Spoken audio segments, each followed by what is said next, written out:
The Great Gatsby by F. Scott Fitzgerald. Chapter 1. In my younger and more vulnerable years, my father gave me some advice that I've been turning over in my mind ever since. Whenever you feel like criticizing anyone, he told me, just remember that all the people in this world haven't had the advantages that you've had. He didn't say any more, but we've always been unusually communicative in a reserved way, and I understood that he meant a great deal more than that. In consequence, I'm inclined to reserve all judgments, a habit that has opened up many curious natures to me, and also made me the victim of not a few veteran bores.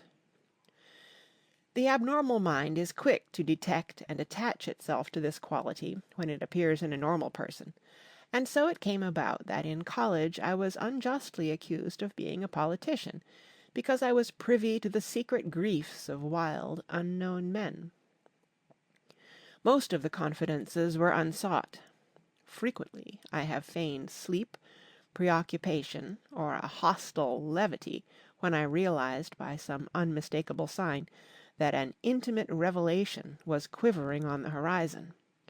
For the intimate revelations of young men, or at least the terms in which they express them, are usually plagiaristic and marred by obvious suppressions. Reserving judgments is a matter of infinite hope.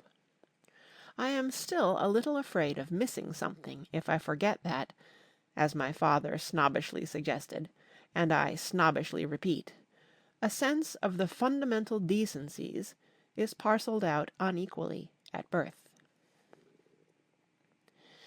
And, after boasting this way of my tolerance, I come to the admission that it has a limit.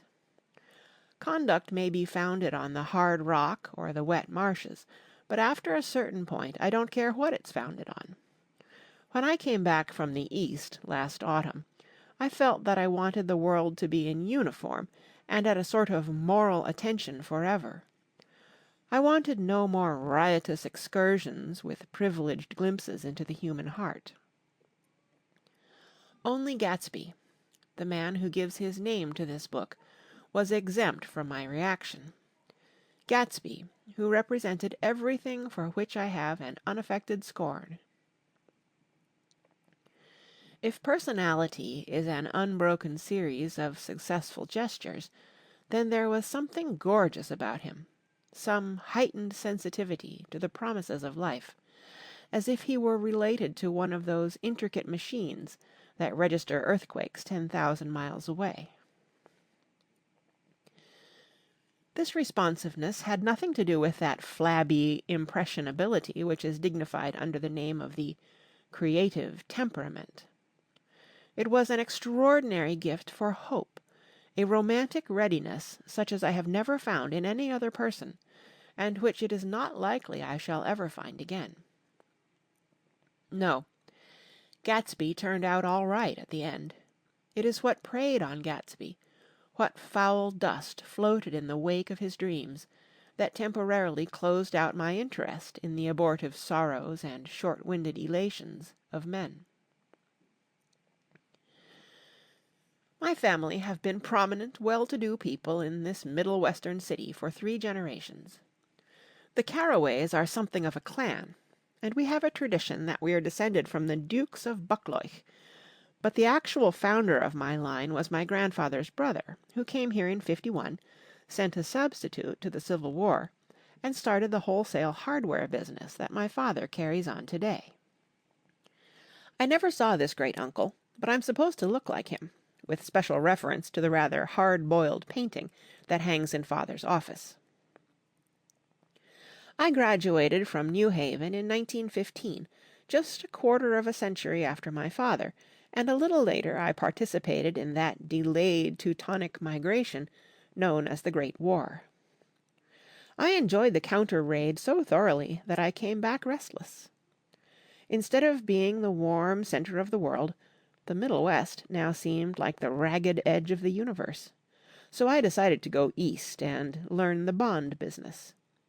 Everybody I knew was in the bond business, so I supposed it could support one more single man. All my aunts and uncles talked it over as if they were choosing a prep school for me, and finally said, "Why, yes," with very grave, hesitant faces. Father agreed to finance me for a year, and after various delays I came East, permanently, I thought, in the spring of '22. The practical thing was to find rooms in the city, but it was a warm season, and I had just left a country of wide lawns and friendly trees, so when a young man at the office suggested that we take a house together in a commuting town, it sounded like a great idea. He found the house, a weather-beaten cardboard bungalow at $80 a month, but at the last minute the firm ordered him to Washington, and I went out to the country alone. I had a dog, at least I had him for a few days until he ran away, and an old Dodge, and a Finnish woman who made my bed and cooked breakfast, and muttered Finnish wisdom to herself over the electric stove. It was lonely for a day or so, until one morning some man, more recently arrived than I, stopped me on the road. "How do you get to West Egg Village?" he asked helplessly. I told him. And as I walked on, I was lonely no longer. I was a guide, a pathfinder, an original settler. He had casually conferred on me the freedom of the neighborhood. And so, with the sunshine and the great bursts of leaves growing on the trees, just as things grow in fast movies, I had that familiar conviction that life was beginning over again with the summer. There was so much to read, for one thing, and so much fine health to be pulled down out of the young, breath-giving air. I bought a dozen volumes on banking and credit and investment securities, and they stood on my shelf in red and gold like new money from the mint, promising to unfold the shining secrets that only Midas and Morgan and Maecenas knew. And I had the high intention of reading many other books besides. I was rather literary in college. One year I wrote a series of very solemn and obvious editorials for the Yale News. And now I was going to bring back all such things into my life and become again that most limited of all specialists, the well-rounded man. This isn't just an epigram. Life is much more successfully looked at from a single window, after all. It was a matter of chance that I should have rented a house in one of the strangest communities in North America. It was on that slender, riotous island which extends itself due east of New York, and where there are, among other natural curiosities, two unusual formations of land. 20 miles from the city a pair of enormous eggs, identical in contour and separated only by a courtesy bay, jut out into the most domesticated body of salt water in the Western Hemisphere, the great wet barnyard of Long Island Sound. They are not perfect ovals. Like the egg in the Columbus story, they are both crushed flat at the contact end, but their physical resemblance must be a source of perpetual confusion to the gulls that fly overhead. To the wingless, a more arresting phenomenon is their dissimilarity in every particular, except shape and size. I lived at West Egg, the less fashionable of the two, though this is a most superficial tag to express the bizarre and not a little sinister contrast between them. My house was at the very tip of the egg, only 50 yards from the Sound, and squeezed between two huge places that rented for $12,000 or $15,000 a season. The one on my right was a colossal affair by any standard. It was a factual imitation of some Hôtel de Ville in Normandy, with a tower on one side, spanking new under a thin beard of raw ivy, and a marble swimming pool, and more than 40 acres of lawn and garden. It was Gatsby's mansion. Or rather, as I didn't know Mr. Gatsby, It was a mansion inhabited by a gentleman of that name. My own house was an eyesore, but it was a small eyesore, and it had been overlooked, so I had a view of the water, a partial view of my neighbour's lawn, and the consoling proximity of millionaires, all for $80 a month. Across the Courtesy Bay, the white palaces of fashionable East Egg glittered along the water, and the history of the summer really begins on the evening I drove over there to have dinner with the Tom Buchanans. Daisy was my second cousin once removed, and I'd known Tom in college. And just after the war, I spent 2 days with them in Chicago. Her husband, among various physical accomplishments, had been one of the most powerful ends that ever played football at New Haven, a national figure in a way, one of those men who reach such an acute limited excellence at 21 that everything afterward savours of anticlimax. His family were enormously wealthy. Even in college his freedom with money was a matter for reproach, but now he'd left Chicago and come east in a fashion that rather took your breath away. For instance, he'd brought down a string of polo ponies from Lake Forest. It was hard to realize that a man in my own generation was wealthy enough to do that. Why they came east, I don't know.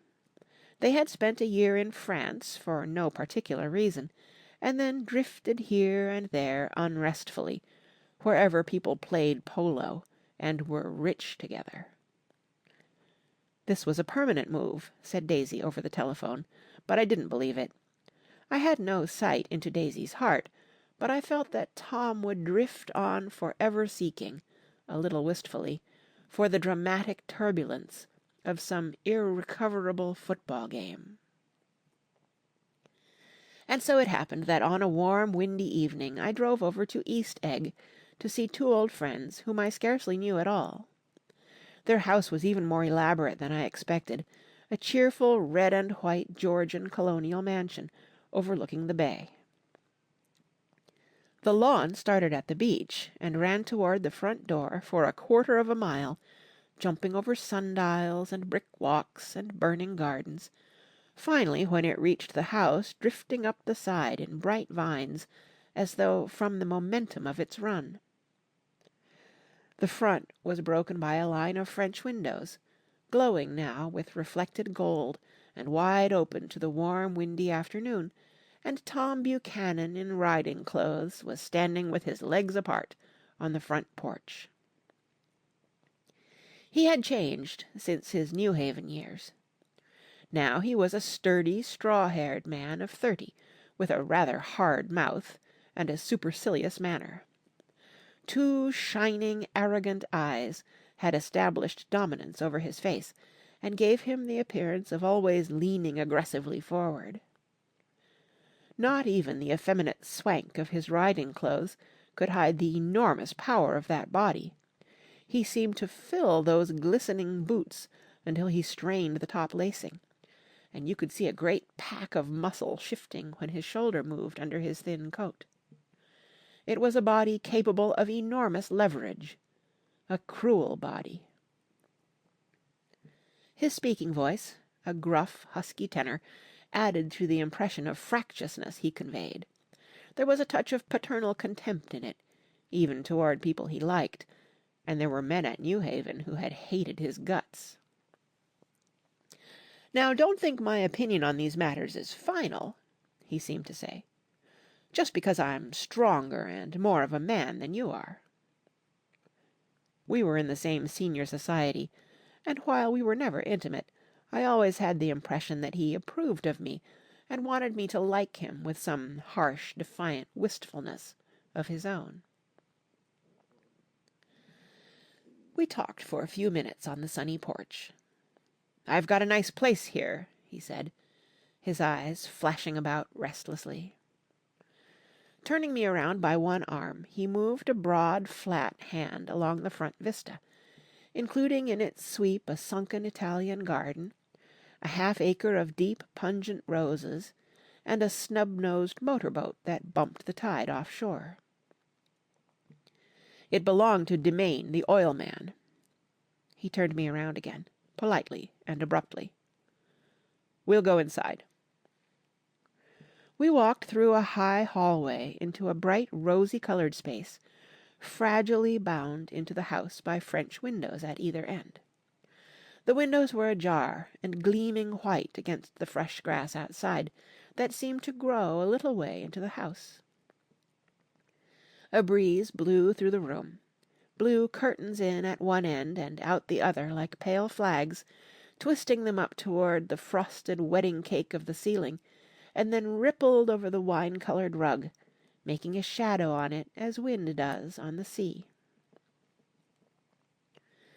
The only completely stationary object in the room was an enormous couch on which two young women were buoyed up as though upon an anchored balloon.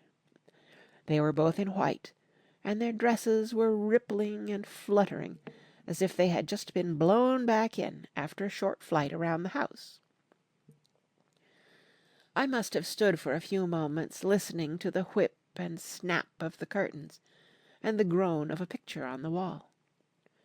Then there was a boom as Tom Buchanan shut the rear windows, and the caught wind died out about the room, and the curtains and the rugs and the two young women ballooned slowly to the floor. The younger of the two was a stranger to me. She was extended full length at her end of the divan, completely motionless, and with her chin raised a little, as if she were balancing something on it which was quite likely to fall. If she saw me out of the corner of her eye, she gave no hint of it. Indeed, I was almost surprised into murmuring an apology for having disturbed her by coming in. The other girl, Daisy, made an attempt to rise. She leaned slightly forward with a conscientious expression. Then she laughed, an absurd, charming little laugh, and I laughed too, and came forward into the room. "I'm paralyzed with happiness." She laughed again, as if she said something very witty, and held my hand for a moment, looking up into my face, promising that there was no one in the world she so much wanted to see. That was a way she had. She hinted in a murmur that the surname of the balancing girl was Baker. I've heard it said that Daisy's murmur was only to make people lean toward her, an irrelevant criticism that made it no less charming. At any rate, Miss Baker's lips fluttered, she nodded at me almost imperceptibly, and then quickly tipped her head back again. The object she was balancing had obviously tottered a little and given her something of a fright. Again a sort of apology arose to my lips. Almost any exhibition of complete self-sufficiency draws a stunned tribute from me. I looked back at my cousin, who began to ask me questions in her low, thrilling voice. It was the kind of voice that the ear follows up and down, as if each speech is an arrangement of notes that will never be played again. Her face was sad and lovely with bright things in it, bright eyes and a bright, passionate mouth, but there was an excitement in her voice that men who had cared for her found difficult to forget. A singing compulsion, a whispered "Listen," a promise that she had done gay, exciting things just a while since, and that there were gay, exciting things hovering in the next hour. I told her how I had stopped off in Chicago for a day on my way east, and how a dozen people had sent their love through me. "Do they miss me?" she cried ecstatically. "The whole town is desolate. All the cars have the left rear wheel painted black as a mourning wreath, and there's a persistent wail all night along the North Shore."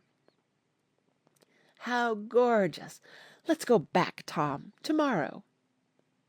Then she added irrelevantly, "You ought to see the baby." "I'd like to." "She's asleep. She's 3 years old. Haven't you ever seen her?" "Never." "Well, you ought to see her. She's—" Tom Buchanan, who had been hovering restlessly about the room, stopped and rested his hand on my shoulder. "What are you doing, Nick?" "I'm a bondman." "Who with?" I told him. "Never heard of them," he remarked decisively. This annoyed me. "You will," I answered shortly. "You will if you stay in the East." "Oh, I'll stay in the East, don't you worry," he said, glancing at Daisy and then back at me, as if he were alert for something more. "I'd be a goddamned fool to live anywhere else." At this point Miss Baker said, "Absolutely," with such suddenness that I started. It was the first word she uttered since I came into the room. Evidently it surprised her as much as it did me, for she yawned, and with a series of rapid, deft movements, stood up into the room. "I'm stiff," she complained. "I've been lying on that sofa for as long as I can remember." "Don't look at me," Daisy retorted. "I've been trying to get you to New York all afternoon." "No, thanks," said Miss Baker to the 4 cocktails just in from the pantry. "I'm absolutely in training." Her host looked at her incredulously. "You are?" He took down his drink as if it were a drop in the bottom of a glass. "How you ever get anything done is beyond me." I looked at Miss Baker, wondering what it was she got done. I enjoyed looking at her. She was a slender, small-breasted girl, with an erect carriage, which she accentuated by throwing her body backward at the shoulders like a young cadet. Her grey, sun-strained eyes looked back at me with polite, reciprocal curiosity out of a wan, charming, discontented face. It occurred to me now that I had seen her, or a picture of her, somewhere before. "You live in West Egg," she remarked contemptuously. "I know somebody there." "I don't know a single—" "You must know Gatsby." "Gatsby?" demanded Daisy. "What Gatsby?" Before I could reply that he was my neighbour, dinner was announced. Wedging his tense arm imperatively under mine, Tom Buchanan compelled me from the room, as though he were moving a checker to another square. Slenderly, languidly, their hands set lightly on their hips, the 2 young women preceded us out onto a rosy-coloured porch, open toward the sunset, where 4 candles flickered on the table in the diminished wind. "Why candles?" objected Daisy, frowning. She snapped them out with her fingers. "In 2 weeks it'll be the longest day in the year." She looked at us all radiantly. "Do you always watch for the longest day of the year and then miss it? I always watch for the longest day in the year and then miss it." "We ought to plan something," yawned Miss Baker, sitting down at the table as if she were getting into bed. "All right," said Daisy. "What'll we plan?" She turned to me helplessly. "What do people plan?" Before I could answer, her eyes fastened with an awed expression on her little finger. "Look," she complained. "I hurt it." We all looked. The knuckle was black and blue. "You did it, Tom," she said accusingly. "I know you didn't mean to, but you did do it. That's what I get for marrying a brute of a man, a great, big, hulking, physical specimen of a—" "I hate that word hulking," objected Tom crossly, "even in kidding." "Hulking," insisted Daisy. Sometimes she and Miss Baker talked at once, unobtrusively and with a bantering inconsequence that was never quite chatter, that was as cool as their white dresses and their impersonal eyes in the absence of all desire. They were here, and they accepted Tom and me, making only a polite, pleasant effort to entertain or to be entertained. They knew that presently dinner would be over, and a little later the evening too would be over and casually put away. It was sharply different from the West, where an evening was hurried from phase to phase toward its close, in a continually disappointed anticipation, or else in sheer nervous dread of the moment itself. "You make me feel uncivilized, Daisy," I confessed, on my second glass of corky but rather impressive claret. "Can't you talk about crops or something?" I meant nothing in particular by this remark, but it was taken up in an unexpected way. "Civilization's going to pieces," broke out Tom violently. "I've gotten to be a terrible pessimist about things. Have you read The Rise of the Coloured Empires by this man Goddard?" "Why, no," I answered, rather surprised by his tone. "Well, it's a fine book, and everybody ought to read it. The idea is, if we don't look out, the white race will be utterly submerged. It's all scientific stuff. It's been proved." "Tom's getting very profound," said Daisy, with an expression of unthoughtful sadness. "He reads deep books with long words in them. What was that word we—" "Well, these books are all scientific," insisted Tom, glancing at her impatiently. "This fellow has worked out the whole thing. It's up to us, who are the dominant race, to watch out, or these other races will have control of things." "We've got to beat them down," whispered Daisy, winking ferociously toward the fervent sun. "You ought to live in California," began Miss Baker, but Tom interrupted her by shifting heavily in his chair. "This idea is that we're Nordics. I am, and you are, and you are, and—" After an infinitesimal hesitation, he included Daisy with a slight nod, and she winked at me again. "And we've produced all the things that go to make civilization. Oh, science and art and all that. Do you see?" There was something pathetic in his concentration, as if his complacency, more acute than of old, was not enough to him any more. When, almost immediately, the telephone rang inside, and the butler left the porch, Daisy seized upon the momentary interruption and leaned toward me. "I'll tell you a family secret," she whispered enthusiastically. "It's about the butler's nose. Do you want to hear about the butler's nose?" "That's why I came over tonight." "Well, he wasn't always a butler. He used to be the silver polisher for some people in New York that had a silver service for 200 people. He had to polish it from morning till night, until finally it began to affect his nose." "Things went from bad to worse," suggested Miss Baker. "Yes, things went from bad to worse, until finally he had to give up his position." For a moment the last sunshine fell with romantic affection upon her glowing face. Her voice compelled me forward breathlessly as I listened.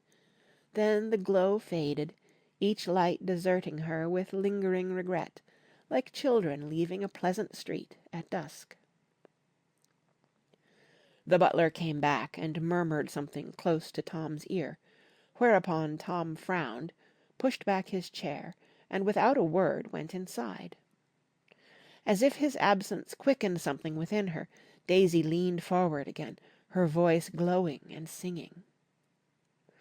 "I love to see you at my table, Nick. You remind me of a rose, an absolute rose, doesn't he?" She turned to Miss Baker for confirmation. "An absolute rose?" This was untrue. I am not even faintly like a rose. She was only extemporizing, but a stirring warmth flowed from her, as if her heart was trying to come out to you concealed in one of those breathless, thrilling words. Then suddenly she threw her napkin on the table and excused herself, and went into the house. Miss Baker and I exchanged a short glance conspicuously devoid of meaning. I was about to speak when she sat up alertly and said, "Shh!" in a warning voice. A subdued, impassioned murmur was audible in the room beyond, and Miss Baker leaned forward unashamed, trying to hear. The murmur trembled on the verge of coherence, sank down, mounted excitedly, and then ceased altogether. "This Mr. Gatsby you spoke of is my neighbour," I said. "Don't talk. I want to hear what happens." "Is something happening?" I inquired innocently. "You mean to say you don't know?" said Miss Baker, honestly surprised. "I thought everybody knew." "I don't." "Why," she said hesitantly, "Tom's got some woman in New York." "Got some woman?" I repeated blankly. Miss Baker nodded. "She might have the decency not to telephone him at dinner time, don't you think?" Almost before I had grasped her meaning, there was the flutter of a dress and the crunch of leather boots, and Tom and Daisy were back at the table. "It couldn't be helped!" cried Daisy with tense gaiety. She sat down, glanced searchingly at Miss Baker and then at me, and continued. "I looked outdoors for a minute, and it's very romantic outdoors. There's a bird on the lawn that I think must be a nightingale, come over on the Cunard or White Star Line. He's singing away." Her voice sang. "It's romantic, isn't it, Tom?" "Very romantic," he said, and then miserably to me, "If it's light enough after dinner, I want to take you down to the stables." The telephone rang inside, startlingly, and as Daisy shook her head decisively at Tom, the subject of the stables, in fact all subjects, vanished into air. Among the broken fragments of the last 5 minutes at table, I remember the candles being lit again, pointlessly, and I was conscious of wanting to look squarely at everyone, and yet to avoid all eyes. I couldn't guess what Daisy and Tom were thinking, but I doubt if even Miss Baker, who seemed to have mastered a certain hardy skepticism, was able utterly to put this fifth guest's shrill metallic urgency out of mind. To a certain temperament the situation might have seemed intriguing. My own instinct was to telephone immediately for the police. The horses, needless to say, were not mentioned again. Tom and Miss Baker, with several feet of twilight between them, strolled back into the library, as if to a vigil beside a perfectly tangible body, while, trying to look pleasantly interested and a little deaf, I followed Daisy around a chain of connecting verandas to the porch in front. In its deep gloom we sat down side by side on a wicker settee. Daisy took her face in her hands as if feeling its lovely shape, and her eyes moved gradually out into the velvet dusk. I saw that turbulent emotions possessed her, so I asked what I thought would be some sedative questions about her little girl. "We don't know each other very well, Nick," she said suddenly. "Even if we are cousins, you didn't come to my wedding." "I wasn't back from the war." "That's true." She hesitated. "Well, I've had a very bad time, Nick, and I'm pretty cynical about everything." Evidently she had reason to be. I waited, but she didn't say any more, and after a moment I returned rather feebly to the subject of her daughter. "I suppose she talks and eats and everything?" "Oh, yes." She looked at me absently. "Listen, Nick. Let me tell you what I said when she was born. Would you like to hear?" "Very much." "It'll show you how I've gotten to feel about things. Well, she was less than an hour old, and Tom was God knows where. I woke up out of the ether with an utterly abandoned feeling, and asked the nurse right away if it was a boy or a girl. She told me it was a girl, and so I turned my head away and wept. 'All right,' I said, 'I'm glad it's a girl, and I hope she'll be a fool. That's the best thing a girl can be in this world, a beautiful little fool.' You see, I think everything's terrible anyhow," she went on in a convinced way. "Everybody thinks so, the most advanced people. And I know. I've been everywhere and seen everything and done everything. Her eyes flashed around her in a defiant way, rather like Tom's, and she laughed with thrilling scorn. Sophisticated! God, I'm sophisticated! The instant her voice broke off, ceasing to compel my attention, my belief, I felt the basic insincerity of what she had said. It made me uneasy, as though the whole evening had been a trick of some sort to exact a contributory emotion from me. I waited, and sure enough, in a moment she looked at me with an absolute smirk on her lovely face, as if she had asserted her membership in a rather distinguished secret society to which she and Tom belonged. Inside, the crimson room bloomed with light. Tom and Miss Baker sat at either end of the long couch, and she read aloud to him from the Saturday Evening Post. The words, murmurous and uninflected, running together in a soothing tune. The lamplight, bright on his boots, and dull on the autumn leaf yellow of her hair, glinted along the paper as she turned a page with a flutter of slender muscles in her arms. When we came in, she held us silent for a moment with a lifted hand. "To be continued," she said, tossing the magazine on the table, "in our very next issue." Her body asserted itself with a restless movement of her knee, and she stood up. 10 o'clock, she remarked, apparently finding the time on the ceiling. "Time for this good girl to go to bed." "Jordan's going to play in the tournament tomorrow," explained Daisy, "over at Westchester." "Oh, you're Jordan Baker!" I knew now why her face was familiar. Its pleasing, contemptuous expression had looked out at me from many rotogravure pictures of the sporting life at Asheville and Hot Springs and Palm Beach. I had heard some story of her, too, a critical, unpleasant story, but what it was I had forgotten long ago. "Good night," she said softly. "Wake me at 8, won't you?" "If you'll get up." "I will. Good night, Mr. Carroway. See you anon." "Of course you will," confirmed Daisy. "In fact, I think I'll arrange a marriage. Come over often, Nick, and I'll sort of, fling you together.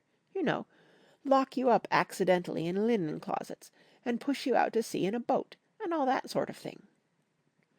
"Good night," called Miss Baker from the stairs. "I haven't heard a word." "She's a nice girl," said Tom, after a moment. "They oughtn't to let her run around the country this way." "Who oughtn't to?"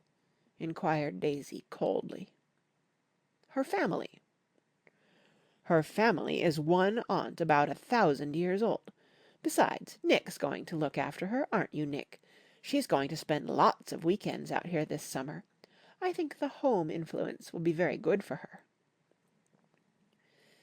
Daisy and Tom looked at each other for a moment in silence. "Is she from New York?" I asked quickly. "From Louisville. Our white girlhood was passed together there. Our beautiful white—" "Did you give Nick a little heart-to-heart talk on the veranda?" demanded Tom suddenly. "Did I?" She looked at me. "I can't seem to remember, but I think we talked about the Nordic race. Yes, I'm sure we did. It sort of crept up on us, and first thing you know—" "Don't believe everything you hear, Nick," he advised me. I said lightly that I had heard nothing at all, and a few minutes later I got up to go home. They came to the door with me and stood side by side in a cheerful square of light. As I started my motor, Daisy peremptorily called, "Wait!" "I forgot to ask you something, and it's important. We heard you were engaged to a girl out west." "That's right," corroborated Tom kindly. "We heard that you were engaged." "It's libel. I'm too poor." "But we heard it," insisted Daisy, surprising me by opening up again in a flower-like way. "We heard it from 3 people, so it must be true." Of course I knew what they were referring to, but I wasn't even vaguely engaged. The fact that gossip had published the banns was one of the reasons I had come East. You can't stop going with an old friend on account of rumours, and on the other hand I had no intention of being rumoured into marriage. Their interest rather touched me, and made them less remotely rich. Nevertheless, I was confused and a little disgusted as I drove away. It seemed to me that the thing for Daisy to do was to rush out of the house, child in arms, but apparently there were no such intentions in her head. As for Tom, the fact that he had some woman in New York was really less surprising than that he had been depressed by a book. Something was making him nibble at the edge of stale ideas, as if his sturdy physical egotism no longer nourished his peremptory heart. Already it was deep summer on roadhouse roofs and in front of wayside garages, where new red gas pumps sat out in pools of light, and when I reached my estate at West Egg, I ran the car under its shed, and sat for a while on an abandoned grass roller in the yard. The wind had blown off, leaving a loud, bright night, with wings beating in the trees, and a persistent organ sound as the full bellows of the earth blew the frogs full of life. The silhouette of a moving cat wavered across the moonlight, and, turning my head to watch it, I saw that I was not alone. 50 feet away a figure had emerged from the shadow of my neighbour's mansion, and was standing with his hands in his pockets, regarding the silver pepper of the stars. Something in his leisurely movements and the secure position of his feet upon the lawn suggested that it was Mr. Gatsby himself, come out to determine what share was his of our local heavens. I decided to call to him. Miss Baker had mentioned him at dinner, and that would do for an introduction. But I didn't call to him, for he gave a sudden intimation that he was content to be alone. He stretched out his arms toward the dark water in a curious way, and, far as I was from him, I could have sworn he was trembling.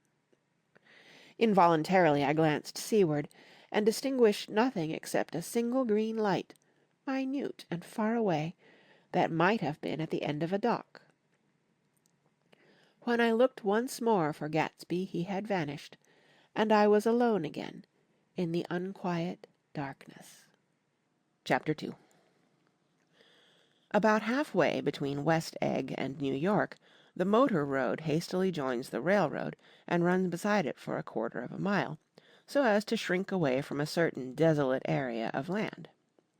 This is a valley of ashes, a fantastic farm where ashes grow like wheat into ridges and hills and grotesque gardens, where ashes take the forms of houses and chimneys and rising smoke, and finally, with a transcendent effort, of men who move dimly and already crumbling through the powdery air.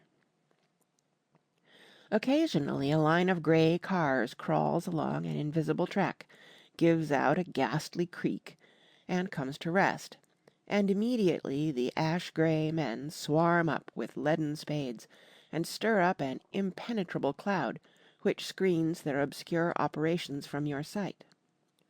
But above the grey land, and the spasms of bleak dust which drift endlessly over it, you perceive, after a moment, the eyes of Dr. T. J. Eckelberg.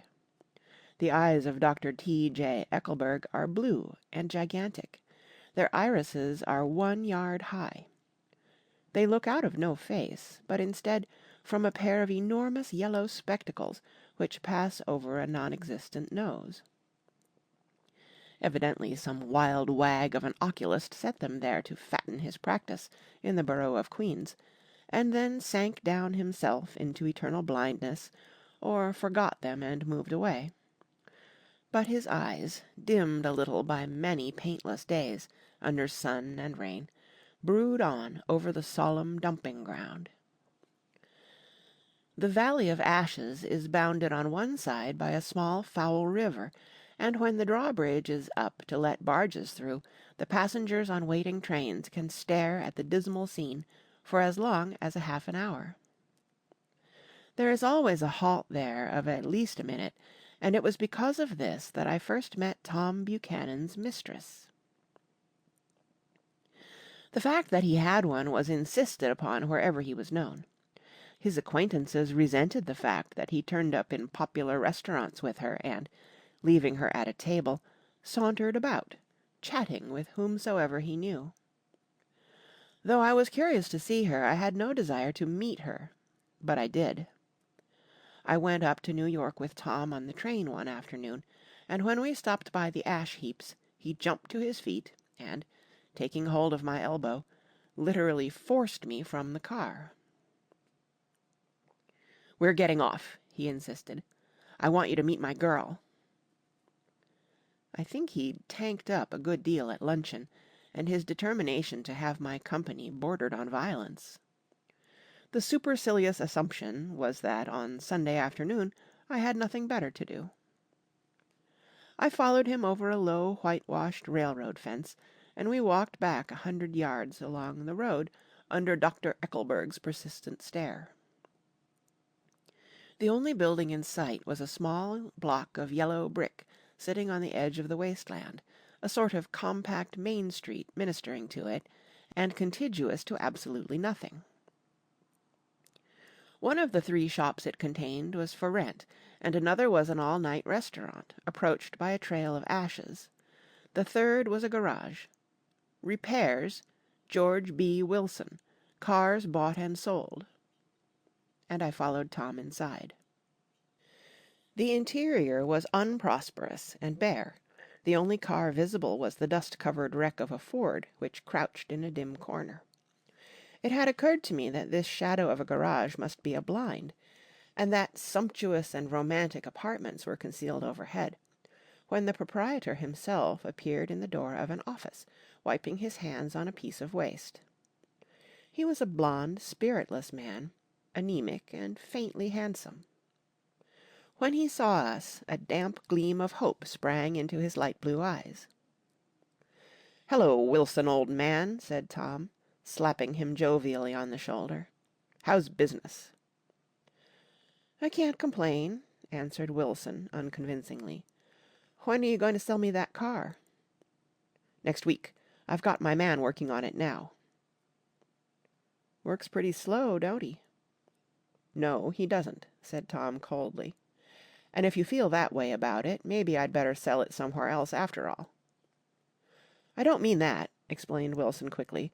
"I just meant—" His voice faded off, and Tom glanced impatiently around the garage. Then I heard footsteps on the stairs, and in a moment the thickish figure of a woman blocked out the light from the office door. She was in the middle 30s, and faintly stout, but she carried her surplus flesh sensuously, as some women can. Her face, above a spotted dress of dark blue crêpe de chine, contained no facet or gleam of beauty, but there was an immediately perceptible vitality about her, as if the nerves of her body were continually smouldering. She smiled slowly, and, walking through her husband as if he were a ghost, shook hands with Tom, looking him flush in the eye. Then she wet her lips, and, without turning around, spoke to her husband in a soft, coarse voice. "Get some chairs, why don't you, so somebody can sit down?" "Oh, sure," agreed Wilson hurriedly, and went toward the little office, mingling immediately with the cement color of the walls. A white ashen dust veiled his dark suit and his pale hair as it veiled everything in the vicinity, except his wife, who moved close to Tom. "I want to see you," said Tom intently. "Get on the next train." "All right." "I'll meet you by the newsstand on the lower level." She nodded and moved away from him just as George Wilson emerged with 2 chairs from his office door. We waited for her down the road and out of sight. It was a few days before the 4th of July, and a grey, scrawny Italian child was setting torpedoes in a row along the railroad track. "Terrible place, isn't it?" said Tom, exchanging a frown with Dr. Eckelberg. "Awful." "It does her good to get away." "Doesn't her husband object?" "Wilson? He thinks she goes to see her sister in New York. He's so dumb he doesn't know he's alive." So Tom Buchanan and his girl and I went up together to New York, or not quite together, for Mrs. Wilson sat discreetly in another car. Tom deferred that much to the sensibilities of those East Eggers who might be on the train. She had changed her dress to a brown-figured muslin, which stretched tight over her rather wide hips, as Tom helped her to the platform in New York. At the newsstand she bought a copy of Town Tattle and a moving picture magazine, and in the station drug-store some cold cream and a small flask of perfume. Upstairs, in the solemn, echoing drive, she let 4 taxicabs drive away before she selected a new one, lavender-coloured with grey upholstery, and in this we slid out from the mass of the station into the glowing sunshine. But immediately she turned sharply from the window, and, leaning forward, tapped on the front glass. "I want to get one of those dogs," she said earnestly. "I want to get one for the apartment. They're nice to have, a dog." We backed up to a grey old man who bore an absurd resemblance to John D. Rockefeller. In a basket swung from his neck cowered a dozen very recent puppies of an indeterminate breed. "What kind are they?" asked Mrs. Wilson eagerly, as he came to the taxi window. "All kinds. What kind you want, lady?" "I'd like to get one of those police dogs. I don't suppose you got that kind." The man peered doubtfully into the basket, plunged in his hand, and drew one up, wriggling by the back of the neck. "That's no police dog," said Tom. "No, it's not exactly a police dog," said the man, with disappointment in his voice. "It's more of an Airedale." He passed his hand over the brown wash-rag of a back.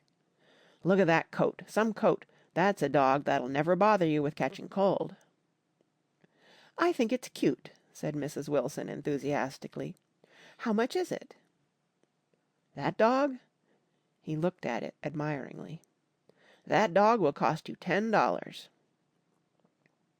The Airedale, undoubtedly there was an Airedale concerned in it somewhere, though its feet were startlingly white, changed hands and settled down into Mrs. Wilson's lap, where she fondled the weatherproof coat with rapture. "Is it a boy or a girl?" she asked delicately. "That dog? That dog's a boy." "It's a bitch," said Tom decisively. "Here's your money. Go and buy 10 more dogs with it." We drove over to Fifth Avenue, so warm and soft, almost pastoral, on the summer Sunday afternoon that I wouldn't have been surprised to see a great flock of white sheep turn the corner. "Hold on," I said. "I have to leave you here." "No, you don't," interposed Tom quickly. "Myrtle'll be hurt if you don't come up to the apartment, won't you, Myrtle?" "Come on," she urged. "I'll telephone my sister Catherine. She's said to be very beautiful by people who ought to know." "Well, I'd like to, but—" We went on, cutting back again over the park toward the West Hundreds.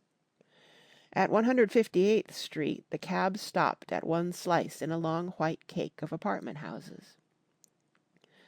Throwing a regal homecoming glance around the neighbourhood, Mrs. Wilson gathered up her dog and her other purchases, and went haughtily in. "I'm going to have the McKees come up," she announced as we rose in the elevator. "And of course I got to call up my sister, too." The apartment was on the top floor. A small living room, a small dining room, a small bedroom, and a bath. The living room was crowded to the doors with a set of tapestried furniture entirely too large for it, so that to move about was to stumble continually over scenes of ladies swinging in the gardens of Versailles. The only picture was an over-enlarged photograph, apparently a hen sitting on a blurred rock. Looked at from a distance, however, the hen resolved itself into a bonnet, and the countenance of a stout old lady beamed down into the room. Several old copies of Town Tattle lay on the table, together with a copy of Simon Called Peter, and some of the small scandal magazines of Broadway. Mrs. Wilson was first concerned with the dog. a reluctant elevator boy went for a boxful of straw and some milk, to which he added on his own initiative a tin of large, hard dog biscuits, one of which decomposed apathetically in the saucer of milk all afternoon. Meanwhile Tom brought out a bottle of whiskey from a locked bureau drawer. I have been drunk just twice in my life, and the second time was that afternoon, so everything that happened has a dim, hazy cast over it, although until after 8 o'clock the apartment was full of cheerful sun. Sitting on Tom's lap, Mrs. Wilson called up several people on the telephone. Then there were no cigarettes, and I went out to buy some at the drugstore on the corner.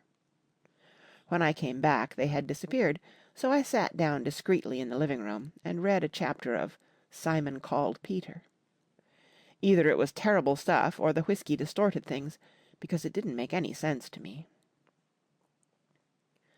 Just as Tom and Myrtle, after the first drink Mrs. Wilson and I called each other by our first names, reappeared, company commenced to arrive at the apartment door.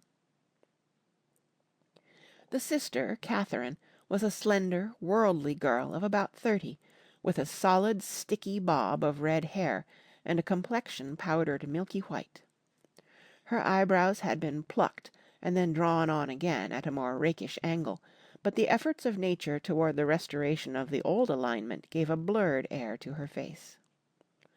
When she moved about there was an incessant clicking as innumerable pottery bracelets jangled up and down upon her arms. She came in with such a proprietary haste, and looked around so possessively at the furniture that I wondered if she lived here. But when I asked her, she laughed immoderately, repeated my question aloud, and told me she lived with a girl-friend at a hotel. Mr. McKee was a pale, feminine man from the flat below. He had just shaved, for there was a white spot of lather on his cheekbone, and he was most respectful in his greeting to everyone in the room. He informed me that he was in the artistic game, and I gathered later that he was a photographer, and had made the dim enlargement of Mrs. Wilson's mother, which hovered like an ectoplasm on the wall. His wife was shrill, languid, handsome, and horrible. She told me with pride that her husband had photographed her 127 times since they had been married. Mrs. Wilson had changed her costume some time before, and was now attired in an elaborate afternoon dress of cream-coloured chiffon, which gave out a continual rustle as she swept about the room. With the influence of the dress, her personality had also undergone a change. The intense vitality that had been so remarkable in the garage was converted into impressive hauteur. Her laughter, her gestures, her assertions became more violently affected moment by moment, and as she expanded, the room grew smaller around her, until she seemed to be revolving on a noisy, creaking pivot through the smoky air. "My dear," she told her sister, in a high, mincing shout, "most of these fellas will cheat you every time. All they think of is money. I had a woman up here last week to look at my feet, and when she gave me the bill you'd have thought she had my appendicitis out." "What was the name of the woman?" asked Mrs. McKee. "Mrs. Aberhart. She goes around looking at people's feet in their own homes." "I like your dress," remarked Mrs. McKee. "I think it's adorable." Mrs. Wilson rejected the compliment by raising her eyebrow in disdain. "It's just a crazy old thing," she said. "I just slip it on sometimes when I don't care what I look like." "But it looks wonderful on you, if you know what I mean," pursued Mrs. McKee. "If Chester could only get you in that pose, I think he could make something of it." We all looked in silence at Mrs. Wilson, who had removed a strand of hair from over her eyes, and looked back at us with a brilliant smile. Mr. McKee regarded her intently with his head on one side, and then moved his hand back and forth slowly in front of his face. "I should change the light," he said after a moment. "I'd like to bring out the modelling of the features, and I'd try to get hold of all the back hair." "I wouldn't think of changing the light," cried Mrs. McKee. I think it's—" Her husband said, "Shh!" and we all looked at the subject again, whereupon Tom Buchanan yawned audibly and got to his feet. "You McKees have something to drink," he said. "Get some more ice and mineral water, Myrtle, before everybody goes to sleep." "I told that boy about the ice."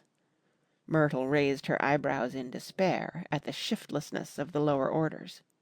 "These people, you have to keep after them all the time." She looked at me and laughed pointlessly.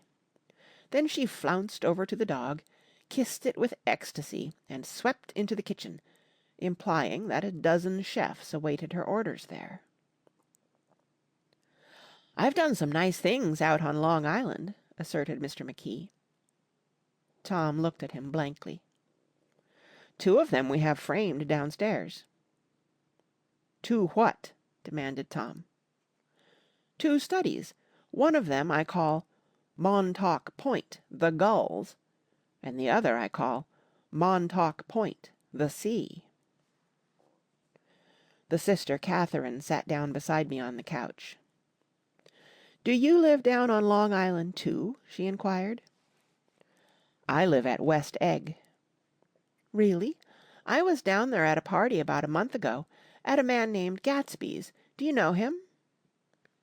"I live next door to him." "Well, they say he's a nephew or a cousin of Kaiser Wilhelm's. That's where all his money comes from." "Really?" She nodded. "I'm scared of him. I'd hate to have him get anything on me." This absorbing information about my neighbour was interrupted by Mrs. McKee's pointing suddenly at Catherine. "Chester, I think you could do something with her," she broke out, but Mr. McKee only nodded in a bored way and turned his attention to Tom. "I'd like to do more work on Long Island if I could get the entry. All I ask is that they should give me a start." "Ask Myrtle," said Tom, breaking into a short shout of laughter as Mrs. Wilson entered with a tray. "She'll give you a letter of introduction, won't you, Myrtle?" "Do what?" she asked, startled. "You'll give McKee a letter of introduction to your husband, so he can do some studies of him." His lips moved silently for a moment as he invented. "George B. Wilson at the gasoline pump, or something like that." Catherine leaned close to me and whispered in my ear. "Neither of them can stand the person they're married to." "Can't they?" "Can't stand them." She looked at Myrtle and then at Tom. "What I say is, why go on living with them if they can't stand them? If I was them, I'd get a divorce and get married to each other right away." "Doesn't she like Wilson either?" The answer to this was unexpected. It came from Myrtle, who had overheard the question, and it was violent and obscene. "You see!" cried Catherine triumphantly. She lowered her voice again. "It's really his wife that's keeping them apart. She's a Catholic, and they don't believe in divorce." Daisy was not a Catholic, and I was a little shocked at the elaborateness of the lie. "When they do get married," continued Catherine, "they're going West to live for a while until it blows over." "It'd be more discreet to go to Europe." "Oh, do you like Europe?" she exclaimed surprisingly. "I just got back from Monte Carlo." "Really?" "Just last year. I went over there with another girl." "Stay long?" "No, we just went to Monte Carlo and back. We went by way of Marseille. We had over $1,200 when we started, but we got gypped out of it all in 2 days in the private rooms. We had an awful time getting back, I can tell you. God, how I hated that town." The late afternoon sky bloomed in the window for a moment, like the blue honey of the Mediterranean. Then the shrill voice of Mrs. McKee called me back into the room. "I almost made a mistake, too," she declared vigorously. "I almost married a little kike who'd been after me for years. I knew he was below me. Everybody kept saying to me, 'Lucille, that man's way below you.' But if I hadn't met Chester, he'd have got me sure." "Yes, but listen," said Myrtle Wilson, nodding her head up and down. "At least you didn't marry him." "I know I didn't." "Well, I married him," said Myrtle ambiguously, "and that's the difference between your case and mine." "Why did you, Myrtle?" demanded Catherine. "Nobody forced you to." Myrtle considered. "I married him because I thought he was a gentleman," she said finally. "I thought he knew something about breeding, but he wasn't fit to lick my shoe." "You were crazy about him for a while," said Catherine. "Crazy about him!" cried Myrtle incredulously. "Who said I was crazy about him? I never was any more crazy about him than I was about that man there." She pointed suddenly at me, and everyone looked at me accusingly.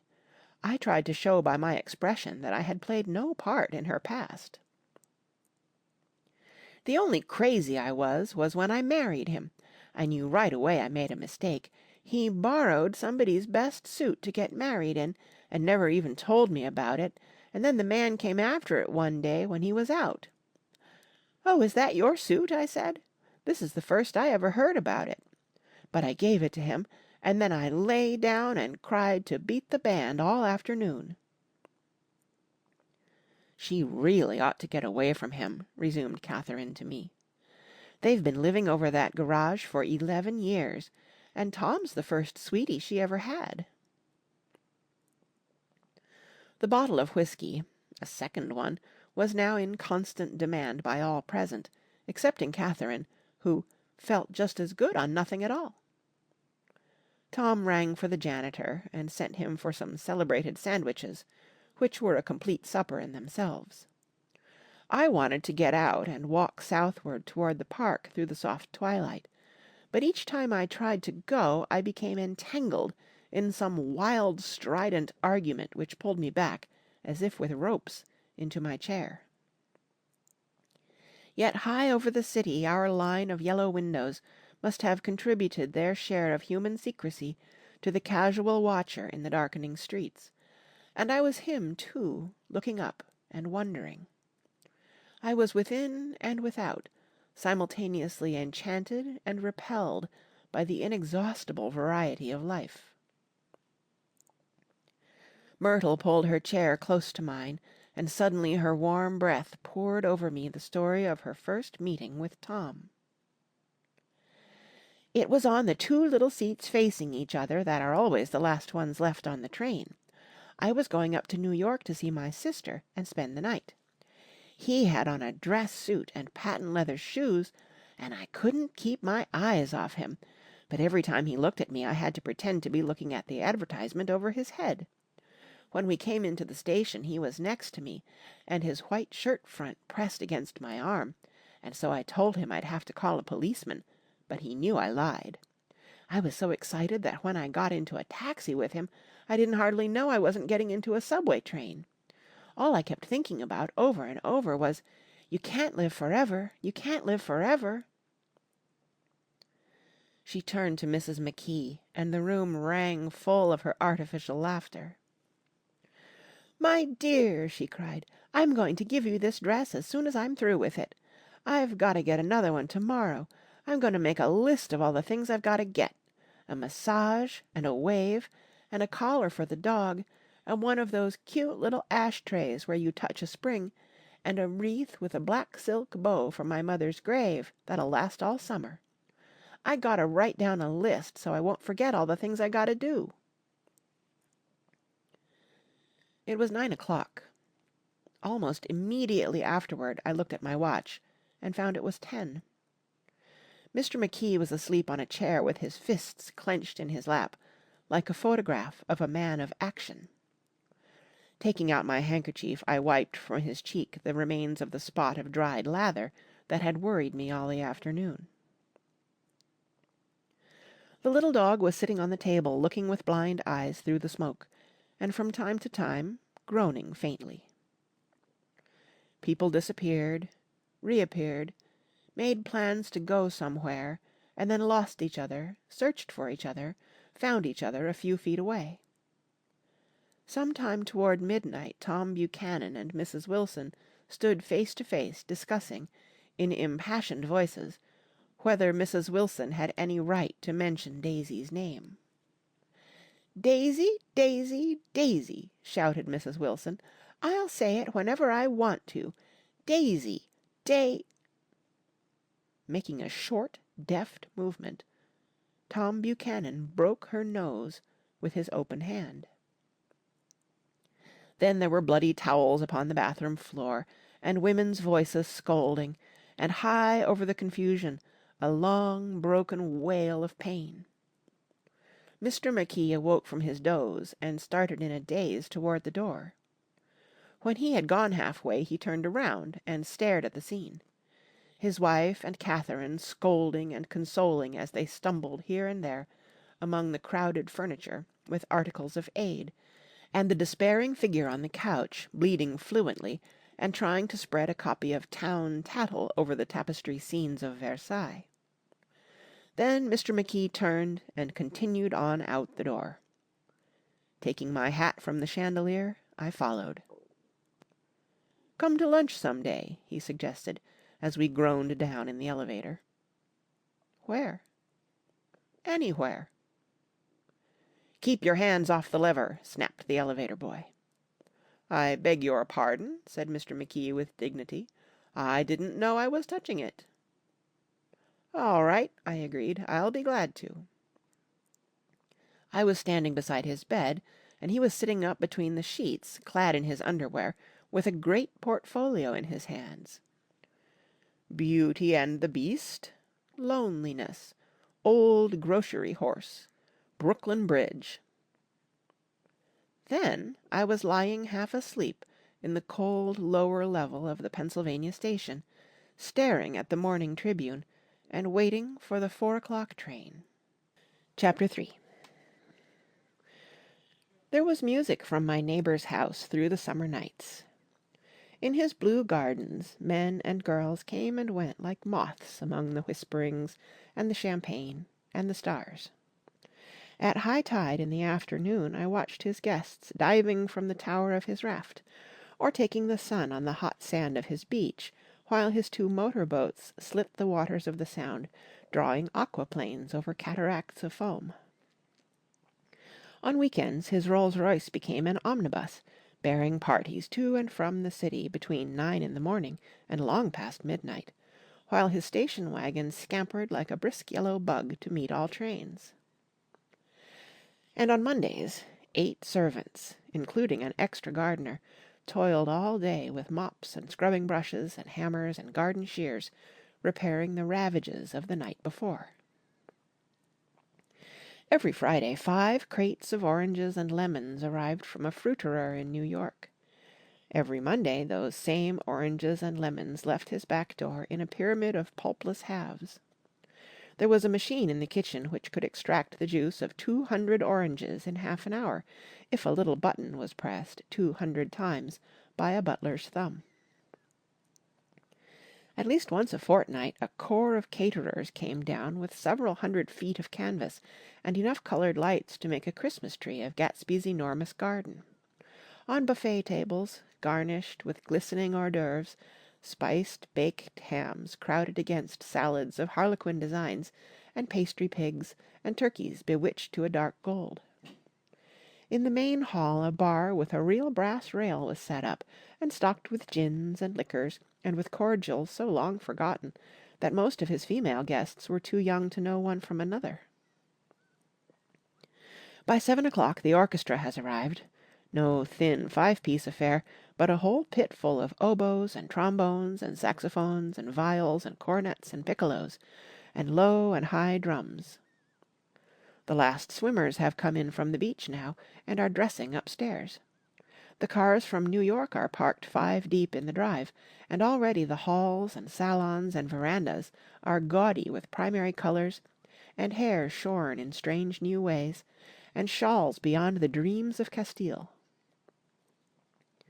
The bar is in full swing, and floating rounds of cocktails permeate the garden outside, until the air is alive with chatter and laughter, and casual innuendo, and introductions forgotten on the spot, and enthusiastic meetings between women who never knew each other's names. The lights grow brighter as the earth lurches away from the sun, and now the orchestra is playing yellow cocktail music, and the opera of voices pitches a key higher. Laughter is easier minute by minute, spilled with prodigality, tipped out at a cheerful word. The groups change more swiftly, swell with new arrivals, dissolve and form in the same breath. Already there are wanderers, confident girls who weave here and there among the stouter and more stable, become for a sharp, joyous moment the centre of a group, and then, excited with triumph, glide on through the sea change of faces and voices and colour, under the constantly changing light. Suddenly one of the gypsies, in trembling opal, seizes a cocktail out of the air, dumps it down for courage, and, moving her hands like Frisco, dances out alone on the canvas platform. A momentary hush. The orchestra leader varies his rhythm obligingly for her, and there is a burst of chatter as the erroneous news goes round that she is Gilda Gray's understudy from the Follies. The party has begun. I believe that on the first night I went to Gatsby's house I was one of the few guests who had actually been invited. People were not invited, they went there. They got into automobiles which bore them out to Long Island, and somehow they ended up at Gatsby's door. Once there, they were introduced by somebody who knew Gatsby, and after that they conducted themselves according to the rules of behaviour associated with amusement parks. Sometimes they came and went without having met Gatsby at all, came for the party with a simplicity of heart that was its own ticket of admission. I had actually been invited. A chauffeur in a uniform of robin's egg blue crossed my lawn early that Saturday morning with a surprisingly formal note from his employer. The honour would be entirely Gatsby's, it said, if I would attend his little party that night. He had seen me several times, and had intended to call on me long before, but a peculiar combination of circumstances had prevented it. Signed, Jay Gatsby, in a majestic hand. Dressed up in white flannels, I went over to his lawn a little after 7, and wandered around rather ill at ease among swirls and eddies of people I didn't know, though here and there was a face I had noticed on the commuting train. I was immediately struck by the number of young Englishmen dotted about, all well dressed, all looking a little hungry, and all talking in low, earnest voices to solid and prosperous Americans. I was sure that they were selling something, bonds or insurance or automobiles. They were at least agonizingly aware of the easy money in the vicinity, and convinced that it was theirs for a few words in the right key. As soon as I arrived, I made an attempt to find my host, but the 2 or 3 people of whom I asked his whereabouts stared at me in such an amazed way, and denied so vehemently any knowledge of his movements, that I slunk off in the direction of the cocktail table, the only place in the garden where a single man could linger without looking purposeless and alone.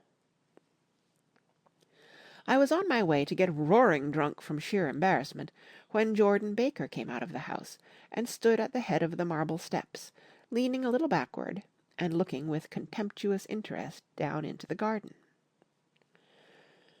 Welcome or not, I found it necessary to attach myself to someone before I should begin to address cordial remarks to the passers-by. "Hello!" I roared, advancing toward her. My voice seemed unnaturally loud across the garden. "I thought you might be here," she responded absently as I came up. "I remembered you lived next door to—" She held my hand impersonally, as a promise that she'd take care of me in a minute, and gave ear to 2 girls in twin yellow dresses, who stopped at the foot of the steps. "Hallo!" they cried together. "Sorry you didn't win." That was for the golf tournament. She had lost in the finals the week before. "You don't know who we are," said one of the girls in yellow, "but we met you here about a month ago." "You've dyed your hair since then," remarked Jordan, and I started, but the girls had moved casually on, and her remark was addressed to the premature moon, produced like the supper, no doubt, out of a caterer's basket. With Jordan's slender golden arm resting in mine, we descended the steps and sauntered about the garden. A tray of cocktails floated at us through the twilight, and we sat down at a table with the 2 girls in yellow and 3 men, each one introduced to us as Mr. Mumble. "Do you come to these parties often?" inquired Jordan of the girl beside her. "The last one was the one I met you at," answered the girl, in an alert, confident voice. She turned to her companion.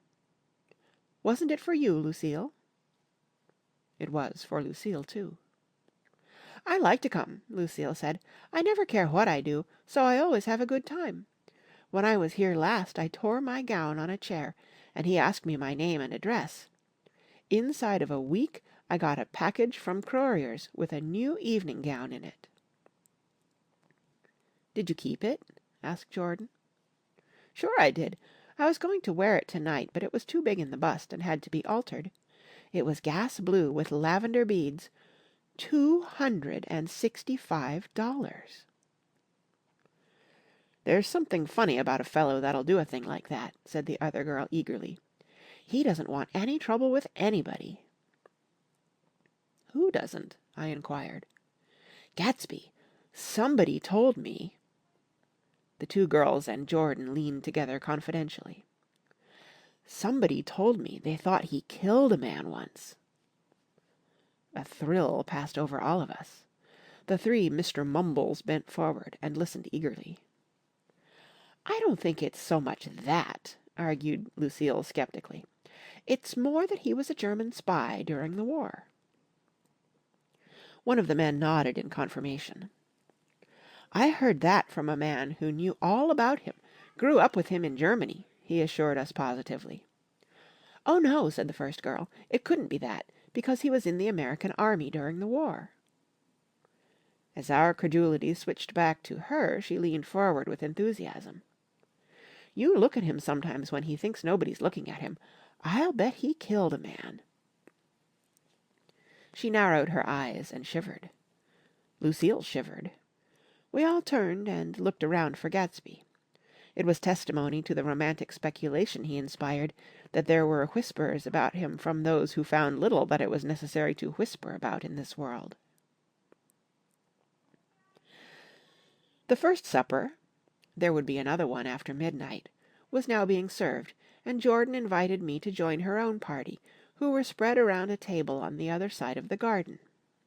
There were 3 married couples, and Jordan's escort, a persistent undergraduate, given to violent innuendo, and obviously under the impression that sooner or later Jordan was going to yield him up her person to a greater or lesser degree.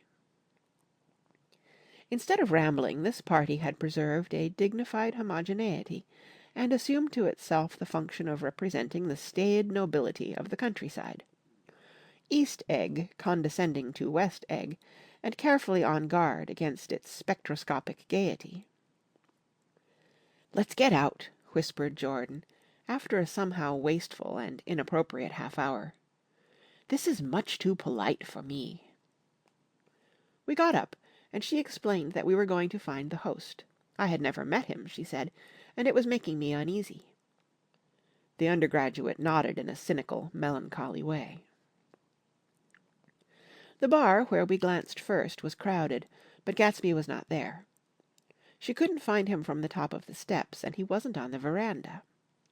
On a chance we tried an important-looking door, and walked into a high Gothic library, panelled with carved English oak, and probably transported complete from some ruin overseas.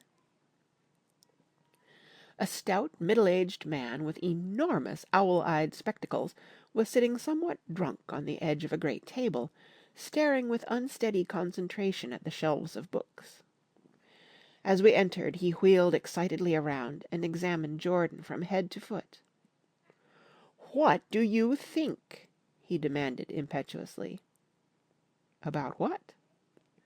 He waved his hand toward the bookshelves. "About that. As a matter of fact, you needn't bother to ascertain. I ascertained. They're real." "The books?" He nodded. "Absolutely real. Have pages and everything. I thought they'd be a nice durable cardboard. Matter of fact, they're absolutely real. Pages and... Here, let me show you." Taking our skepticism for granted, he rushed to the bookcases, and returned with Volume 1 of the Stoddard Lectures. "See," he cried triumphantly, "it's a bona fide piece of printed matter. It fooled me. This fellow's a regular Belasco. It's a triumph. What thoroughness! What realism! Knew when to stop, too. Didn't cut the pages. But what do you want? What do you expect?" He snatched the book from me and replaced it hastily on its shelf, muttering that if one brick was removed, the whole library was liable to collapse. "Who brought you?" he demanded. "Or did you just come?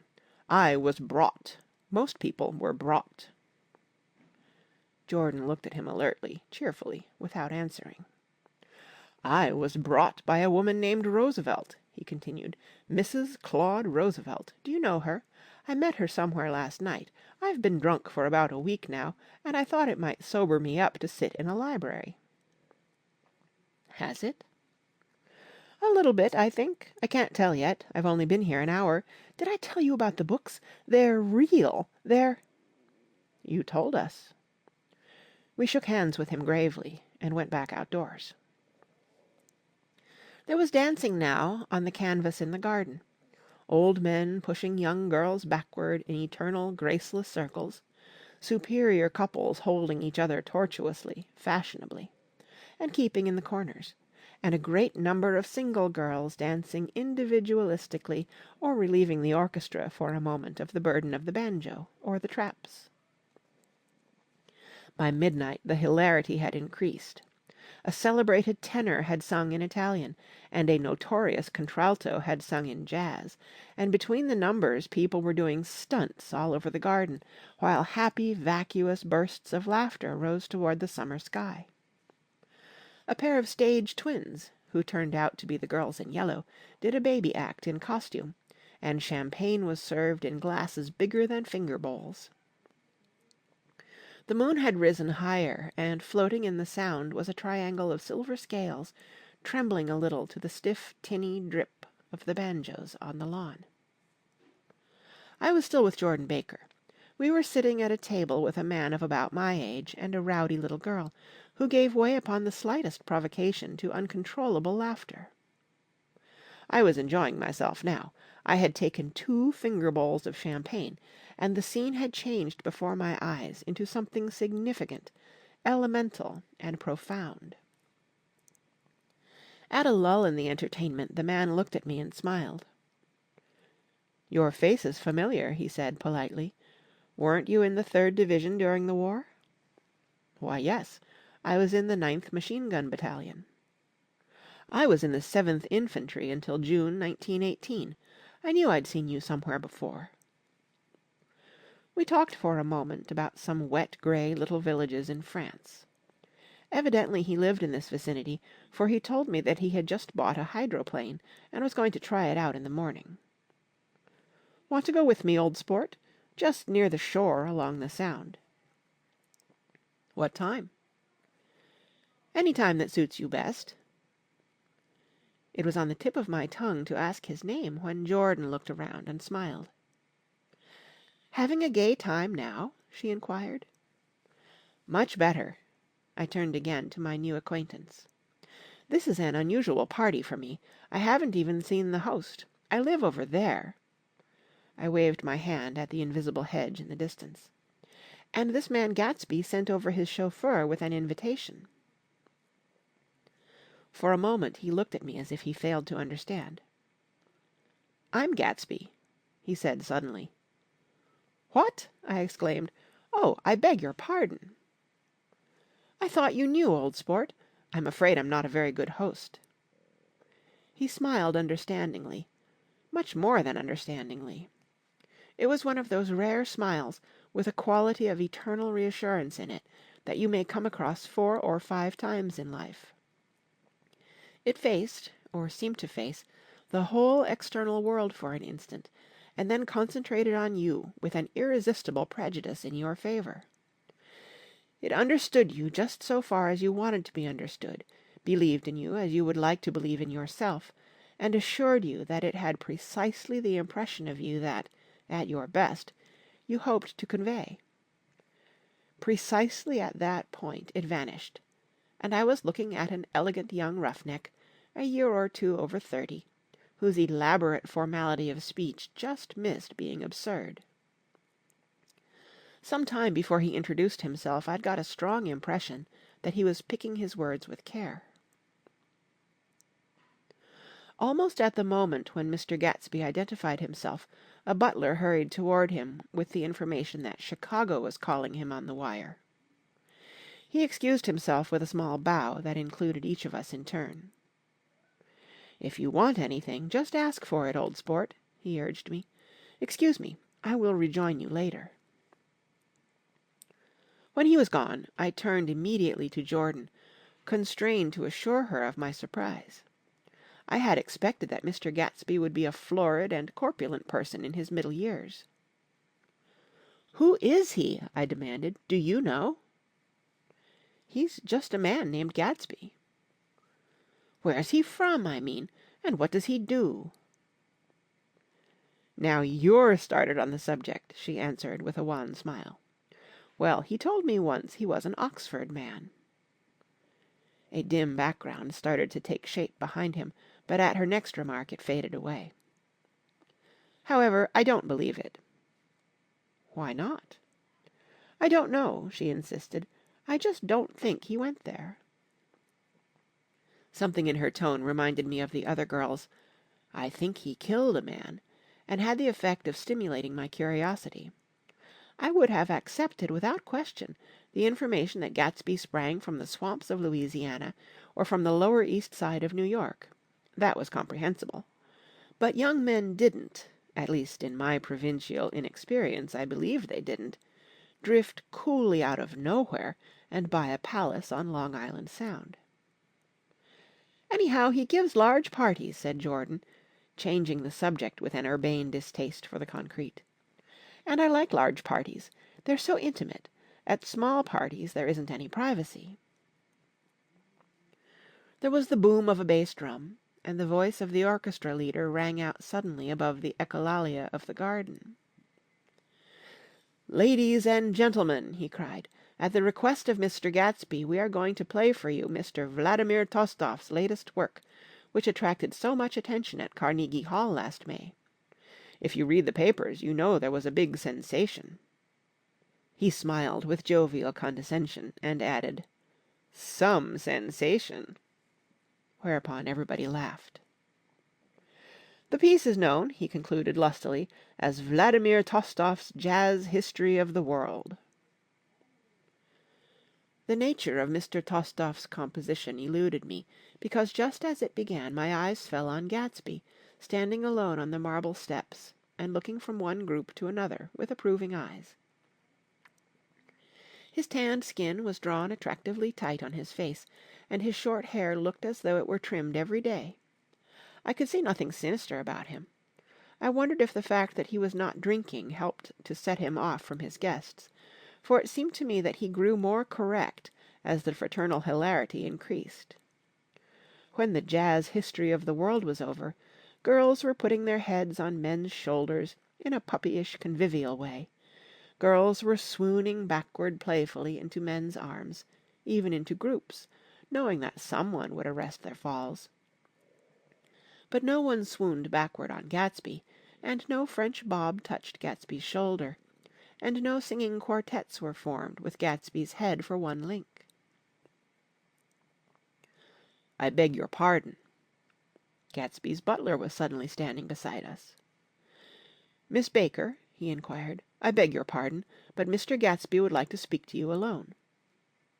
"With me?" she exclaimed in surprise. "Yes, madam." She got up slowly, raising her eyebrows at me in astonishment, and followed the butler toward the house. I noticed that she wore her evening dress, all her dresses, like sports clothes. There was a jauntiness about her movements, as if she had first learned to walk upon golf courses in clean, crisp mornings. I was alone, and it was almost 2. For some time confused and intriguing sounds had issued from a long, many-windowed room which overhung the terrace. Eluding Jordan's undergraduate, who was now engaged in an obstetrical conversation with two chorus girls, and who implored me to join him, I went inside. The large room was full of people.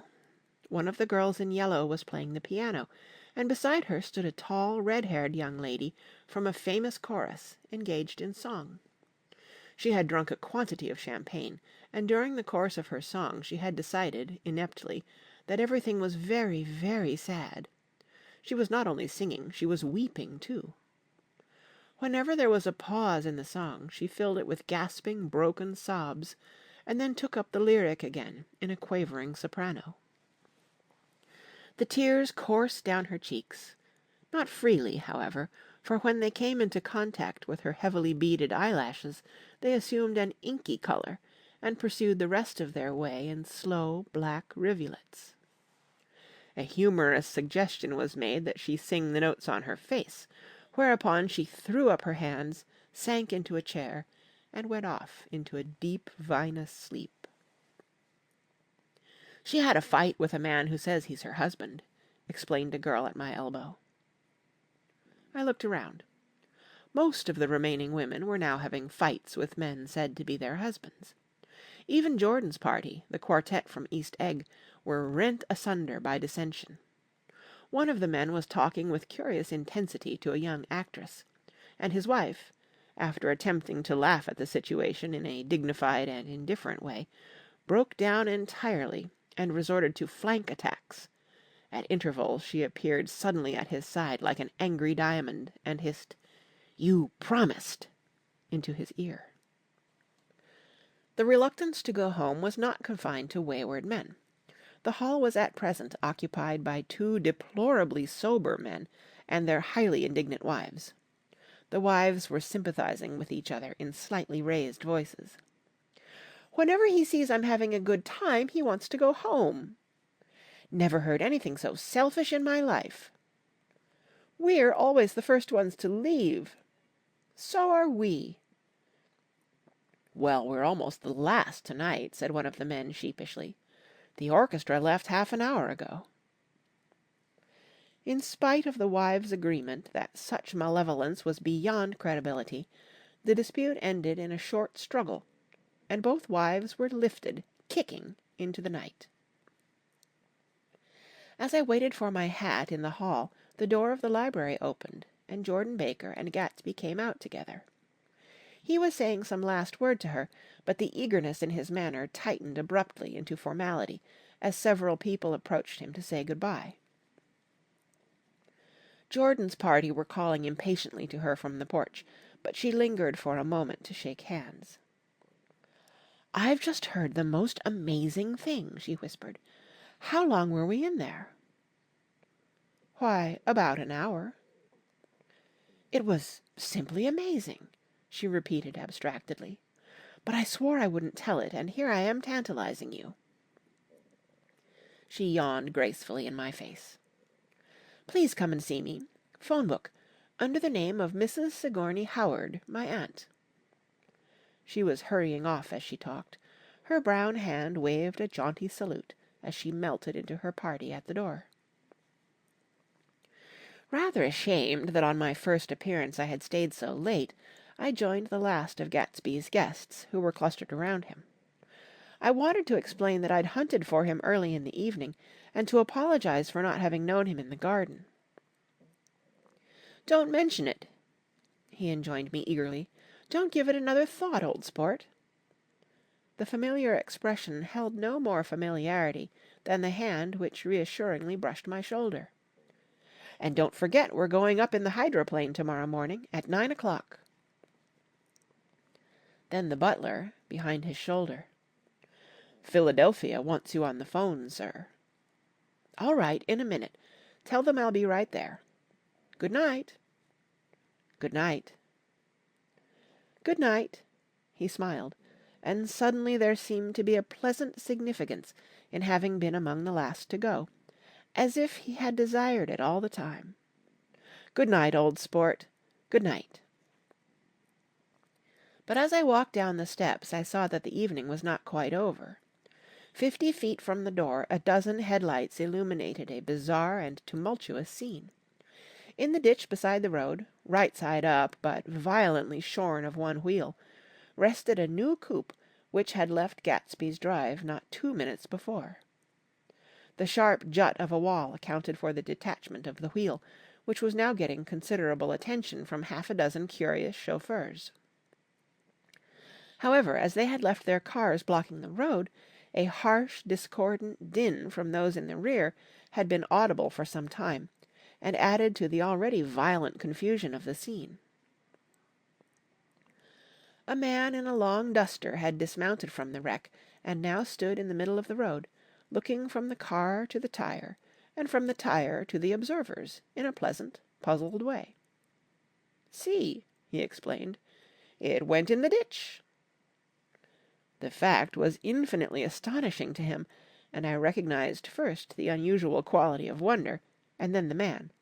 It was the late patron of Gatsby's library. "How did it happen?" He shrugged his shoulders. "I know nothing whatever about mechanics," he said decisively. "But how did it happen? Did you run into the wall?" "Don't ask me," said Owl Eyes, washing his hands of the whole matter. "I know very little about driving, next to nothing. It happened, and that's all I know." "Well, if you're a poor driver, you oughtn't to try driving at night."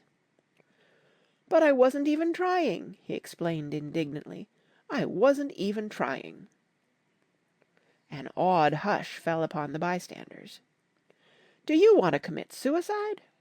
You're lucky it was just a wheel, a bad driver, and not even trying." "You don't understand," explained the criminal. "I wasn't driving. There's another man in the car." The shock that followed this declaration found voice in a sustained "Ah!" as the door of the coupe swung slowly open. The crowd, it was now a crowd, stepped back involuntarily, and when the door had opened wide, there was a ghostly pause. Then, very gradually, part by part, a pale, dangling individual stepped out of the wreck, pawing tentatively at the ground with a large, uncertain dancing shoe. Blinded by the glare of the headlights and confused by the incessant groaning of the horns, the apparition stood swaying for a moment before he perceived the man in the duster. "What's the matter?" he inquired calmly. "Did we run out of gas?" "Look!"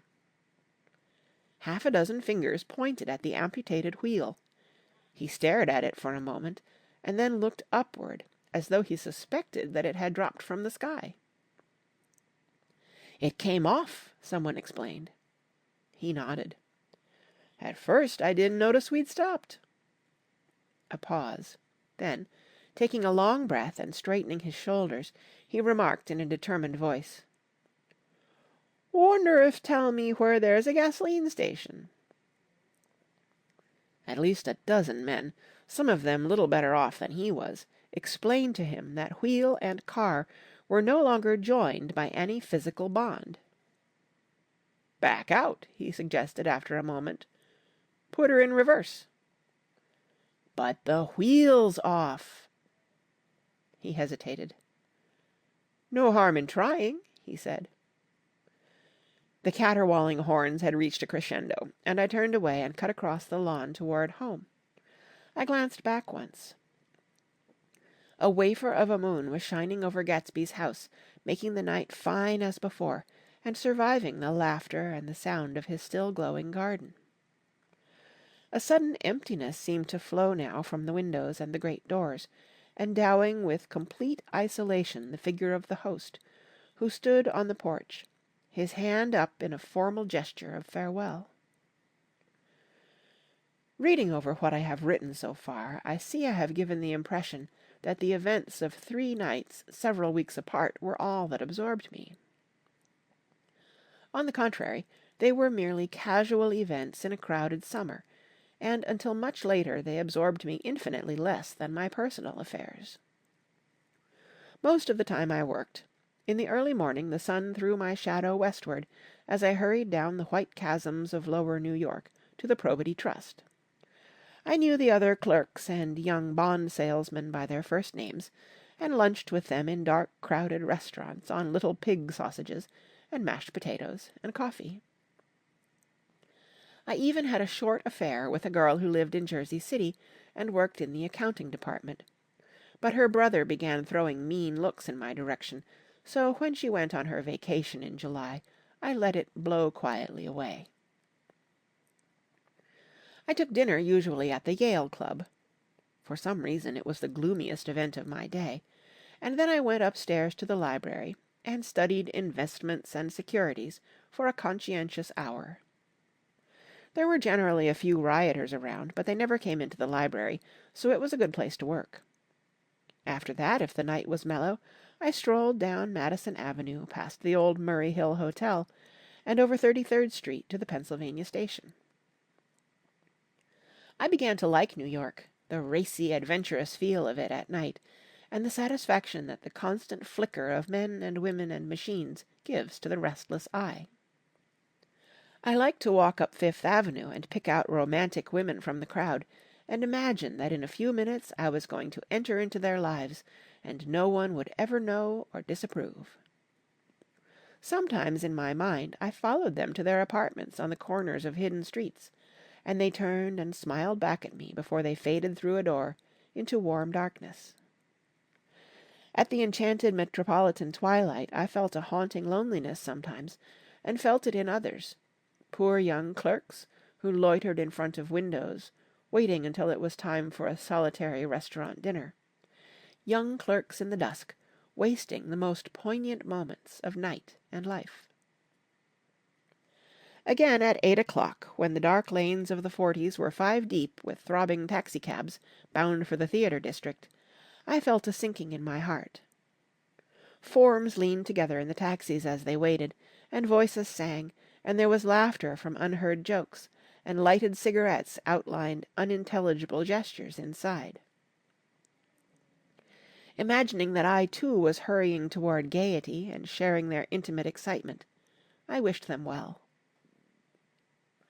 For a while I lost sight of Jordan Baker, and then in midsummer I found her again. At first I was flattered to go places with her, because she was a golf champion, and everyone knew her name. Then it was something more. I wasn't actually in love, but I felt a sort of tender curiosity. The bored, haughty face that she turned to the world concealed something.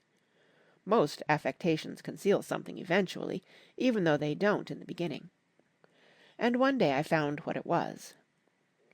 When we were on a house party together up in Warwick, she left a borrowed car out in the rain with the top down, and then lied about it. And suddenly I remembered the story about her that had eluded me that night at Daisy's. At her first big golf tournament there was a row that nearly reached the newspapers, a suggestion that she had moved her ball from a bad lie in the semi-final round. The thing approached the proportions of a scandal, then died away. A caddy retracted his statement, and the only other witness admitted that he might have been mistaken. The incident and the name had remained together in my mind. Jordan Baker instinctively avoided clever, shrewd men, and now I saw that this was because she felt safer on a plane where any divergence from a code would be thought impossible. She was incurably dishonest. She wasn't able to endure being at a disadvantage, and, given this unwillingness, I suppose she had begun dealing in subterfuges when she was very young, in order to keep that cool, insolent smile turned to the world, and yet satisfied the demands of her hard, jaunty body. It made no difference to me. Dishonesty in a woman is a thing you never blame deeply. I was casually sorry, and then I forgot. It was on that same house party that we had a curious conversation about driving a car. It started because she passed so close to some workmen that our fender flicked a button on one man's coat. "You're a rotten driver," I protested. "Either you ought to be more careful, or you oughtn't to drive at all." I am careful." "No, you're not." "Well, other people are," she said lightly. "What's that got to do with it?" "They'll keep out of my way," she insisted. "It takes two to make an accident." "Suppose you met somebody just as careless as yourself." "I hope I never will," she answered. "I hate careless people. That's why I like you." Her grey, sun-strained eyes stared straight ahead, but she had deliberately shifted our relations, and for a moment I thought I loved her. But I am slow thinking and full of interior rules that act as brakes on my desires, and I knew that first I had to get myself definitely out of that tangle back home. I'd been writing letters once a week and signing them "Love, Nick," and all I could think of was how, when that certain girl played tennis, a faint moustache of perspiration appeared on her upper lip. Nevertheless, there was a vague understanding that had to be tactfully broken off before I was free. Everyone suspects himself of at least one of the cardinal virtues, and this is mine. I am one of the few honest people that I have ever known. Chapter 4. On Sunday morning, while church bells rang in the villages along shore, the world and its mistress returned to Gatsby's house and twinkled hilariously on his lawn.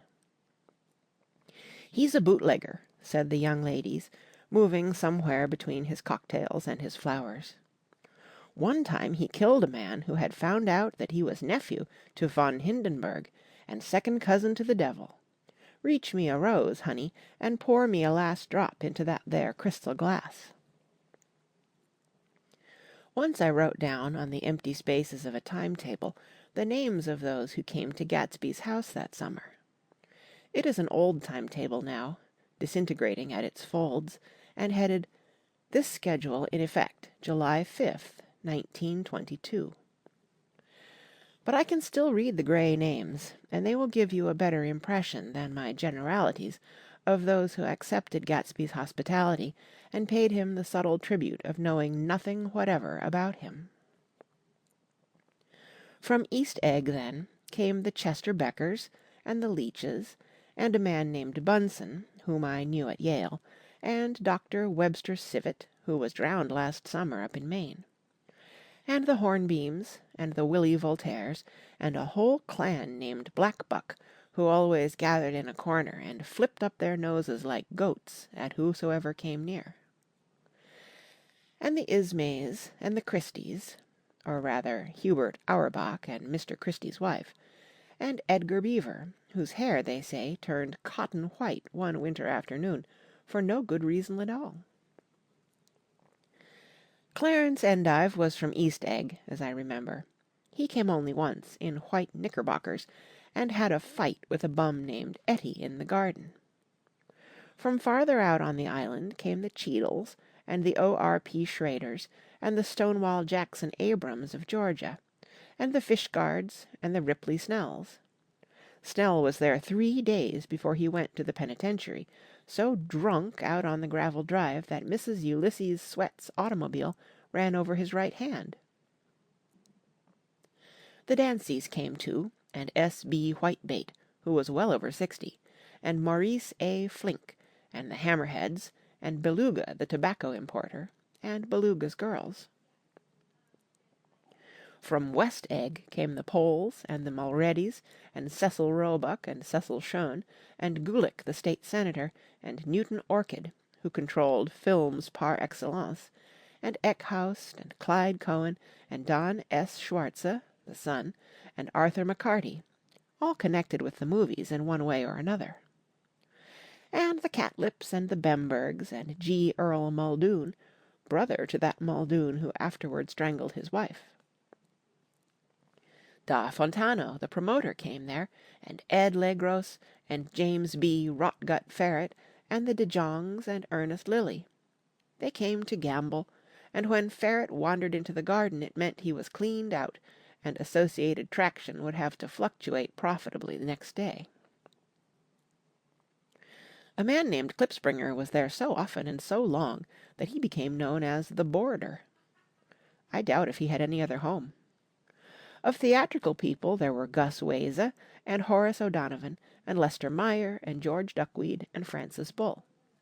Also from New York were the Cromes and the Backisons and the Denekers and Russell Betty and the Corrigans and the Kelleheres and the Dewars and the Scullys and S.W. Belcher and the Smirks and the young Quinns, divorced now, and Henry L. Palmetto, who killed himself by jumping in front of a subway train in Times Square.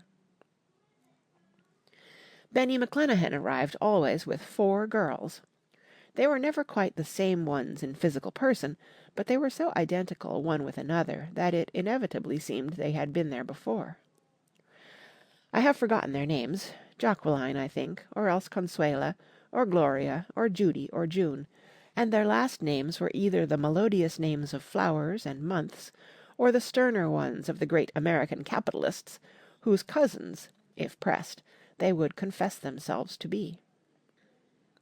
In addition to all these, I can remember that Faustina O'Brien came there at least once, and the Baedeker girls, and young Brewer, who had his nose shot off in the war, and Mr. Albrucksberger, and Miss Haag, his fiancée, and Ardita Fitzpeters, and Mr. P. Jewett, once head of the American Legion, and Miss Claudia Hipp, with a man reputed to be her chauffeur, and a prince of something, whom we called Duke, and whose name, if I ever knew it, I have forgotten.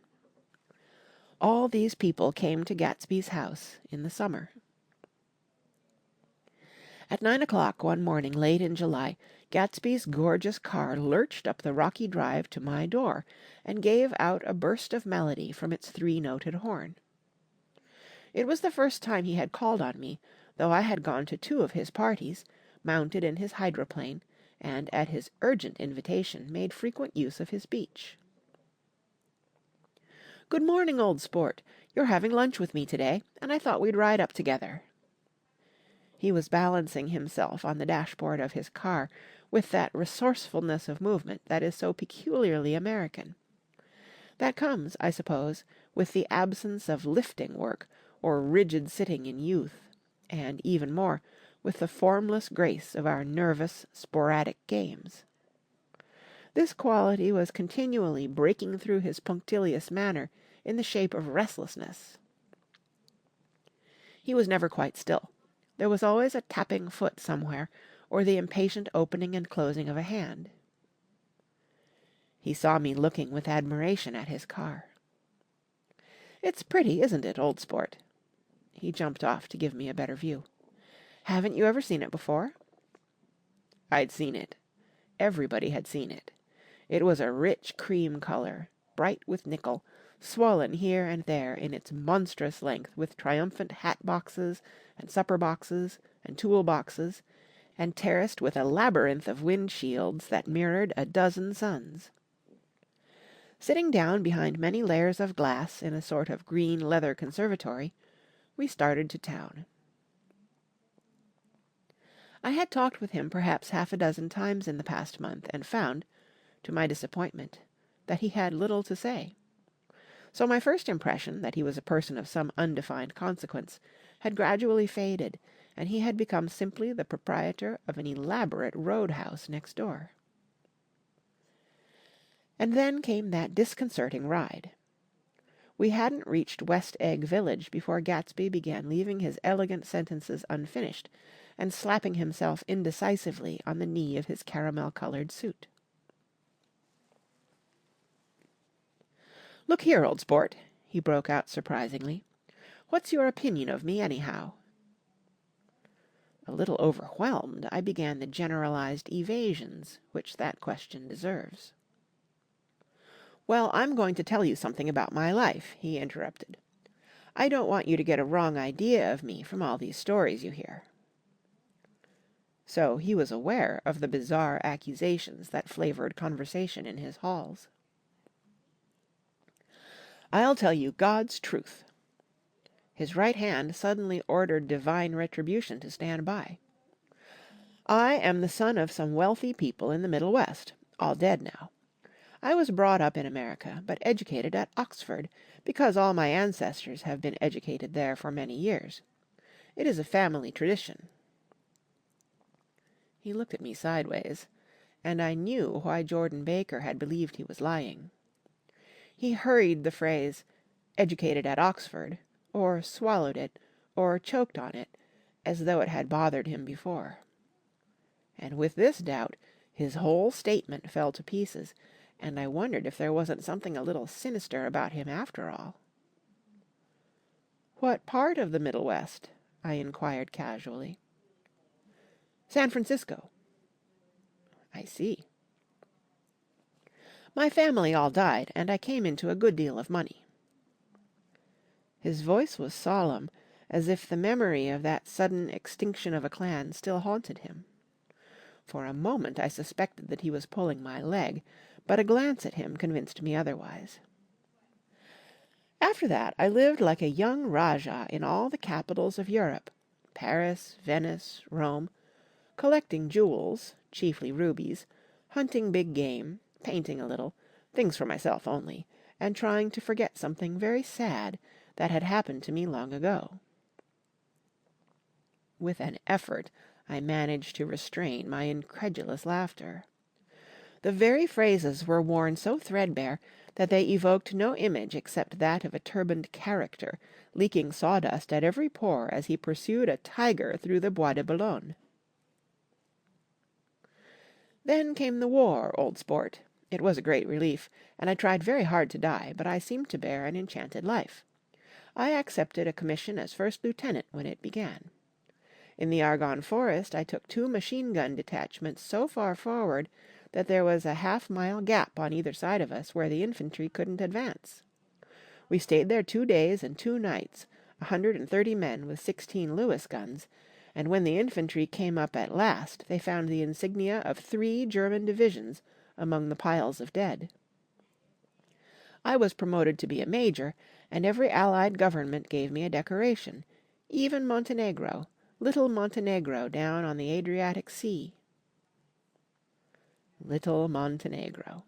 He lifted up the words and nodded at them with his smile. The smile comprehended Montenegro's troubled history and sympathized with the brave struggles of the Montenegrin people. It appreciated fully the chain of national circumstances which had elicited this tribute from Montenegro's warm little heart. My incredulity was submerged in fascination now. It was like skimming hastily through a dozen magazines. He reached in his pocket, and a piece of metal, slung on a ribbon, fell into my palm. "That's the one from Montenegro." To my astonishment, the thing had an authentic look. "Orderi di Danilo," ran the circular legend. "Montenegro, Nicholas Rex." "Turn it." "Major Jay Gatsby," I read, "for valor extraordinary." "Here's another thing I always carry, a souvenir of Oxford days. It was taken in Trinity Quad. The man on my left is now the Earl of Dorchester." It was a photograph of half a dozen young men in blazers, loafing in an archway through which were visible a host of spires. There was Gatsby, looking a little, not much, younger, with a cricket bat in his hand. Then it was all true. I saw the skins of tigers flaming in his palace on the Grand Canal. I saw him opening a chest of rubies to ease, with their crimson-lighted depths, the gnawings of his broken heart. "I'm going to make a big request of you today," he said, pocketing his souvenirs with satisfaction. "So I thought you ought to know something about me. I didn't want you to think I was just some nobody. You see, I usually find myself among strangers because I drift here and there, trying to forget the sad thing that happened to me." He hesitated. "You'll hear about it this afternoon." "At lunch?" "No, this afternoon. I happened to find out that you're taking Miss Baker to tea." "Do you mean you're in love with Miss Baker?" "No, old sport, I'm not, but Miss Baker has kindly consented to speak to you about this matter."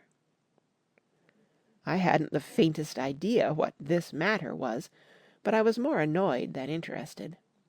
I hadn't asked Jordan to tea in order to discuss Mr. Jay Gatsby. I was sure the request would be something utterly fantastic, and for a moment I was sorry I'd ever set foot upon his overpopulated lawn. He wouldn't say another word. His correctness grew on him as we neared the city. We passed Port Roosevelt, where there was a glimpse of red-belted ocean-going ships, and sped along a cobbled slum lined with the dark, undeserted saloons of the faded gilt 1900s. Then the Valley of Ashes opened out on both sides of us, and I had a glimpse of Mrs. Wilson straining at the garage pump with panting vitality as we went by. With fenders spread like wings, we scattered light through half Long Island City. Only half, for as we twisted among the pillars of the elevated, I heard the familiar jug-jug spat of a motorcycle, and a frantic policeman rode alongside. "All right, old sport," called Gatsby. We slowed down. Taking a white card from his wallet, he waved it before the man's eyes. "Right you are," agreed the policeman, tipping his cap. "Know you next time, Mr. Gatsby. Excuse me." "What was that?" I inquired. "The picture of Oxford?"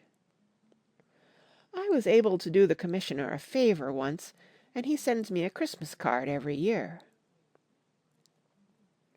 Over the great bridge, with the sunlight through the girders making a constant flicker upon the moving cars, with the city rising up across the river in white heaps and sugar lumps, all built with a wish out of non-olfactory money. The city seen from the Queensborough Bridge is always the city seen for the first time, in its first wild promise of all the mystery and the beauty in the world. A dead man passed us in a hearse heaped with blooms, followed by 2 carriages with drawn blinds, and by more cheerful carriages for friends. The friends looked out at us with tragic eyes and short upper lips of southeastern Europe, and I was glad that the sight of Gatsby's splendid car was included in their sombre holiday. As we crossed Blackwell's Island, a limousine passed us, driven by a white chauffeur, in which sat 3 modish negroes, 2 bucks and a girl. I laughed aloud as the yolks of their eyeballs rolled toward us in haughty rivalry. Anything can happen now that we've slid over this bridge, I thought. Anything at all. Even Gatsby could happen, without any particular wonder. Roaring noon. In a well-fanned 42nd Street cellar I met Gatsby for lunch. Blinking away the brightness of the street outside, my eyes picked him out obscurely in the anteroom, talking to another man. "Mr. Carroway, this is my friend Mr. Wolfsheim." A small, flat-nosed Jew raised his large head and regarded me with 2 fine growths of hair which luxuriated in either nostril. After a moment I discovered his tiny eyes in the half-darkness. "So I took one look at him," said Mr. Wolfsheim, shaking my hand earnestly. "And what do you think I did?" "What?" I inquired politely. But evidently he was not addressing me, for he dropped my hand and covered Gatsby with his expressive nose. "I handed the money to Catspaw, and I said, 'All right, Catspaw, don't pay him a penny till he shuts his mouth.' He shut it then and there." Gatsby took an arm of each of us and moved forward into the restaurant, whereupon Mr. Wolfsheim swallowed a new sentence he was starting and lapsed into a somnambulatory abstraction. "Highballs?" asked the head waiter. "This is a nice restaurant here," said Mr. Wolfsheim, looking at the Presbyterian nymphs on the ceiling. "But I like across the street better." "Yes, highballs," agreed Gatsby, and then to Mr. Wolfsheim, "It's too hot over there." "Hot and small, yes," said Mr. Wolfsheim, "but full of memories." "What place is that?" I asked. "The old Metropole." "The old Metropole," brooded Mr. Wolfsheim gloomily. "Filled with faces dead and gone, filled with friends gone now forever. I can't forget so long as I live the night they shot Rosie Rosenthal there. It was 6 of us at table, and Rosie had eat and drunk a lot all evening. When it was almost morning, the waiter came up to him with a funny look and says somebody wants to speak to him outside. "All right," says Rosie, and begins to get up, and I pulled him down in his chair. "Let the bastards come in here if they want you, Rosie, but don't you, so help me, move outside this room." It was 4 o'clock in the morning then, and if we'd raised of the blinds we'd have seen daylight. "Did he go?" I asked innocently. "Sure he went!" Mr. Wolfsheim's nose flashed at me indignantly. "He turned around in the door and says, 'Don't let that waiter take away my coffee.' Then he went out on the sidewalk and they shot him 3 times in his full belly and drove away." "4 of them were electrocuted," I said, remembering. "5 with Becker." His nostrils turned to me in an interested way. "I understand you're looking for a business connection." The juxtaposition of these 2 remarks was startling. Gatsby answered for me. "Oh, no," he exclaimed. "This isn't the man." "No?" Mr. Wolfsheim seemed disappointed. "This is just a friend. I told you we'd talk about that some other time." "I beg your pardon," said Mr. Wolfsheim. "I had the wrong man." A succulent hash arrived, and Mr. Wolfsheim, forgetting the more sentimental atmosphere of the old metropole, began to eat with ferocious delicacy. His eyes, meanwhile, roved very slowly all around the room. He completed the arc by turning to inspect the people directly behind. I think that, except for my presence, he would have taken one short glance beneath our own table. "Look here, old sport," said Gatsby, leaning toward me.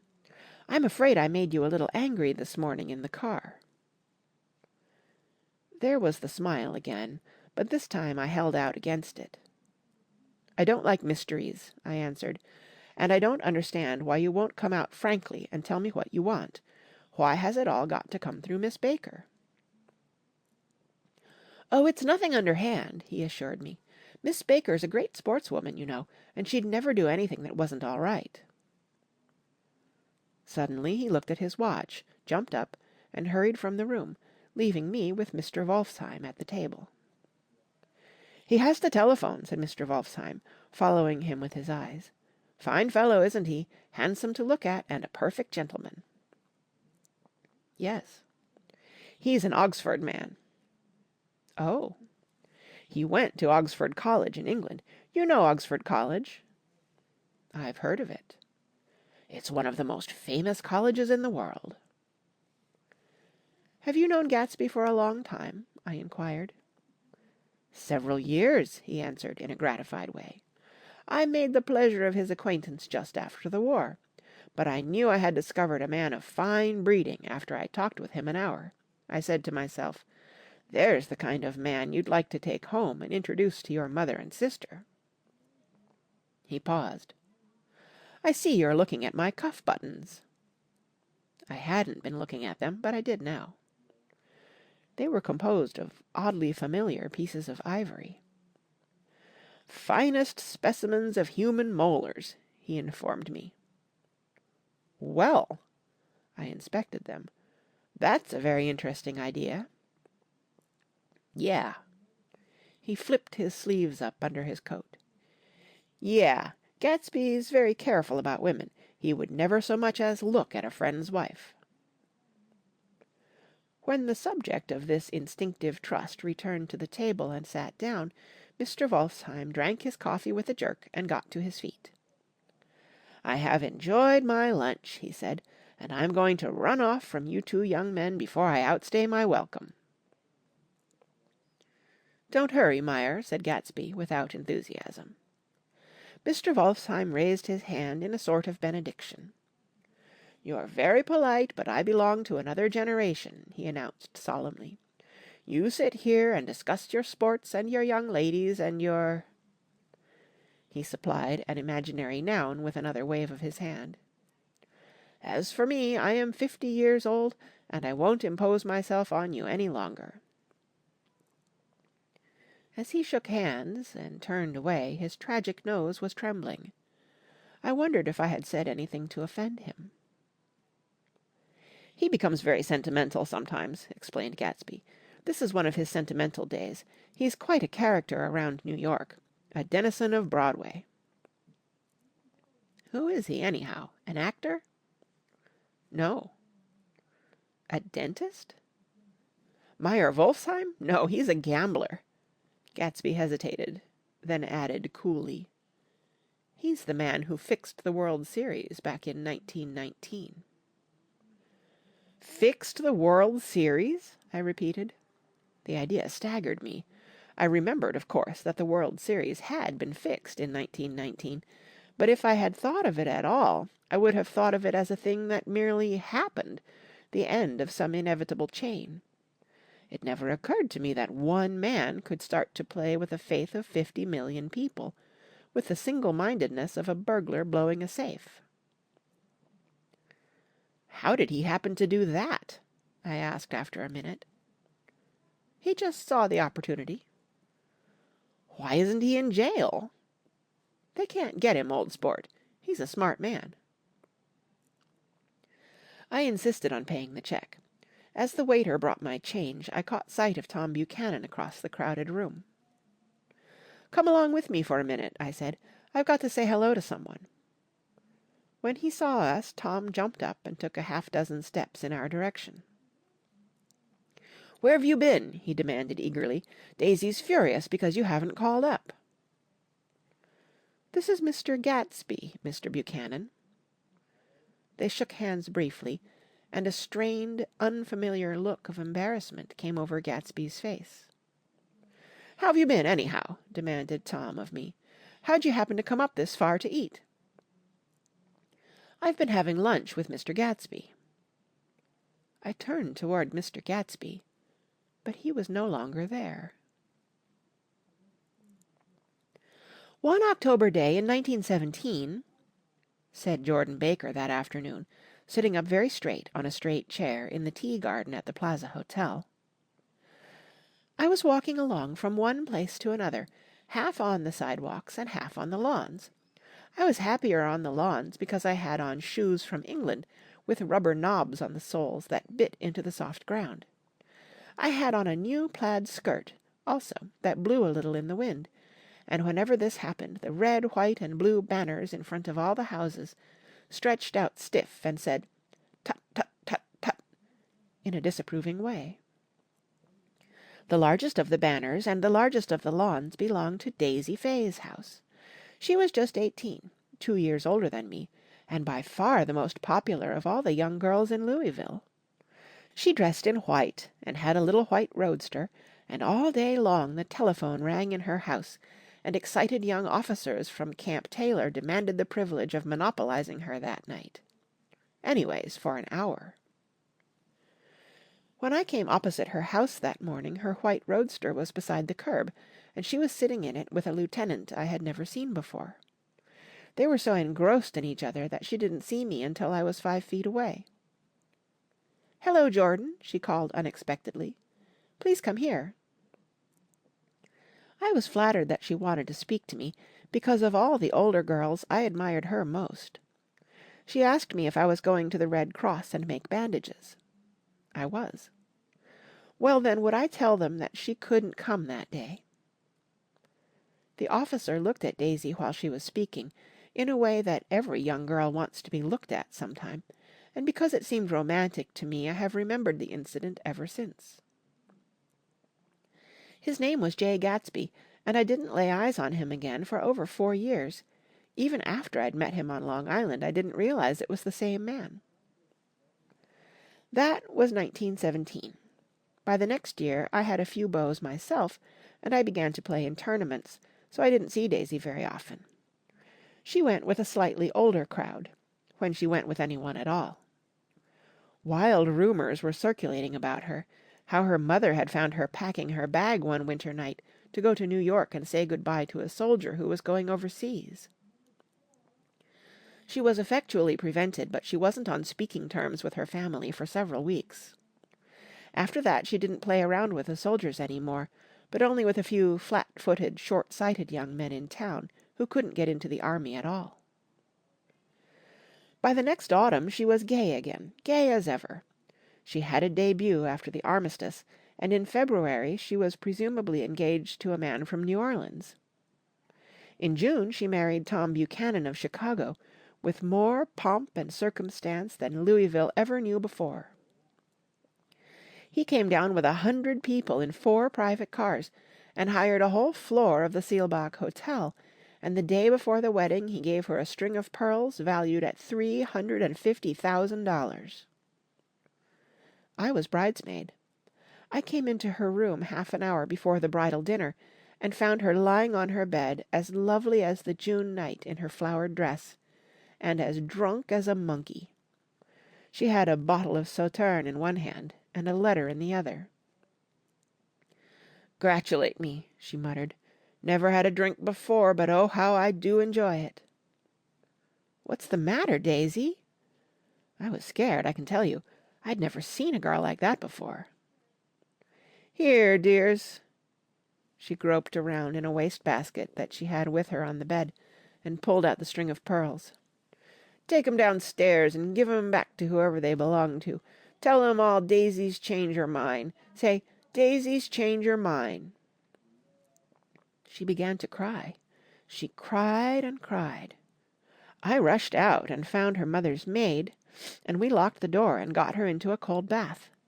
She wouldn't let go of the letter. She took it into the tub with her, and squeezed it up into a wet ball, and only let me leave it in the soap dish when she saw that it was coming to pieces like snow.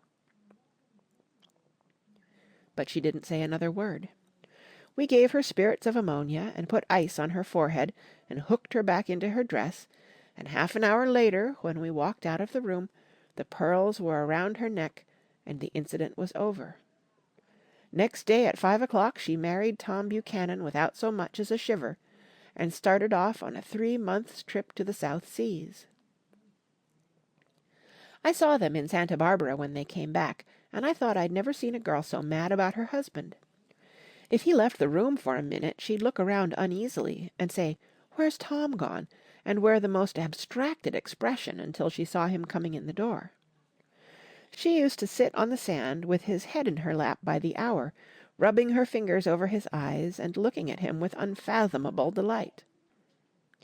It was touching to see them together. It made you laugh in a hushed, fascinated way. That was in August. A week after I left Santa Barbara, Tom ran into a wagon on the Ventura Road one night and ripped a front wheel off his car. The girl who was with him got into the papers too because her arm was broken. She was one of the chambermaids in the Santa Barbara Hotel. The next April Daisy had her little girl, and they went to France for a year. I saw them one spring in Cannes, and later in Deauville, and then they came back to Chicago to settle down. Daisy was popular in Chicago, as you know. They moved with a fast crowd, all of them young and rich and wild, but she came out with an absolutely perfect reputation. Perhaps because she doesn't drink. It's a great advantage not to drink among hard-drinking people. You can hold your tongue, and moreover, you can time any little irregularity of your own so that everybody else is so blind that they don't see or care. Perhaps Daisy never went in for amour at all, and yet there's something in that voice of hers. Well, about 6 weeks ago she heard the name Gatsby for the first time in years. It was when I asked you, do you remember, if you knew Gatsby in West Egg. After you had gone home she came into my room and woke me up and said, "What Gatsby?" And when I described him, I was half asleep, she said in the strangest voice that it must be the man she used to know. It wasn't until then that I connected this Gatsby with the officer in her white car. When Jordan Baker had finished telling all this, we had left the plaza for half an hour, and were driving in a Victoria through Central Park. The sun had gone down behind the tall apartments of the movie stars in the West 50s, and the clear voices of girls, already gathered like crickets on the grass, rose through the hot twilight. "I'm the Sheik of Araby, your love belongs to me. At night, when you're asleep, into your tent I'll creep." It was a strange coincidence, I said. But it wasn't a coincidence at all. Why not? Gatsby bought that house so that Daisy would be just across the bay. Then it had not been merely the stars to which he had aspired on that June night. He came alive to me, delivered suddenly from the womb of his purposeless splendor. "He wants to know," continued Jordan, "if you'll invite Daisy to your house some afternoon, and then let him come over." The modesty of the demand shook me. He had waited 5 years and bought a mansion where he dispensed starlight to casual moths, so that he could come over some afternoon to a stranger's garden. Did I have to know all this before he could ask such a little thing? "He's afraid. He's waited so long. He thought you might be offended. You see, he's a regular tough underneath it all." Something worried me. Why didn't he ask you to arrange a meeting? "He wants her to see his house," she explained, "and your house is right next door." Oh. "I think he half expected her to wander into one of his parties some night," went on Jordan, "but she never did. Then he began asking people casually if they knew her, and I was the first one he found.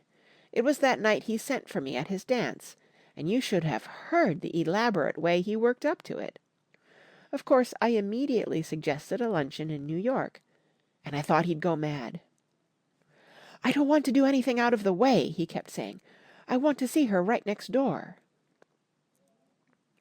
When I said you were a particular friend of Tom's, he started to abandon the whole idea. He doesn't know very much about Tom, though he says he's read a Chicago paper for years just on the chance of catching a glimpse of Daisy's name." It was dark now, and as we dipped under a little bridge, I put my arm around Jordan's golden shoulder and drew her toward me and asked her to dinner.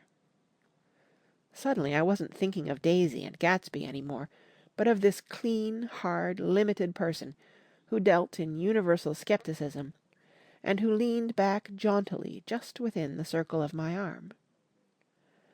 A phrase began to beat in my ears with a sort of heady excitement. "There are only the pursued, the pursuing, the busy, and the tired." "And Daisy ought to have something in her life," murmured Jordan to me. "Does she want to see Gatsby?" "She's not to know about it. Gatsby doesn't want her to know. You're just supposed to invite her to tea." We passed a barrier of dark trees, and then the facade of 59th Street. A block of delicate pale light beamed down into the park. Unlike Gatsby and Tom Buchanan, I had no girl whose disembodied face floated along the dark cornices and blinding signs, and so I drew up the girl beside me, tightening my arms. Her wan, scornful mouth smiled, and so I drew her up again, closer, this time to my face. Chapter 5. When I came home to West Egg that night, I was afraid for a moment that my house was on fire. 2 o'clock, and the whole corner of the peninsula was blazing with light, which fell unreal on the shrubbery and made thin, elongating glints upon the roadside wires. Turning a corner, I saw that it was Gatsby's house, lit from tower to cellar. At first I thought it was another party, a wild rout that had resolved itself into hide-and-go-seek, or sardines in the box, with all the house thrown open to the game. But there wasn't a sound, only wind in the trees, which blew the wires and made the lights go off and on again, as if the house had winked into the darkness. As my taxi groaned away, I saw Gatsby walking toward me across his lawn. "Your place looks like the World's Fair," I said. "Does it?" He turned his eyes toward it absently. "I have been glancing into some of the rooms. Let's go to Coney Island, old sport, in my car." "It's too late." "Well, suppose we take a plunge in the swimming pool. I haven't made use of it all summer." "I've got to go to bed." "All right." He waited, looking at me with suppressed eagerness. "I talked with Miss Baker," I said after a moment. "I'm going to call up Daisy tomorrow and invite her over here to tea." "Oh, that's all right," he said carelessly. "I don't want to put you to any trouble." "What day would suit you?" "What day would suit you," he corrected me quickly. "I don't want to put you to any trouble, you see." "How about the day after tomorrow?" He considered for a moment. Then, with reluctance, "I want to get the grass cut," he said. We both looked at the grass. There was a sharp line where my ragged lawn ended and the darker, well-kept expanse of his began. I suspected that he meant my grass. "There's another little thing," he said uncertainly, and hesitated. "Would you rather put it off for a few days?" I asked. "Oh, it isn't about that. At least—" He fumbled with a series of beginnings. "Why, I thought— Why, look here, old sport. You don't make much money, do you?" "Not very much." This seemed to reassure him, and he continued more confidently. "I thought, if you didn't, if you'll pardon my— You see, I carry on a little business on the side, a sort of side-line, you understand. And I thought that if you don't make very much— You're selling bonds, aren't you, old sport?" "Trying to." "Well, this would interest you. It wouldn't take up much of your time, and you might pick up a nice bit of money. It happens to be a rather confidential sort of thing." I realize now that under different circumstances that conversation might have been one of the crises of my life. But because the offer was obviously and tactlessly for a service to be rendered, I had no choice except to cut him off there. "I've got my hands full," I said. "I'm much obliged, but I couldn't take on any more work." "You wouldn't have to do any business with Wolfsheim." Evidently he thought I was shying away from the connection mentioned at lunch, but I assured him he was wrong. He waited a moment longer, hoping I'd begin a conversation, but I was too absorbed to be responsive, so he went unwillingly home. The evening had made me light-headed and happy. I think I walked into a deep sleep as I entered my front door. So I didn't know whether or not Gatsby went to Coney Island, or for how many hours he glanced into rooms, while his house blazed gaudily on. I called up Daisy from the office next morning, and invited her to come to tea. "Don't bring Tom," I warned her. "What?" "Don't bring Tom." "Who is Tom?" she asked innocently. The day agreed upon was pouring rain. At 11 o'clock a man in a raincoat, dragging a lawn-mower, tapped at my front door and said that Mr. Gatsby had sent him over to cut my grass. This reminded me that I had forgotten to tell my Finn to come back, so I drove into West Egg Village to search for her among soggy, whitewashed alleys, and to buy some cups and lemons and flowers. The flowers were unnecessary, for at 2 o'clock a greenhouse arrived from Gatsby's, with innumerable receptacles to contain it. An hour later the front door opened nervously, and Gatsby, in a white flannel suit, silver shirt, and gold-coloured tie, hurried in. He was pale, and there were dark signs of sleeplessness beneath his eyes. "Is everything all right?" he asked immediately. "The grass looks fine, if that's what you mean." "What grass?" he inquired blankly. "Oh, the grass in the yard." He looked out the window at it, but judging from his expression, I don't believe he saw a thing. "Looks very good," he remarked vaguely. "One of the papers said they thought the rain would stop about 4. I think it was the Journal. Have you got everything you need in the shape of tea?" I took him into the pantry, where he looked a little reproachfully at the Finn. Together we scrutinized the 12 lemon cakes from the delicatessen shop. "Will they do?" I asked. Of course. They're fine." And he added hollowly, "Old sport." The rain cooled about 3:30 to a damp mist, through which occasional thin drops swam like dew.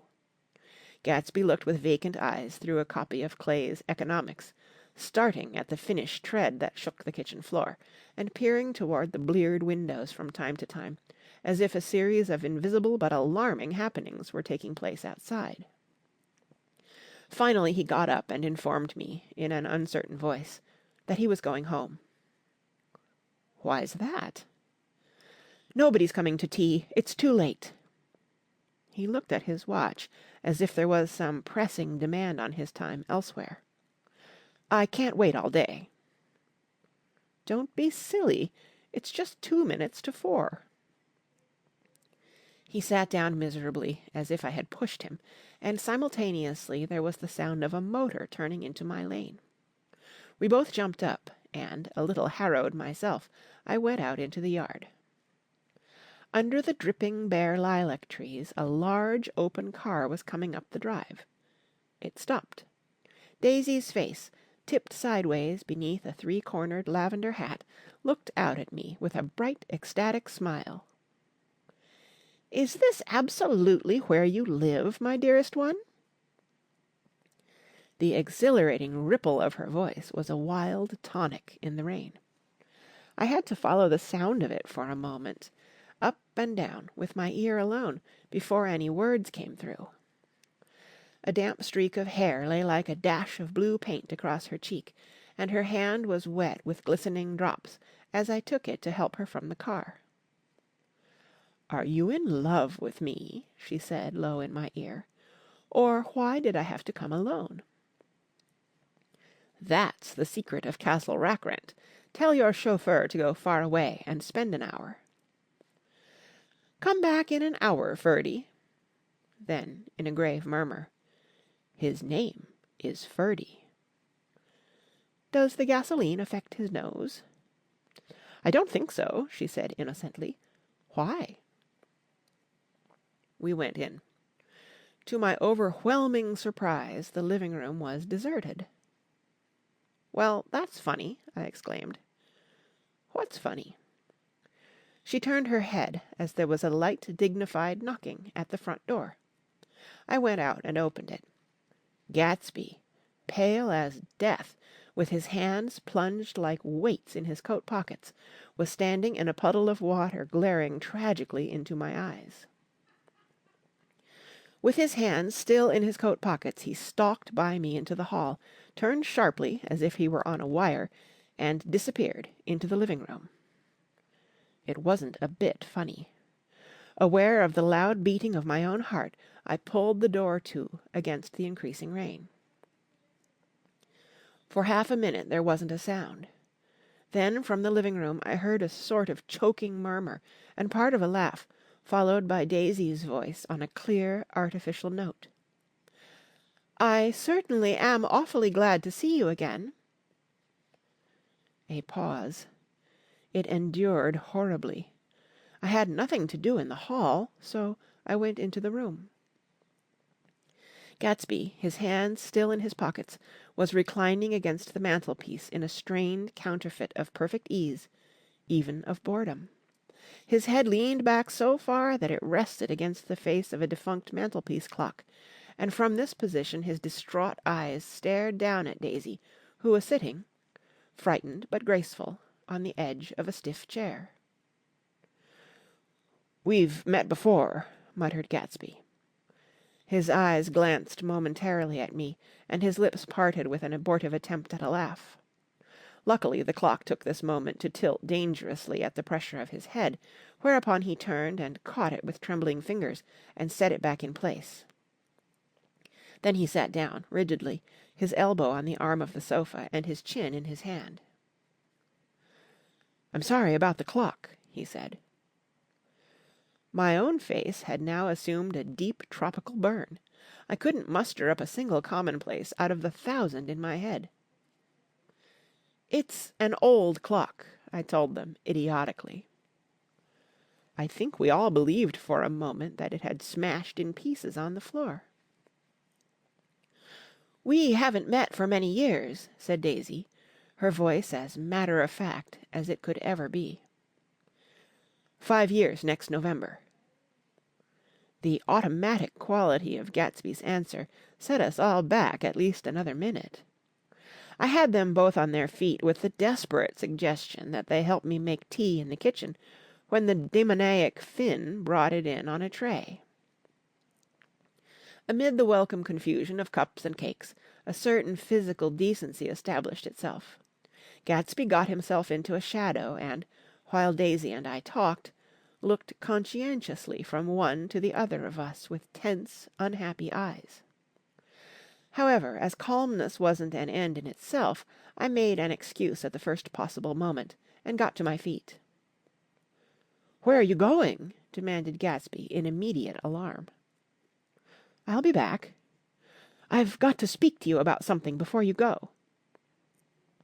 He followed me wildly into the kitchen, closed the door, and whispered, "Oh, God!" in a miserable way. "What's the matter?" "This is a terrible mistake," he said, shaking his head from side to side. "A terrible, terrible mistake." "You're just embarrassed, that's all." And luckily I added, "Daisy's embarrassed too." "She's embarrassed?" he repeated incredulously. "Just as much as you are." "Don't talk so loud." "You're acting like a little boy," I broke out impatiently. "Not only that, but you're rude. Daisy's sitting in there all alone." He raised his hand to stop my words, looked at me with unforgettable reproach, and, opening the door cautiously, went back into the other room.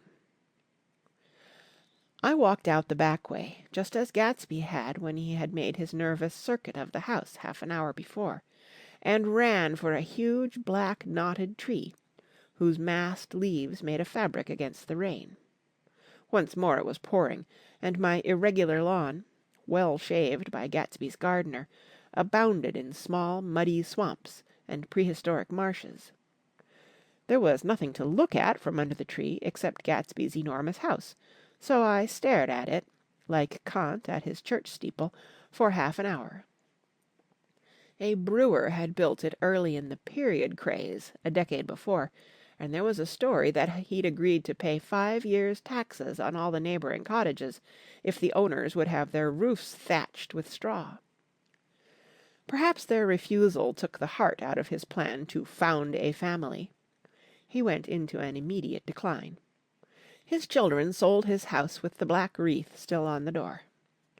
Americans, while occasionally willing to be serfs, have always been obstinate about being peasantry.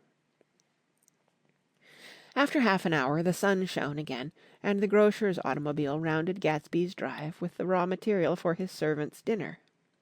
I felt sure he wouldn't eat a spoonful. A maid began opening the upper windows of his house, appeared momentarily in each, and, leaning from a large central bay, spat meditatively into the garden.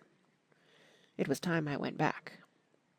While the rain continued, it had seemed like the murmur of their voices, rising and swelling a little now and then with gusts of emotion.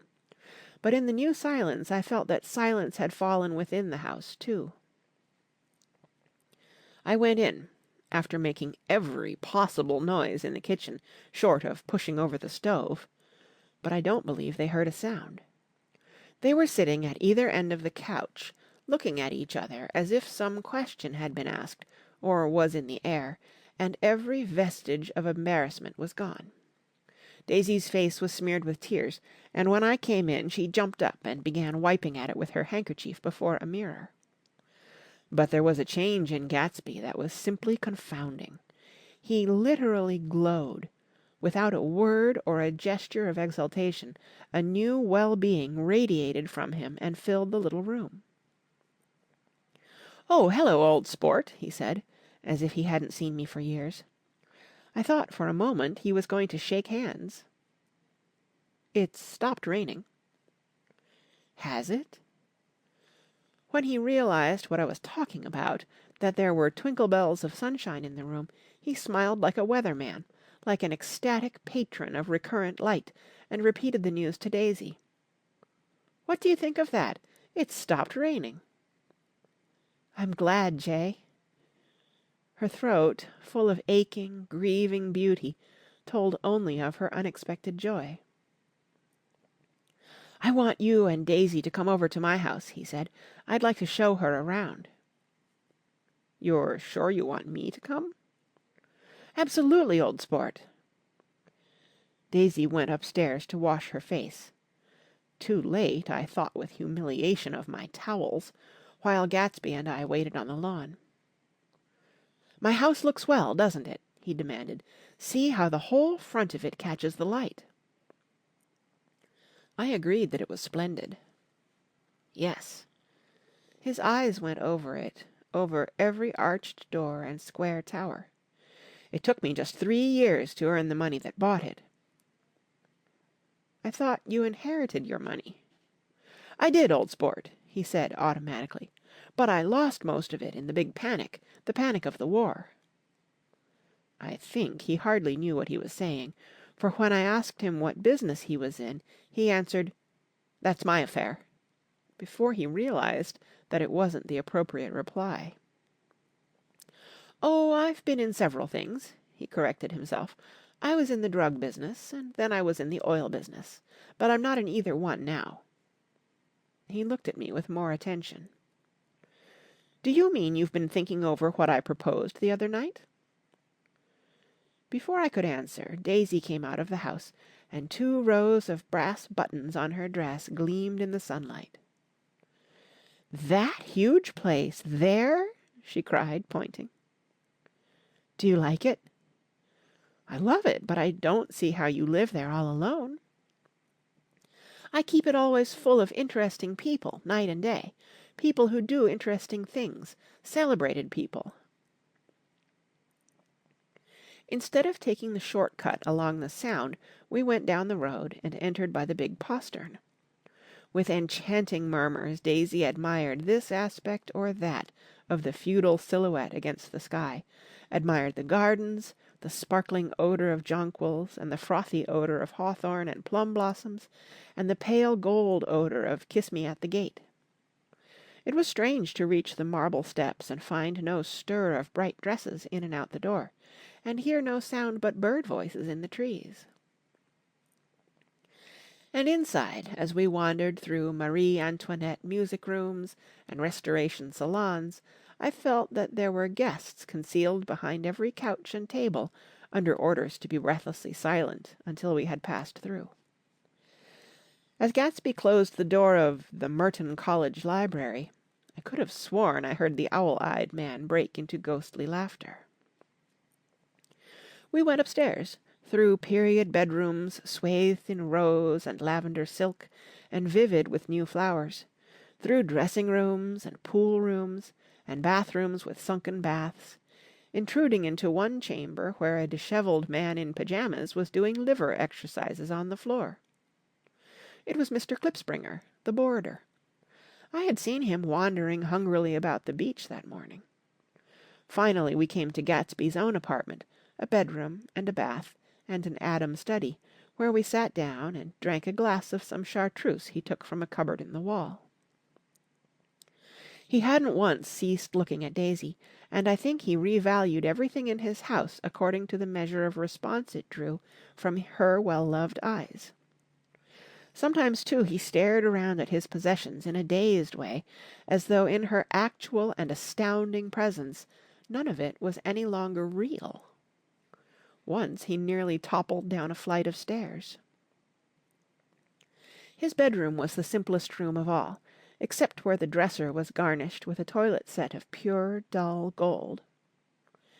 Daisy took the brush with delight and smoothed her hair, whereupon Gatsby sat down and shaded his eyes and began to laugh.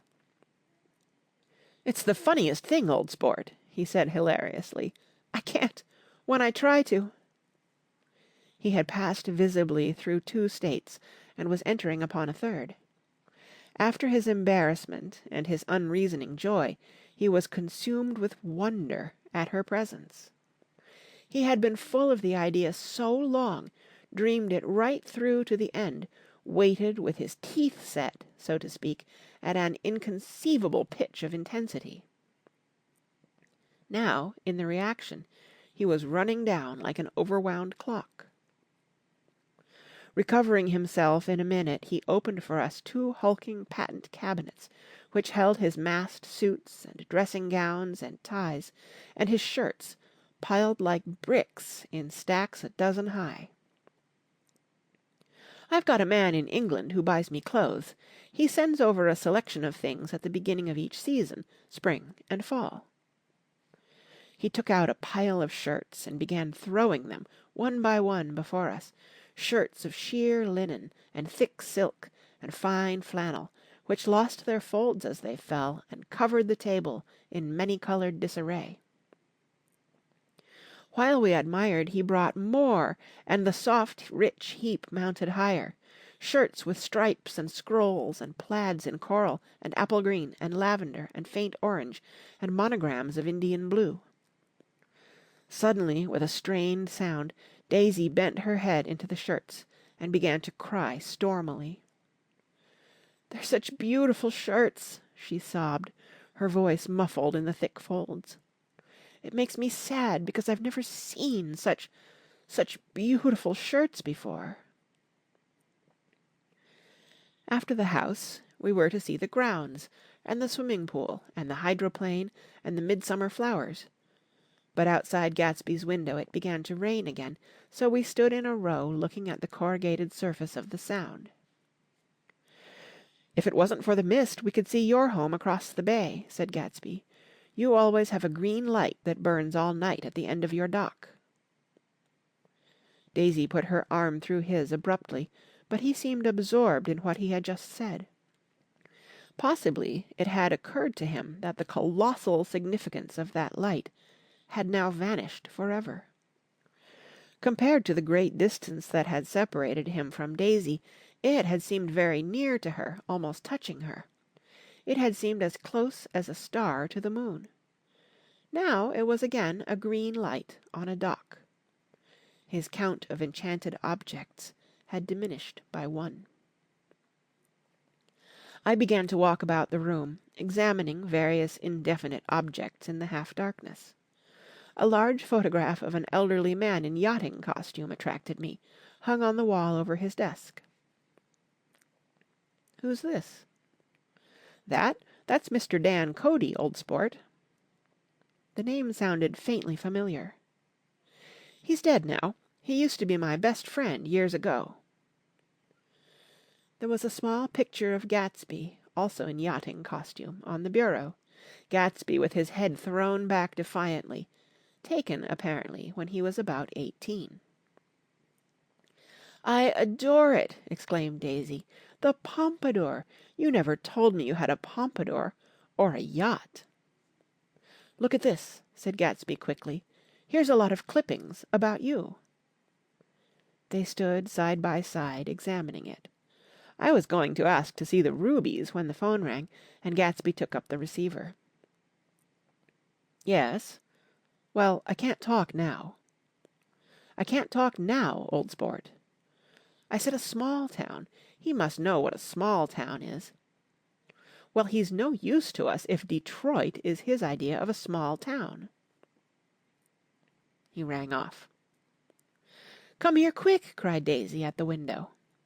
The rain was still falling, but the darkness had parted in the west, and there was a pink and golden billow of foamy clouds above the sea. "Look at that!" she whispered, and then, after a moment, "I'd like to just get one of those pink clouds and put you in it and push you around." I tried to go then, but they wouldn't hear of it. Perhaps my presence made them feel more satisfactorily alone. "I know what we'll do," said Gatsby. "We'll have Klipspringer play the piano."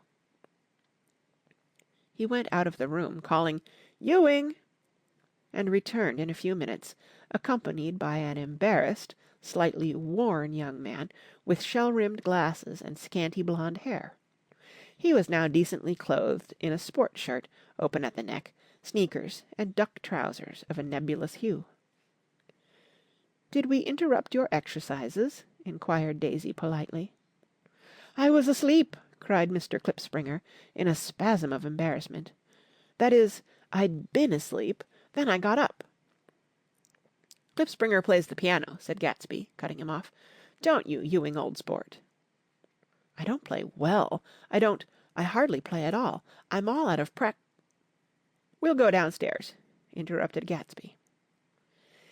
He flipped a switch. The grey windows disappeared as the house glowed full of light. In the music room Gatsby turned on a solitary lamp beside the piano. He lit Daisy's cigarette from a trembling match, and sat down with her on a couch far across the room, where there was no light save what the gleaming floor bounced in from the hall. When Klipspringer had played "The Love Nest," he turned around on the bench and searched unhappily for Gatsby in the gloom. "I'm all out of practice, you see. I told you I couldn't play. I'm all out of "Don't talk so much, old sport," commanded Gatsby. "Play." "In the morning, in the evening, ain't we got fun?" Outside the wind was loud, and there was a faint flow of thunder along the Sound. All the lights were going on in West Egg now. The electric trains, men carrying, were plunging home through the rain from New York. It was the hour of a profound human change, and excitement was generating on the air. "One thing's sure and nothing's surer, the rich get richer and the poor get children. In the meantime, in between time." As I went over to say good-bye, I saw that the expression of bewilderment had come back into Gatsby's face, as though a faint doubt had occurred to him as to the quality of his present happiness. Almost 5 years! There must have been moments even that afternoon when Daisy tumbled short of his dreams, not through her own fault, but because of the colossal vitality of his illusion. It had gone beyond her, beyond everything. He had thrown himself into it with a creative passion, adding to it all the time, decking it out with every bright feather that drifted his way. No amount of fire or freshness can challenge what a man will store up in his ghostly heart. As I watched him he adjusted himself a little, visibly. His hand took hold of hers, and as she said something low in his ear, he turned toward her with a rush of emotion. I think that voice held him most, with its fluctuating, feverish warmth, because it couldn't be overdreamed. That voice was a deathless song. They had forgotten me, but Daisy glanced up and held out her hand. Gatsby didn't know me now at all. I looked once more at them, and they looked back at me, remotely, possessed by intense life. Then I went out of the room and down the marble steps into the rain, leaving them there together. Chapter 6. About this time an ambitious young reporter from New York arrived one morning at Gatsby's door, and asked him if he had anything to say. "Anything to say about what?" inquired Gatsby politely. "Why, any statement to give out." It transpired, after a confused 5 minutes, that the man had heard Gatsby's name around his office in a connection which he either wouldn't reveal or didn't fully understand. This was his day off, and with laudable initiative he had hurried out to see. It was a random shot, and yet the reporter's instinct was right. Gatsby's notoriety, spread about by the hundreds who had accepted his hospitality, and so become authorities on his past, had increased all summer until he fell just short of being news. Contemporary legends, such as the "underground pipeline to Canada," attached themselves to him, and there was one persistent story that he didn't live in a house at all, but in a boat that looked like a house and was moved secretly up and down Long Island shore. Just why these inventions were a source of satisfaction to James Gatz of North Dakota isn't easy to say. James Gatz. That was really, or at least legally, his name. He had changed it at the age of 17, and at the specific moment that witnessed the beginning of his career, when he saw Dan Cody's yacht drop anchor over the most insidious flat on Lake Superior. It was James Gatz who had been loafing along the beach that afternoon in a torn green jersey and a pair of canvas pants, but it was already Jay Gatsby who borrowed a rowboat, pulled out to the Tuolumne, and informed Cody that a wind might catch him and break him up in half an hour. I suppose he'd had the name ready for a long time even then. His parents were shiftless and unsuccessful farm people. His imagination had never really accepted them as his parents at all. The truth was that Jay Gatsby of West Egg, Long Island, sprang from his platonic conception of himself.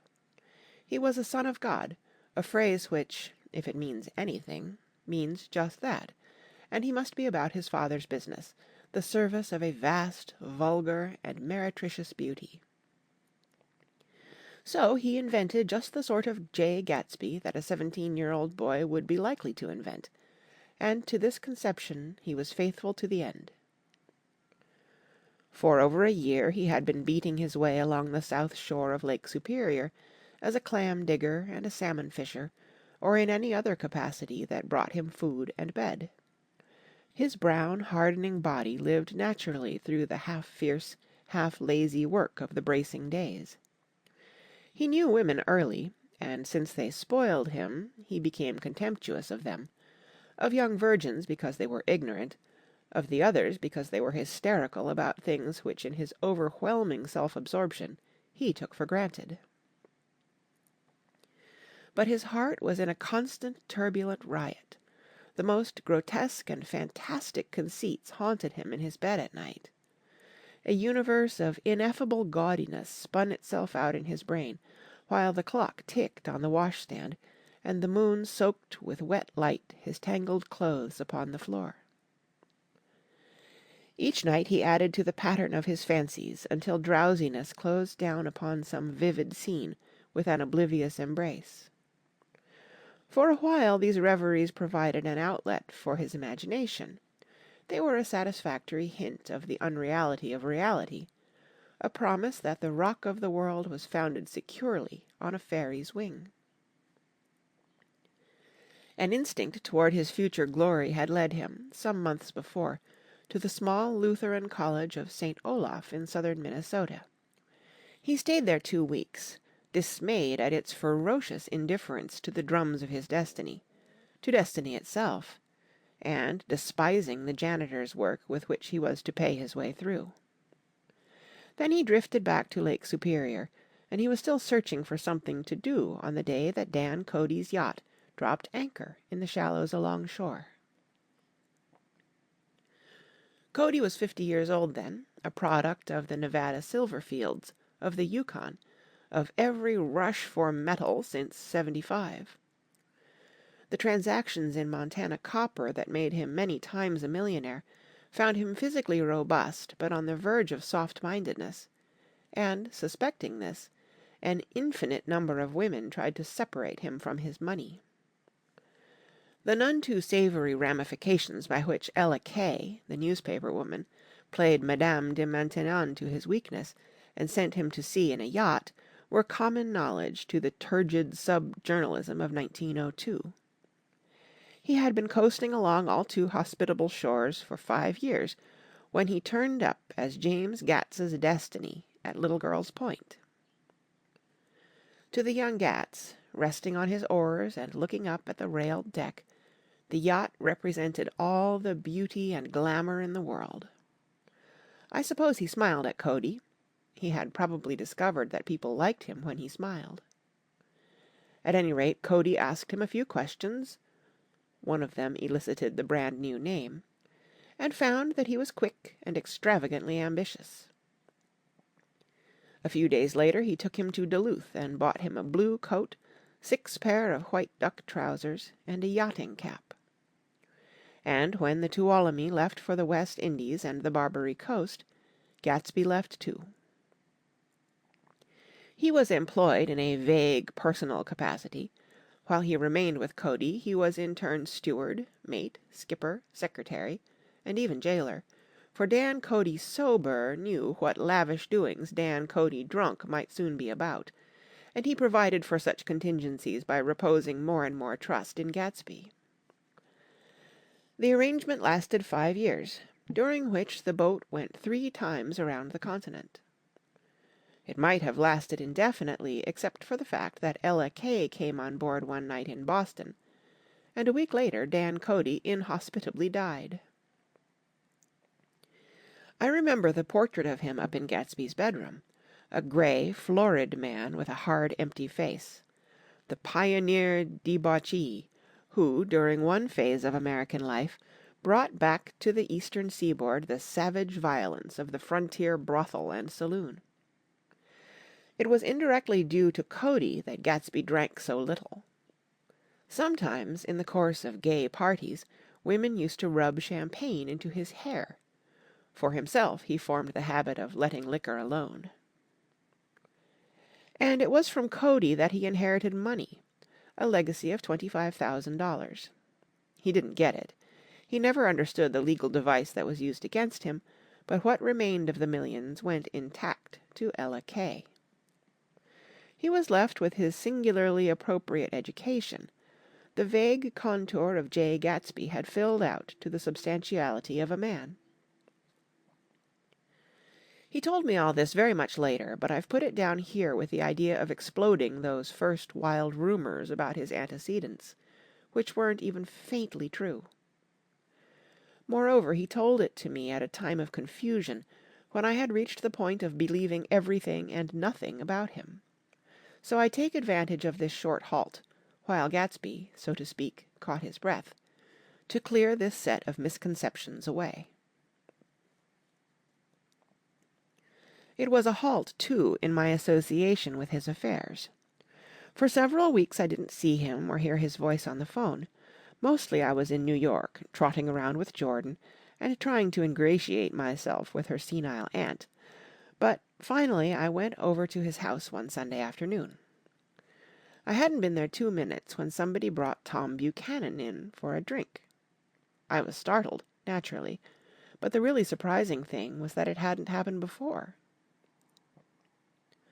They were a party of 3 on horseback, Tom, and a man named Sloane, and a pretty woman in a brown riding habit, who had been there previously.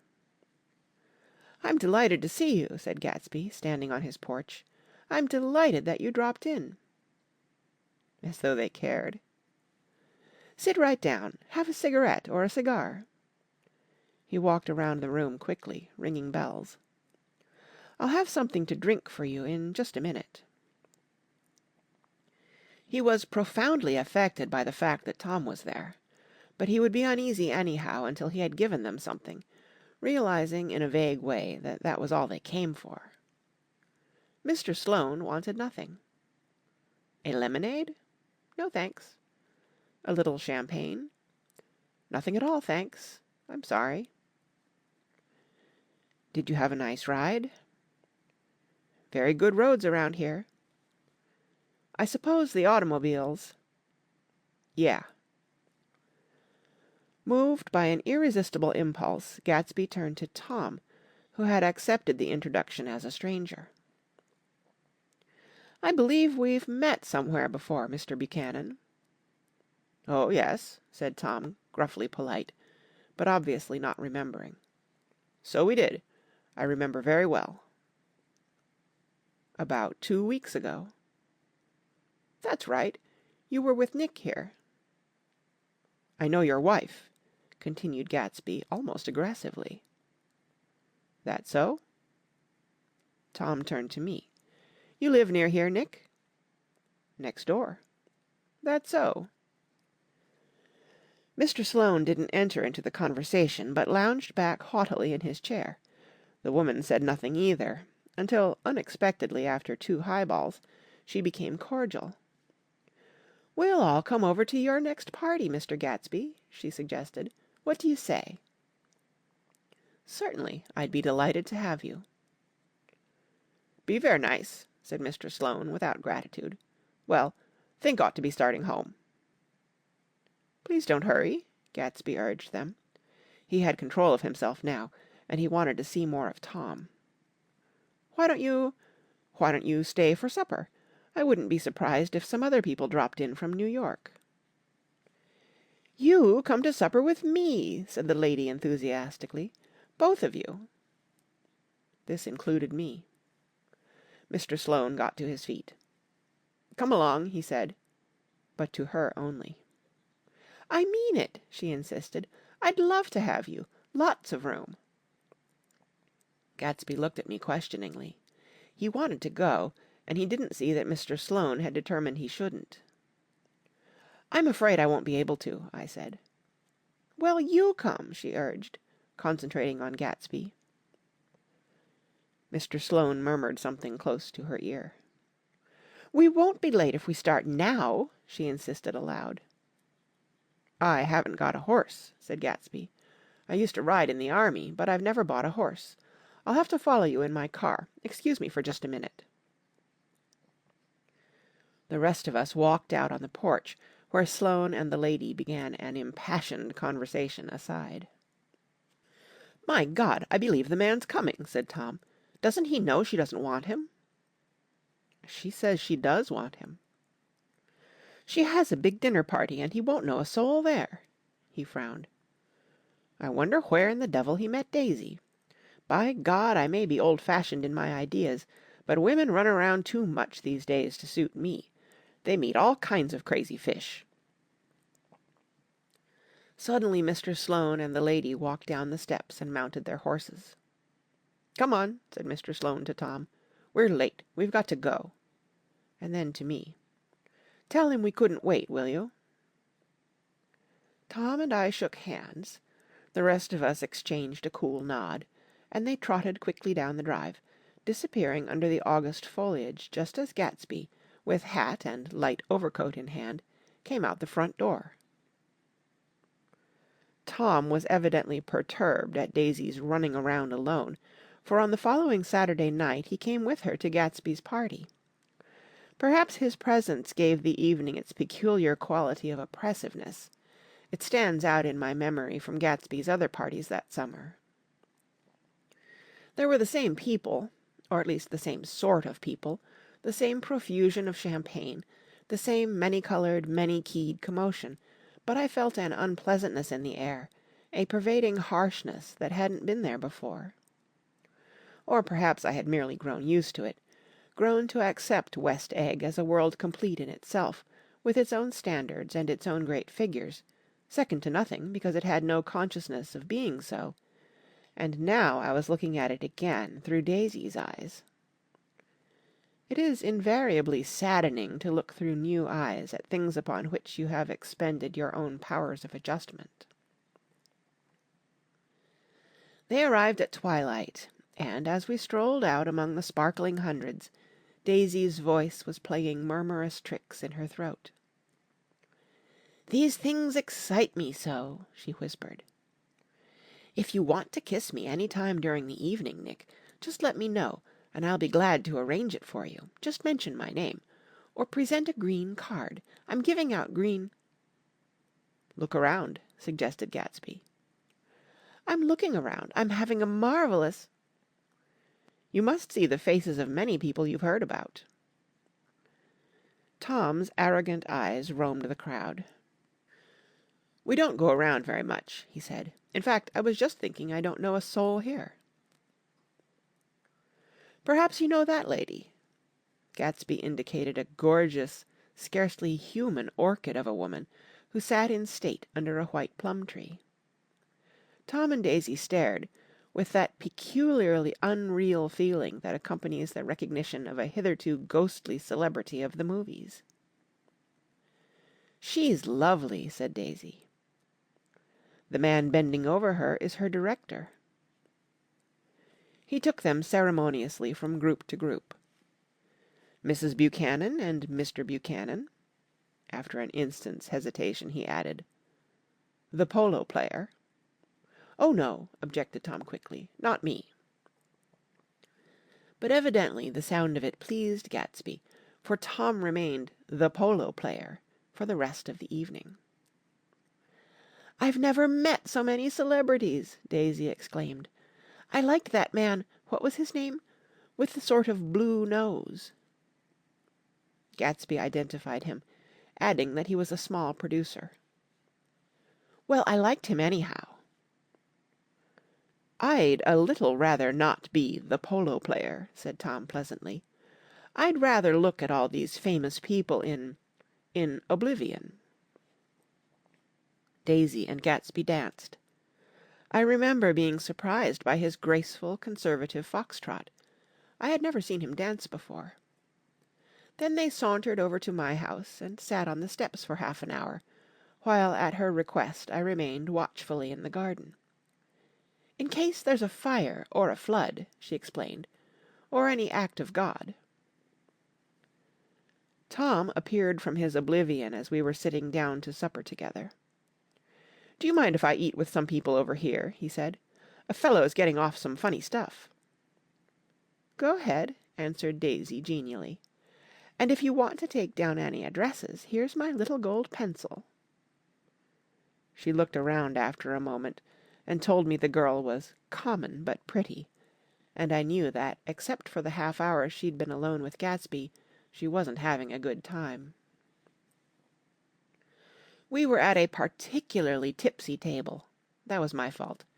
Gatsby had been called to the phone, and I'd enjoyed these same people only 2 weeks before. But what had amused me then turned septic on the air now. "How do you feel, Miss Baedeker?" The girl addressed was trying, unsuccessfully, to slump against my shoulder. At this inquiry she sat up and opened her eyes. "What?" A massive and lethargic woman, who had been urging Daisy to play golf with her at the local club tomorrow, spoke in Miss Baedeker's defense. "Oh, she's all right now. When she's had 5 or 6 cocktails, she always starts screaming like that. I tell her she ought to leave it alone."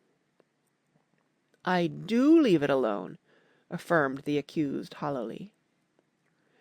"We heard you yelling, so I said to Doc Civet here, 'There's somebody that needs your help, Doc.'"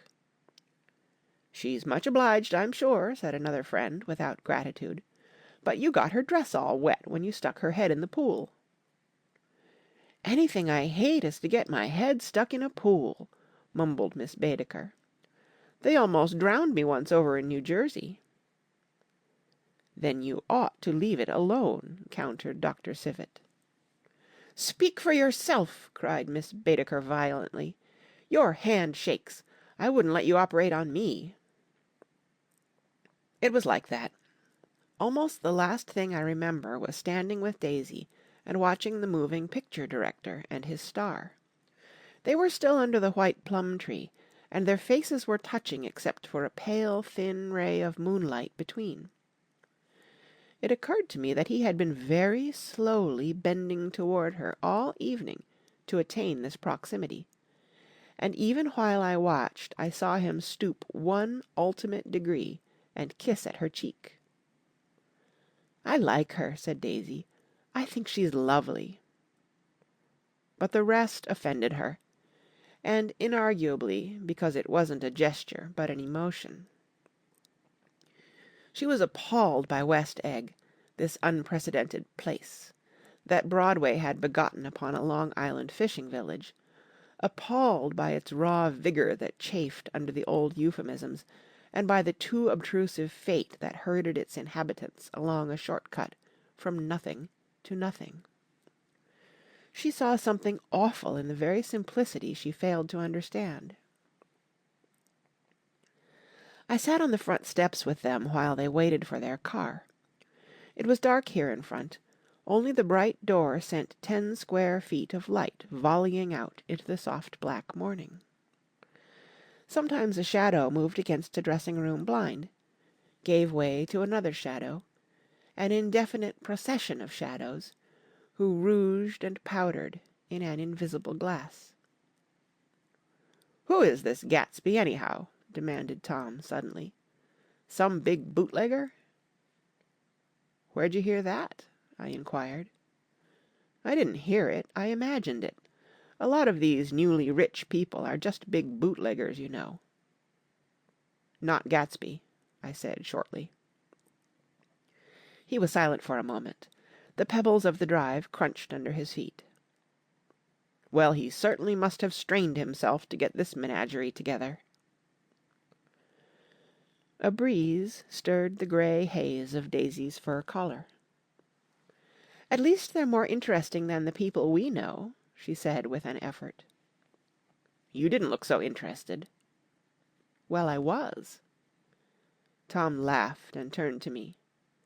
"Did you notice Daisy's face when that girl asked her to put her under a cold shower?" Daisy began to sing with the music in a husky, rhythmic whisper, bringing out a meaning in each word that it had never had before and would never have again. When the melody rose, her voice broke up sweetly, following it, in a way contralto voices have, and each change tipped out a little of her warm, human magic upon the air. "Lots of people come who haven't been invited," she said suddenly. "That girl hadn't been invited. They simply force their way in, and he's too polite to object." "I'd like to know who he is and what he does," insisted Tom, "and I think I'll make a point of finding out." "I can tell you right now," she answered. "He owned some drugstores, a lot of drugstores. He built them up himself." The dilatory limousine came rolling up the drive. "Good night, Nick," said Daisy. Her glance left me and sought the lighted top of the steps, where 3 o'clock in the morning, a neat, sad little waltz of that year, was drifting out the open door. After all, in the very casualness of Gatsby's party, there were romantic possibilities totally absent from her world. What was it up there in the song that seemed to be calling her back inside? What would happen now in the dim, incalculable hours?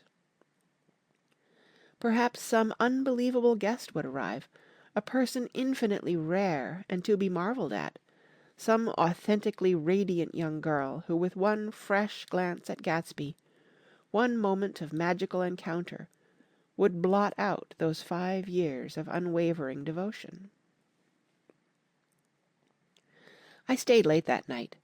Gatsby asked me to wait until he was free, and I lingered in the garden until the inevitable swimming party had run up, chilled and exalted, from the black beach, until the lights were extinguished in the guest rooms overhead. When he came down the steps at last, the tanned skin was drawn unusually tight on his face, and his eyes were bright and tired. "She didn't like it," he said immediately. Of course she did. "She didn't like it," he insisted. "She didn't have a good time." He was silent, and I guessed at his unutterable depression. "I feel far away from her," he said. "It's hard to make her understand." "You mean about the dance?" "The dance?" He dismissed all the dances he had given with a snap of his fingers. "Old sport, the dance is unimportant." He wanted nothing less of Daisy than that she should go to Tom and say, "I never loved you." After she had obliterated 4 years with that sentence, they could decide upon the more practical measures to be taken. One of them was that, after she was free, they were to go back to Louisville and be married from her house, just as if it were 5 years ago. "And she doesn't understand," he said. "She used to be able to understand. We'd sit for hours." He broke off, and began to walk up and down a desolate path of fruit rinds and discarded favours and crushed flowers. "I wouldn't ask too much of her," I ventured. "You can't repeat the past." "Can't repeat the past?" he cried incredulously. "Why, of course you can." He looked around him wildly, as if the past were lurking here in the shadow of his house, just out of reach of his hand. "I'm going to fix everything just the way it was before," he said, nodding determinedly. "She'll see." He talked a lot about the past, and I gathered that he wanted to recover something, some idea of himself, perhaps, that had gone into loving Daisy. His life had been confused and disordered since then, but if he could once return to a certain starting place and go over it all slowly, he could find out what that thing was. One autumn night, 5 years before, they had been walking down the street when the leaves were falling, and they came to a place where there were no trees, and the sidewalk was white with moonlight. They stopped here and turned toward each other. Now it was a cool night, with that mysterious excitement in it which comes at the two changes of the year. The quiet lights in the houses were humming out into the darkness, and there was a stir and bustle among the stars. Out of the corner of his eye Gatsby saw that the blocks of the sidewalks really formed a ladder and mounted to a secret place above the trees. He could climb to it, if he climbed alone, and once there he could suck on the pap of life, gulp down the incomparable milk of wonder. His heart beat faster and faster as Daisy's white face came up to his own. He knew that when he kissed this girl, and forever wed his unutterable visions to her perishable breath, his mind would never romp again like the mind of God. So he waited, listening for a moment longer to the tuning fork that had been struck upon a star. Then he kissed her. At his lips' touch she blossomed for him like a flower, and the incarnation was complete. Through all he said, even through his appalling sentimentality, I was reminded of something, an elusive rhythm, a fragment of lost words that I had heard somewhere a long time ago. For a moment a phrase tried to take shape in my mouth, and my lips parted like a dumb man's, as though there was more struggling upon them than a wisp of startled air. But they made no sound, and what I had almost remembered was uncommunicable forever. Chapter 7. It was when curiosity about Gatsby was at its highest that the lights in his house failed to go on one Saturday night, and, as obscurely as it had begun, his career as Trimalchio was over. Only gradually did I become aware that the automobiles which turned expectantly into his drive stayed for just a minute, and then drove sulkily away. Wondering if he were sick, I went over to find out. An unfamiliar butler with a villainous face squinted at me suspiciously from the door. "Is Mr. Gatsby sick?" "Nope." After a pause, he added, "Sir," in a dilatory, grudging way. I hadn't seen him around, and I was rather worried. Tell him Mr. Carroway came over. "Who?" he demanded rudely. "Carroway." "Carroway. All right, I'll tell him." Abruptly, he slammed the door. My Finn informed me that Gatsby had dismissed every servant in his house a week ago and replaced them with half a dozen others, who never went into West Egg Village to be bribed by the tradesmen, but ordered moderate supplies over the telephone. The grocery boy reported that the kitchen looked like a pigsty, and the general opinion in the village was that the new people weren't servants at all. Next day Gatsby called me on the phone. "Going away?" I inquired.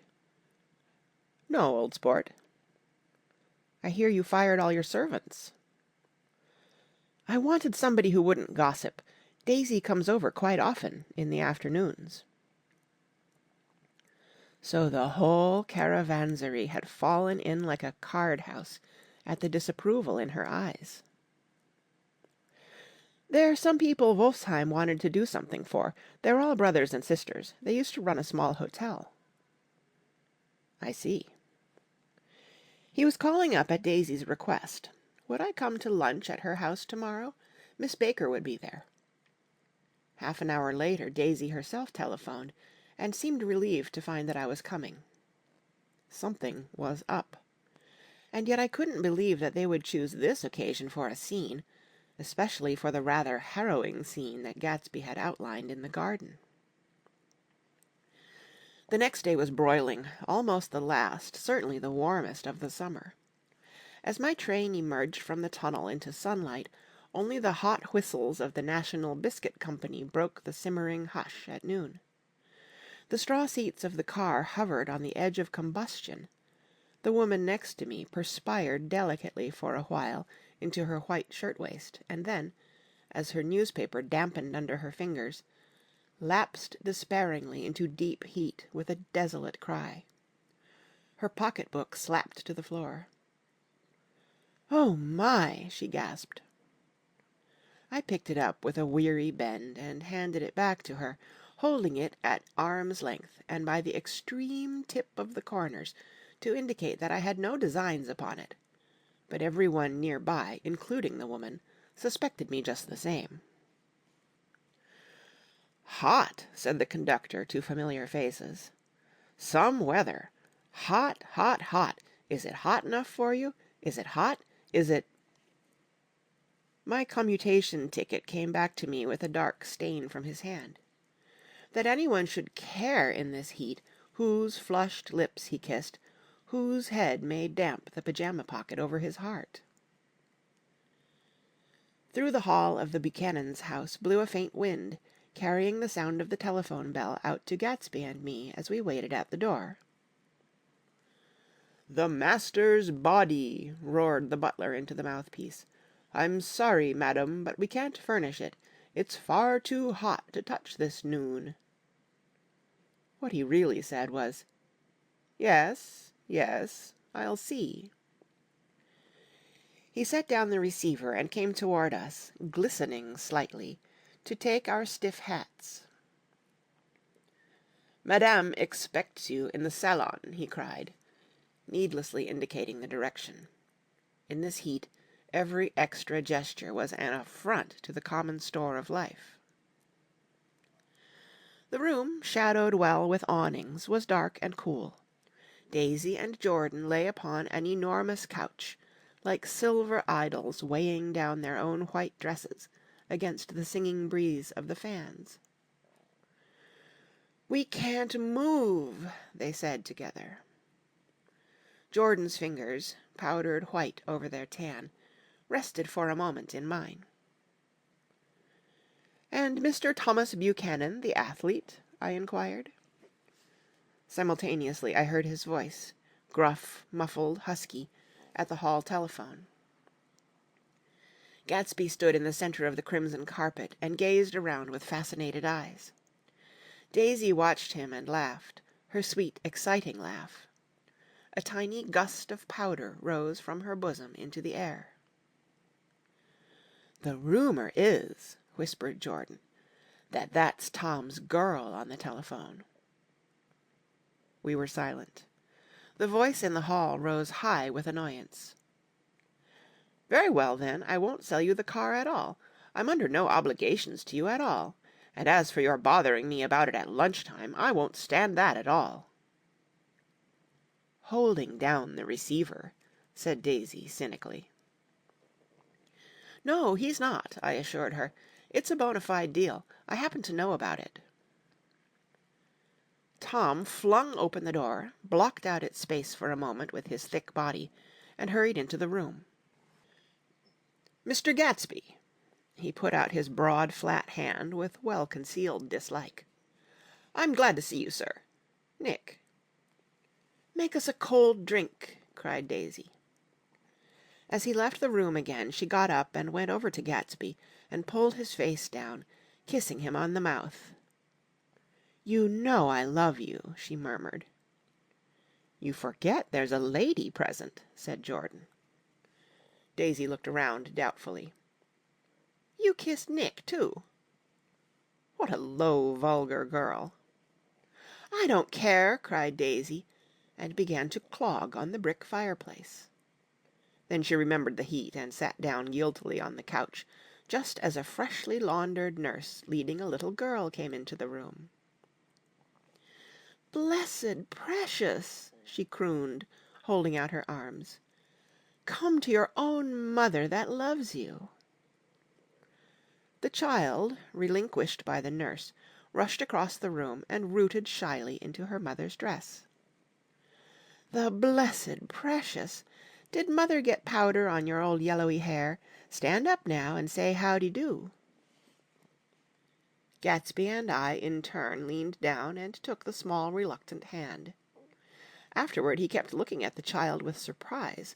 I don't think he had ever really believed in its existence before. "I got dressed before luncheon," said the child, turning eagerly to Daisy. "That's because your mother wanted to show you off." Her face bent into the single wrinkle of the small white neck. "You dream, you absolute little dream." "Yes," admitted the child calmly. "Aunt Jordan's got on a white dress, too." "How do you like Mother's friends?" Daisy turned her around so that she faced Gatsby. "Do you think they're pretty?" "Where's Daddy?" "She doesn't look like her father," explained Daisy. "She looks like me. She's got my hair and shape of the face." Daisy sat back upon the couch. The nurse took a step forward and held out her hand. "Come, Pammy." "Good-bye, sweetheart." With a reluctant backward glance, the well-disciplined child held to her nurse's hand and was pulled out the door, just as Tom came back, preceding 4 gin rickeys that clicked full of ice. Gatsby took up his drink. "They certainly look cool," he said, with visible tension. We drank in long, greedy swallows. "I read somewhere that the sun's getting hotter every year," said Tom genially. "It seems that pretty soon the earth's going to fall into the sun. Or wait a minute, it's just the opposite. The sun's getting colder every year." "Come outside," he suggested to Gatsby. "I'd like you to have a look at the place." I went with them out to the veranda. On the green Sound, stagnant in the heat, one small sail crawled slowly toward the fresher sea. Gatsby's eyes followed it momentarily. He raised his hand and pointed across the bay. "I'm right across from you." "So you are." Our eyes lifted over the rose beds and the hot lawn and the weedy refuse of the dog days along shore. Slowly the white wings of the boat moved against the cool blue limit of the sky. Ahead lay the scalloped ocean and the abounding blessed isles. "There's sport for you," said Tom, nodding. "I'd like to be out there with him for about an hour." We had luncheon in the dining room, darkened too against the heat, and drank down nervous gaiety with the cold ale. "What'll we do with ourselves this afternoon?" cried Daisy. "And the day after that? And the next 30 years?" "Don't be morbid," Jordan said. "Life starts all over again when it gets crisp in the fall." "But it's so hot," insisted Daisy, on the verge of tears. "And everything's so confused. Let's all go to town." Her voice struggled on through the heat, beating against it, moulding its senselessness into forms. "I've heard of making a garage out of a stable," Tom was saying to Gatsby, "but I'm the first man who ever made a stable out of a garage." "Who wants to go to town?" demanded Daisy insistently. Gatsby's eyes floated toward her. "Ah," she cried, "you look so cool." Their eyes met, and they stared together at each other, alone in space. With an effort she glanced down at the table. "You always look so cool," she repeated. She had told him that she loved him, and Tom Buchanan saw. He was astounded. His mouth opened a little, and he looked at Gatsby, and then back at Daisy, as if he had just recognized her as someone he knew a long time ago. "You resemble the advertisement of the Man," she went on innocently. "You know the advertisement of the Man." "All right," broke in Tom quickly. "I'm perfectly willing to go to town. Come on. We're all going to town." He got up, his eyes still flashing between Gatsby and his wife. No one moved. "Come on." His temper cracked a little. "What's the matter, anyhow? If we're going to town, let's start." His hand, trembling with his effort at self-control, bore to his lips the last of his glass of ale. Daisy's voice got us to our feet and out onto the blazing gravel drive. "Are we just going to go?" she objected. "Like this? Aren't we going to let anyone smoke a cigarette first? Everybody smoked all through lunch. Oh, let's have fun, she begged him. It's too hot to fuss. He didn't answer. Have it your own way, she said. Come on, Jordan. They went upstairs to get ready, while we three men stood there shuffling the hot pebbles with our feet. A silver curve of the moon hovered already in the western sky. Gatsby started to speak, changed his mind, but not before Tom wheeled and faced him expectantly. "Have you got your stables here?" asked Gatsby with an effort. "About a quarter of a mile down the road." "Oh." A pause. "I don't see the idea of going to town," broke out Tom savagely. "Women get these notions in their heads." "Shall we take anything to drink?" called Daisy from an upper window. "I'll get some whiskey," answered Tom. He went inside. Gatsby turned to me rigidly. "I can't say anything in his house, old sport." "She's got an indiscreet voice," I remarked. "It's full of—" I hesitated. "Her voice is full of money," he said suddenly. That was it. I'd never understood before. It was full of money. That was the inexhaustible charm that rose and fell in it, the jingle of it, the cymbal's song of it. High in a white palace, the king's daughter, the golden girl. Tom came out of the house, wrapping a quart bottle in a towel, followed by Daisy and Jordan wearing small tight hats of metallic cloth, and carrying light capes over their arms. "Shall we all go in my car?" suggested Gatsby.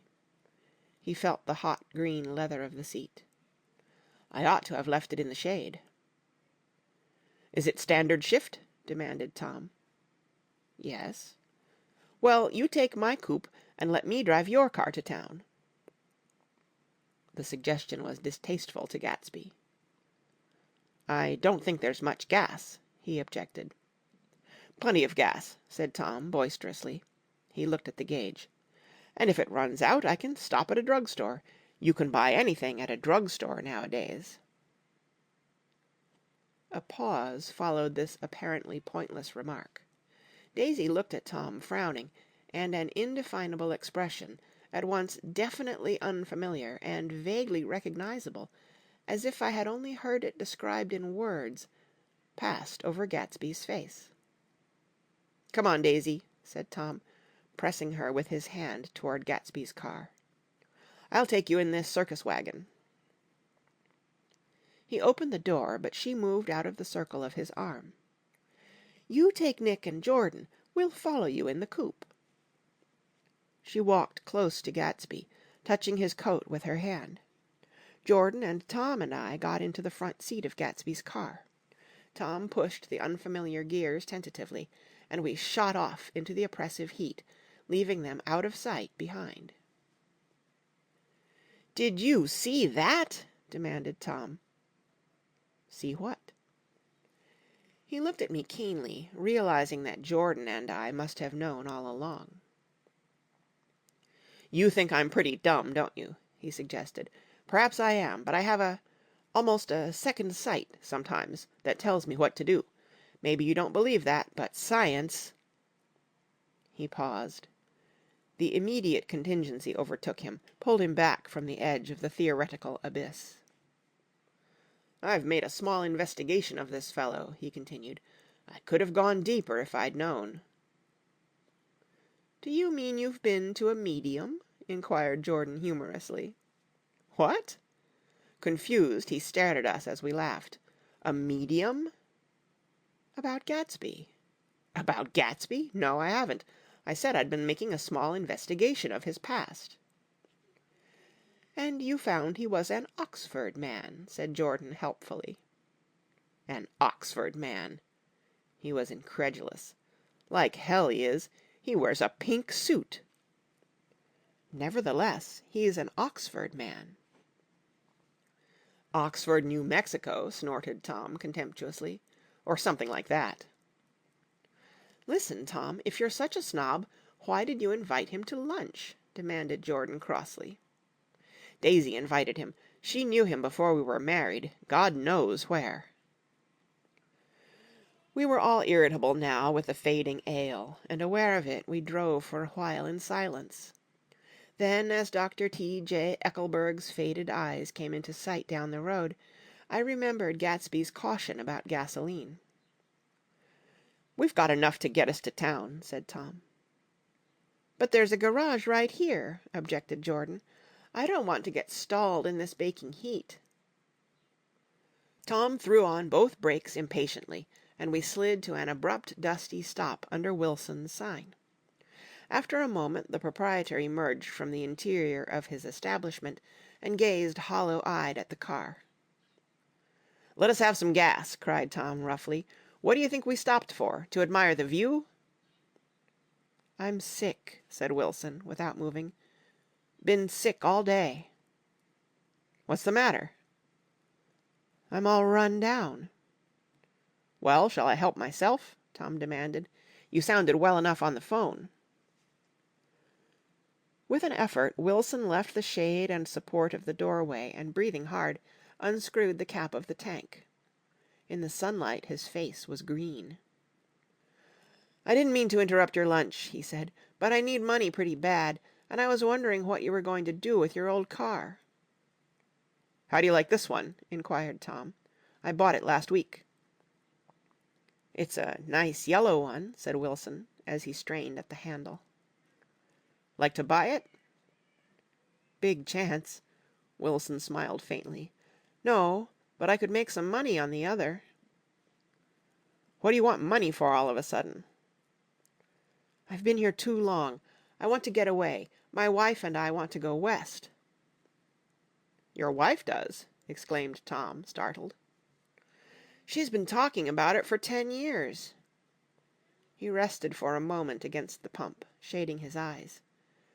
"And now she's going away whether she wants to or not. I'm going to get her away." The coupe flashed by us with a flurry of dust and the flash of a waving hand. "What do I owe you?" demanded Tom harshly. "I just got wised up to something funny the last 2 days," remarked Wilson. "That's why I want to get away. That's why I been bothering you about the car." "What do I owe you?" $1.20. The relentless beating heat was beginning to confuse me, and I had a bad moment there before I realized that so far his suspicions hadn't alighted on Tom.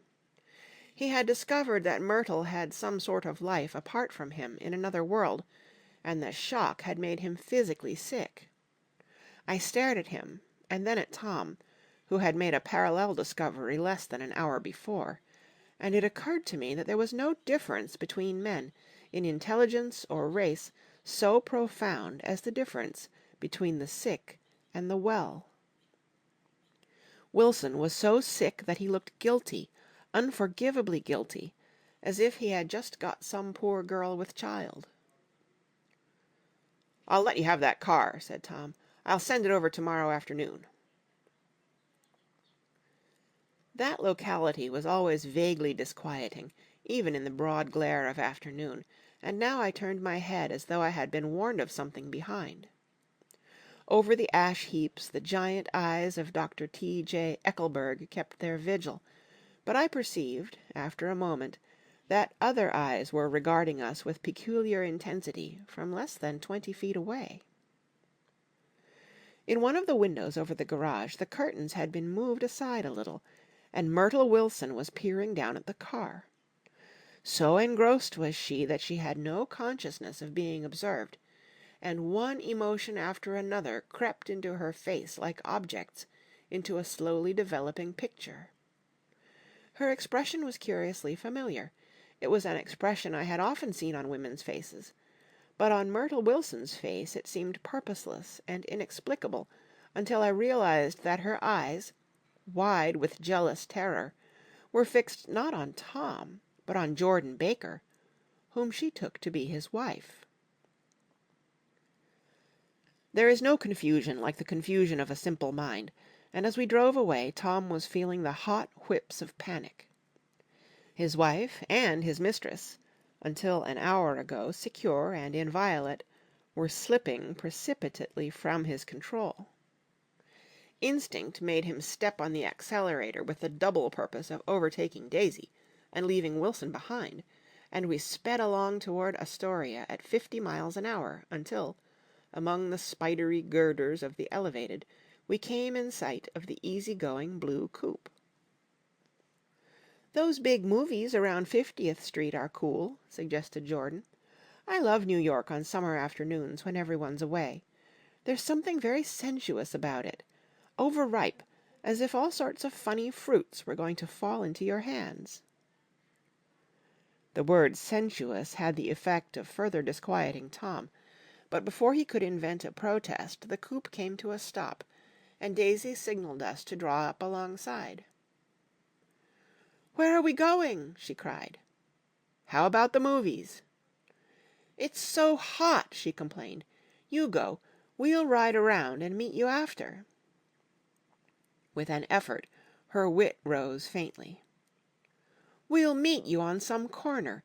I'll be the man smoking 2 cigarettes." "We can't argue about it here," Tom said impatiently, as a truck gave out a cursing whistle behind us. "You follow me to the south side of Central Park, in front of the plaza."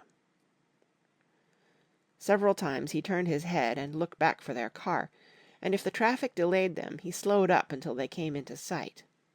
I think he was afraid they would dart down a side street and out of his life forever. But they didn't. And we all took the less explicable step of engaging the parlor of a suite in the Plaza Hotel.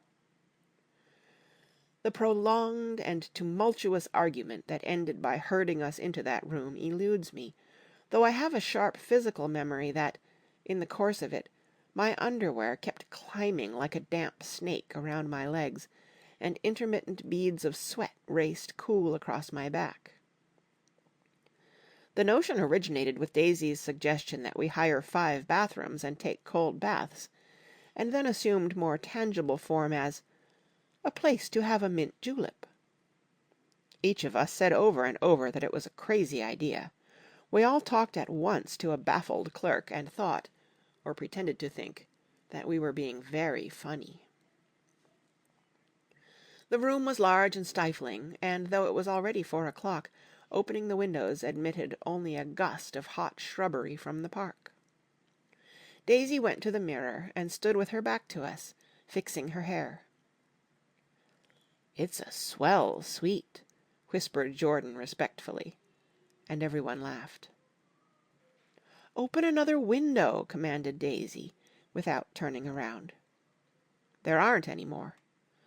"Well, we'd better telephone for an axe." "The thing to do is to forget about the heat," said Tom impatiently. "You make it 10 times worse by crabbing about it." He unrolled the bottle of whiskey from the towel and put it on the table. "Why not let her alone, old sport?" remarked Gatsby. "You're the one that wanted to come to town." There was a moment of silence. The telephone book slipped from its nail and splashed to the floor, whereupon Jordan whispered, "Excuse me," but this time no one laughed. "I'll pick it up," I offered. "I've got it." Gatsby examined the parted string, muttered in an interested way, and tossed the book on a chair. "That's a great expression of yours, isn't it?" said Tom sharply. "What is?" "All this old sport business. Where'd you pick that up?" "Now see here, Tom," said Daisy, turning around from the mirror. "If you are going to make personal remarks, I won't stay here a minute. Call up and order some ice for the mint julep." As Tom took up the receiver, the compressed heat exploded into sound, and we were listening to the portentous chords of Mendelssohn's Wedding March from the ballroom below.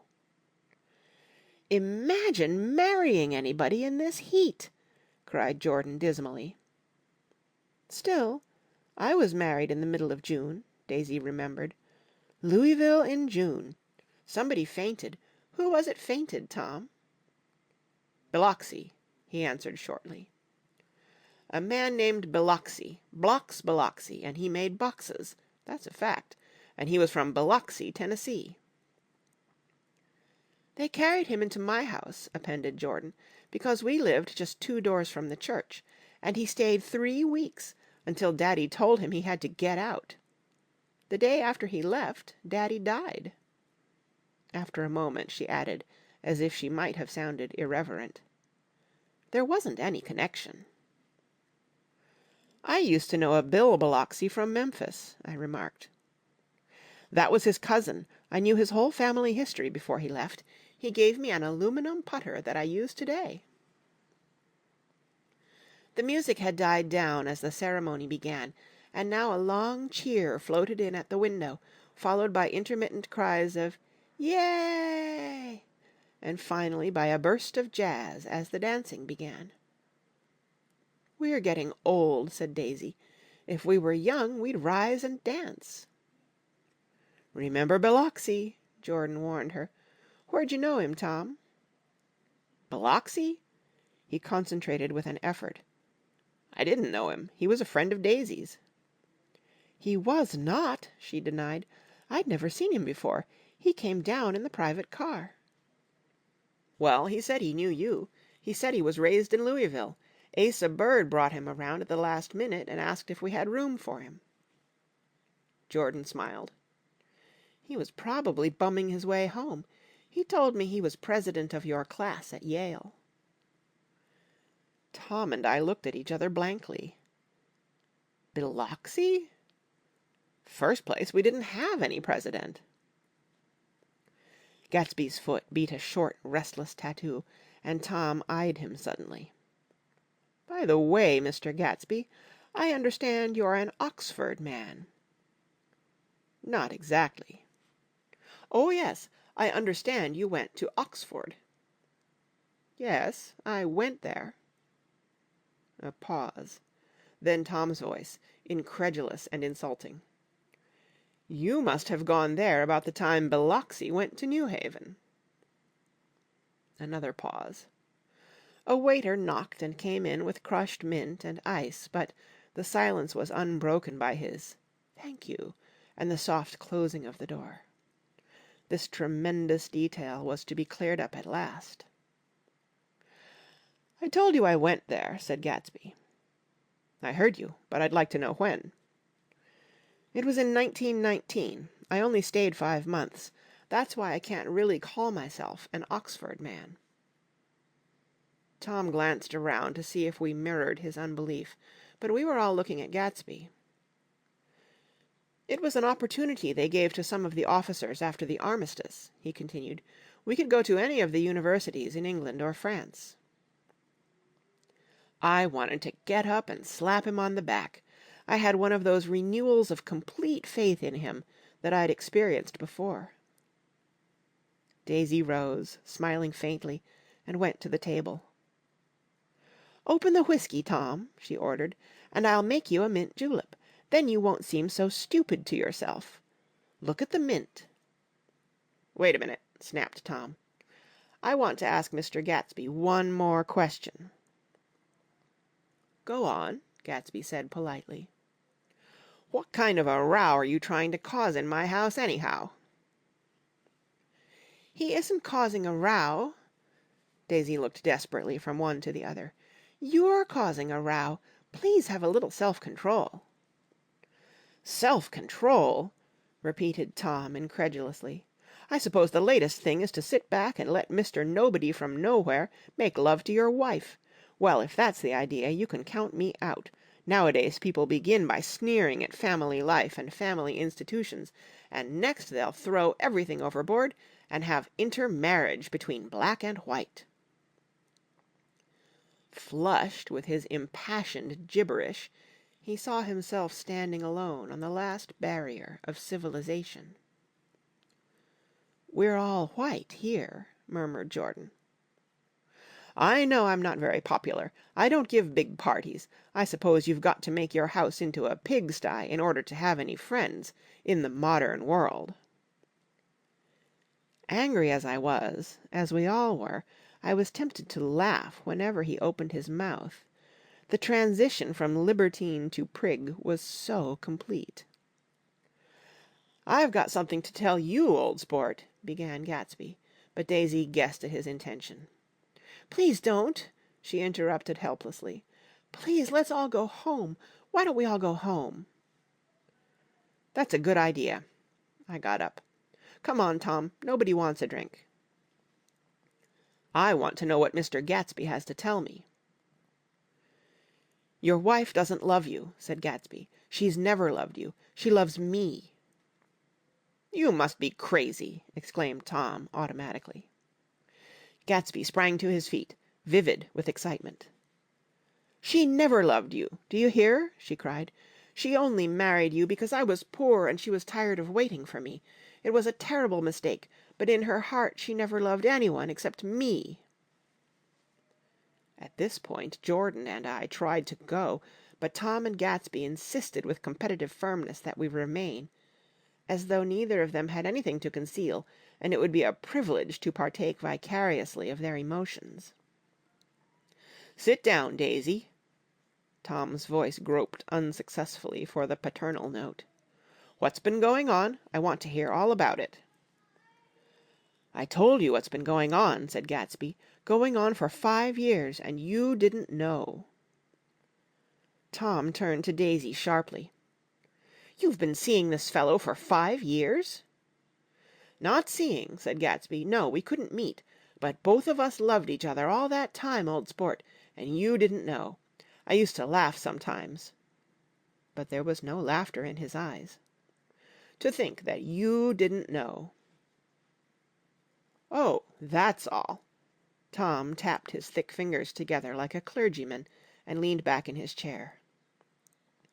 "You're crazy," he exploded. "I can't speak about what happened 5 years ago, because I didn't know Daisy then. And I'll be damned if I see how you got within a mile of her unless you brought the groceries to the back door. But all the rest of that's a goddamned lie. Daisy loved me when she married me, and she loves me now."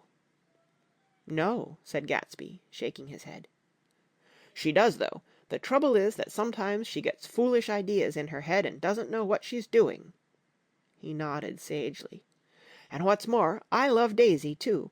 Once in a while I go off on a spree and make a fool of myself, but I always come back, and in my heart I love her all the time." "You're revolting," said Daisy. She turned to me, and her voice, dropping an octave lower, filled the room with thrilling scorn. "Do you know why we left Chicago? I'm surprised that they didn't treat you to the story of that little spree." Gatsby walked over and stood beside her. "Daisy, that's all over now," he said earnestly. "It doesn't matter any more. Just tell him the truth, that you never loved him, and it's all wiped out forever."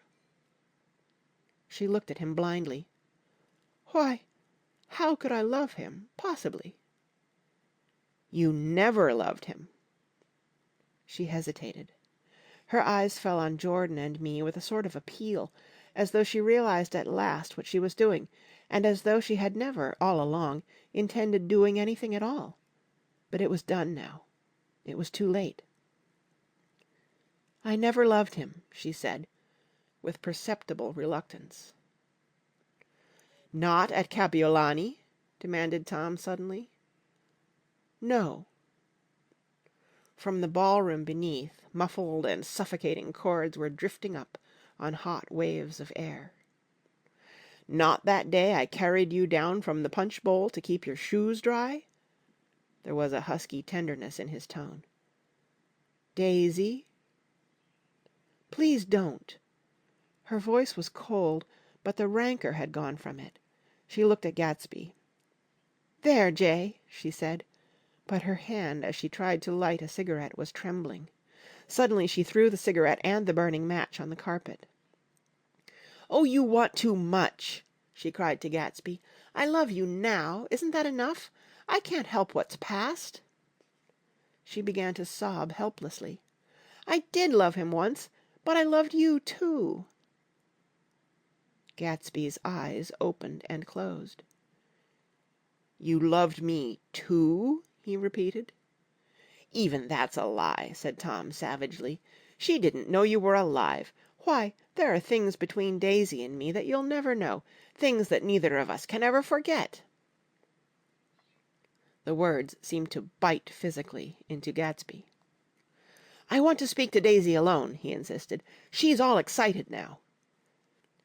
"Even alone I can't say I never loved Tom," she admitted in a pitiful voice. "It wouldn't be true." "Of course it wouldn't," agreed Tom. She turned to her husband. "As if it mattered to you," she said. "Of course it matters. I'm going to take better care of you from now on." "You don't understand," said Gatsby, with a touch of panic. "You're not going to take care of her any more." "I'm not?" Tom opened his eyes wide and laughed. He could afford to control himself now. "Why's that?" "Daisy's leaving you." "Nonsense." "I am, though," she said, with a visible effort. "She's not leaving me." Tom's words suddenly leaned down over Gatsby. "Certainly not for a common swindler who'd have to steal the ring he put on her finger."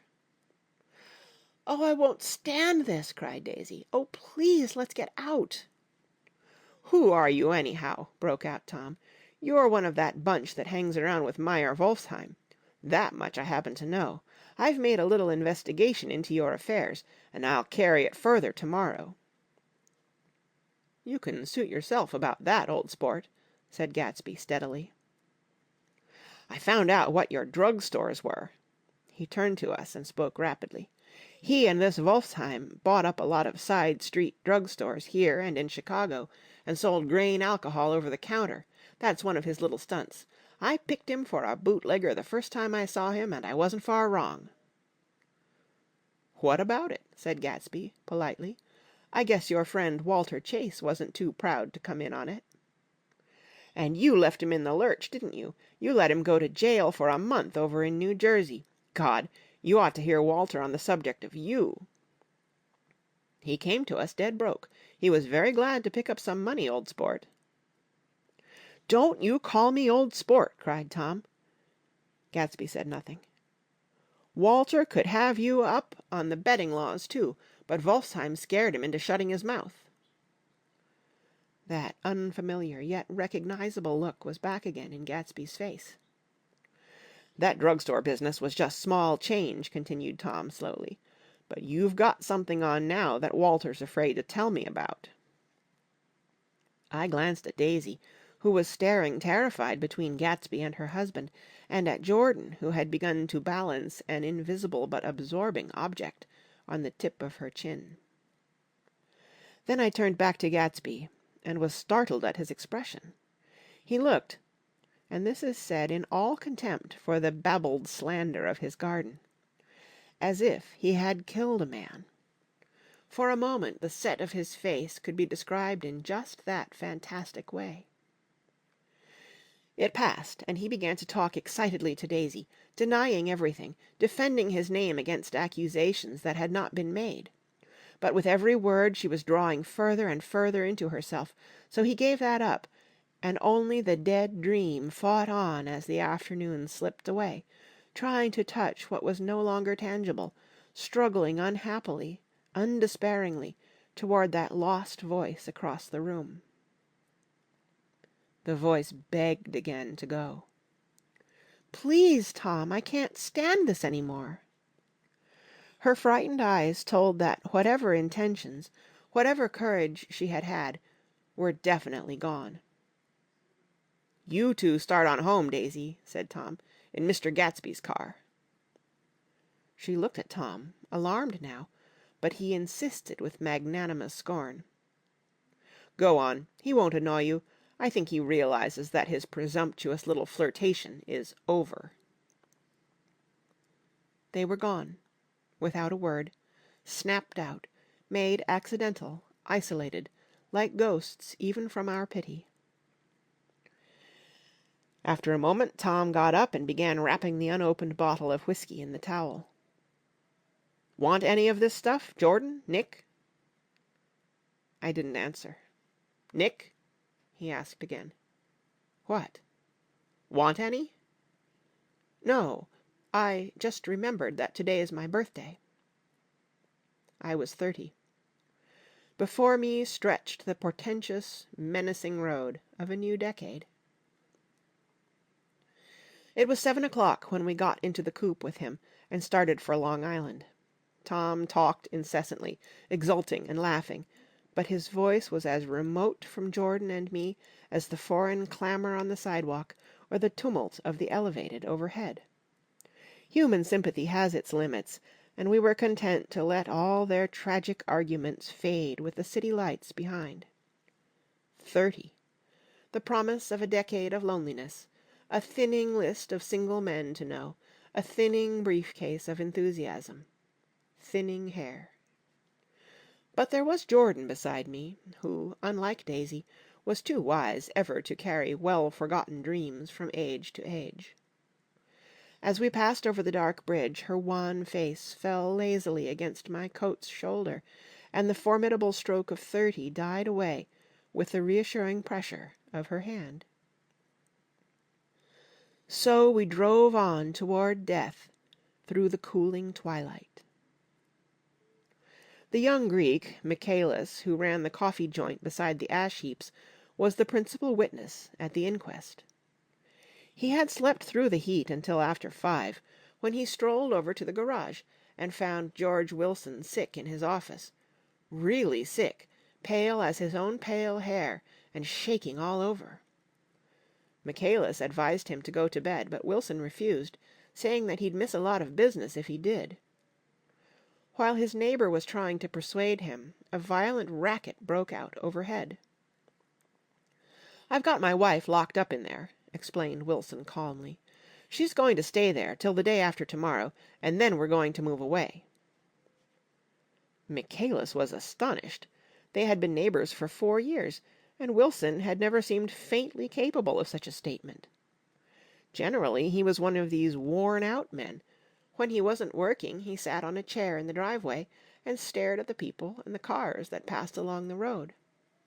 When anyone spoke to him, he invariably laughed in an agreeable, colorless way.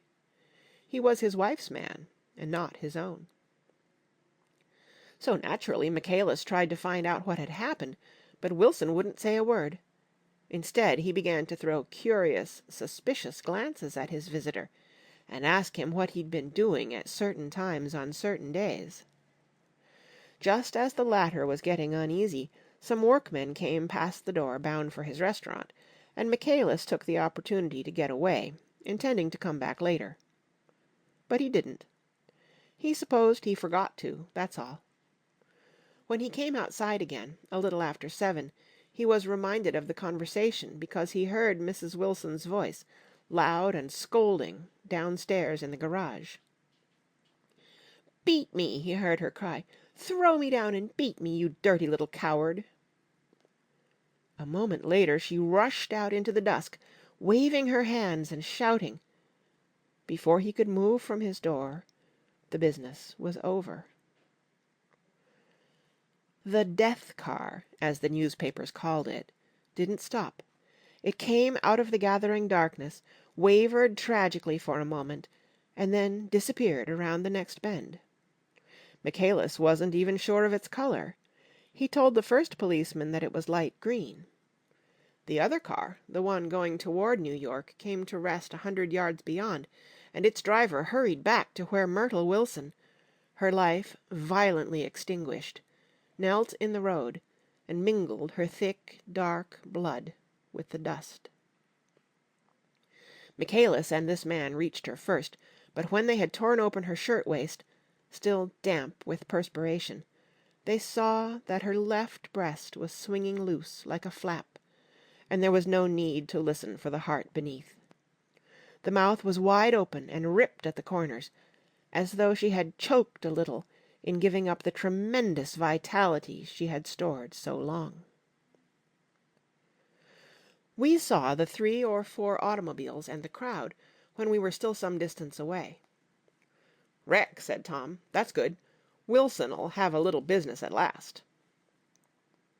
He slowed down, but still without any intention of stopping, until, as we came nearer, The hushed, intent faces of the people at the garage door made him automatically put on the brakes. "We'll take a look," he said doubtfully. "Just a look." I became aware now of a hollow, wailing sound which issued incessantly from the garage, a sound which, as we got out of the coupe and walked toward the door, resolved itself into the words, "Oh, my God!" uttered over and over in a gasping moan. "There's some bad trouble here," said Tom excitedly. He reached up on tiptoes and peered over a circle of heads into the garage, which was lit only by a yellow light in a swinging wire basket overhead. Then he made a harsh sound in his throat, and with a violent thrusting movement of his powerful arms, pushed his way through. The circle closed up again with a running murmur of expostulation. It was a minute before I could see anything at all. Then new arrivals deranged the line, and Jordan and I were pushed suddenly inside. Myrtle Wilson's body, wrapped in a blanket, and then in another blanket, as though she suffered from a chill in the hot night, lay on a work table by the wall, and Tom, with his back to us, was bending over it, motionless. Next to him stood a motorcycle policeman taking down names, with much sweat and correction, in a little book. At first I couldn't find the source of the high, groaning words that echoed clamorously through the bare garage. Then I saw Wilson standing on the raised threshold of his office, swaying back and forth, and holding to the doorposts with both hands. Some man was talking to him in a low voice, and attempting, from time to time, to lay a hand on his shoulder, but Wilson neither heard nor saw. His eyes would drop slowly from the swinging light to the laden table by the wall, and then jerk back to the light again, and he gave out incessantly his high, horrible call. "Oh, my God! Oh, my God! Oh, God! Oh, my God!" Presently Tom lifted his head with a jerk, and, after staring around the garage with glazed eyes, addressed a mumbled, incoherent remark to the policeman. "M-A-Y," the policeman was saying. "O—" "No, R," corrected the man. "M-A-Y-R-O." "Listen to me," muttered Tom fiercely. "R," said the policeman. "O. G. G." He looked up as Tom's broad hand fell sharply on his shoulder. "What you want, fella?" "What happened? That's what I want to know." "Auto hit her. Instantly killed." "Instantly killed," repeated Tom, staring. "She ran out in a road. Son of a bitch didn't even stop his car." "There was 2 cars," said Michaelis. "One comin', one goin', see?" "Going where?" asked the policeman keenly. "One goin' each way. Well, she—" His hand rose toward the blankets, but stopped halfway and fell to his side. "She ran out there, and the one comin' from N'York knocked right into her, goin' 30 or 40 miles an hour." "What's the name of this place here?" demanded the officer. "Hasn't got any name." A pale, well-dressed negro stepped near. "It was a yellow car," he said.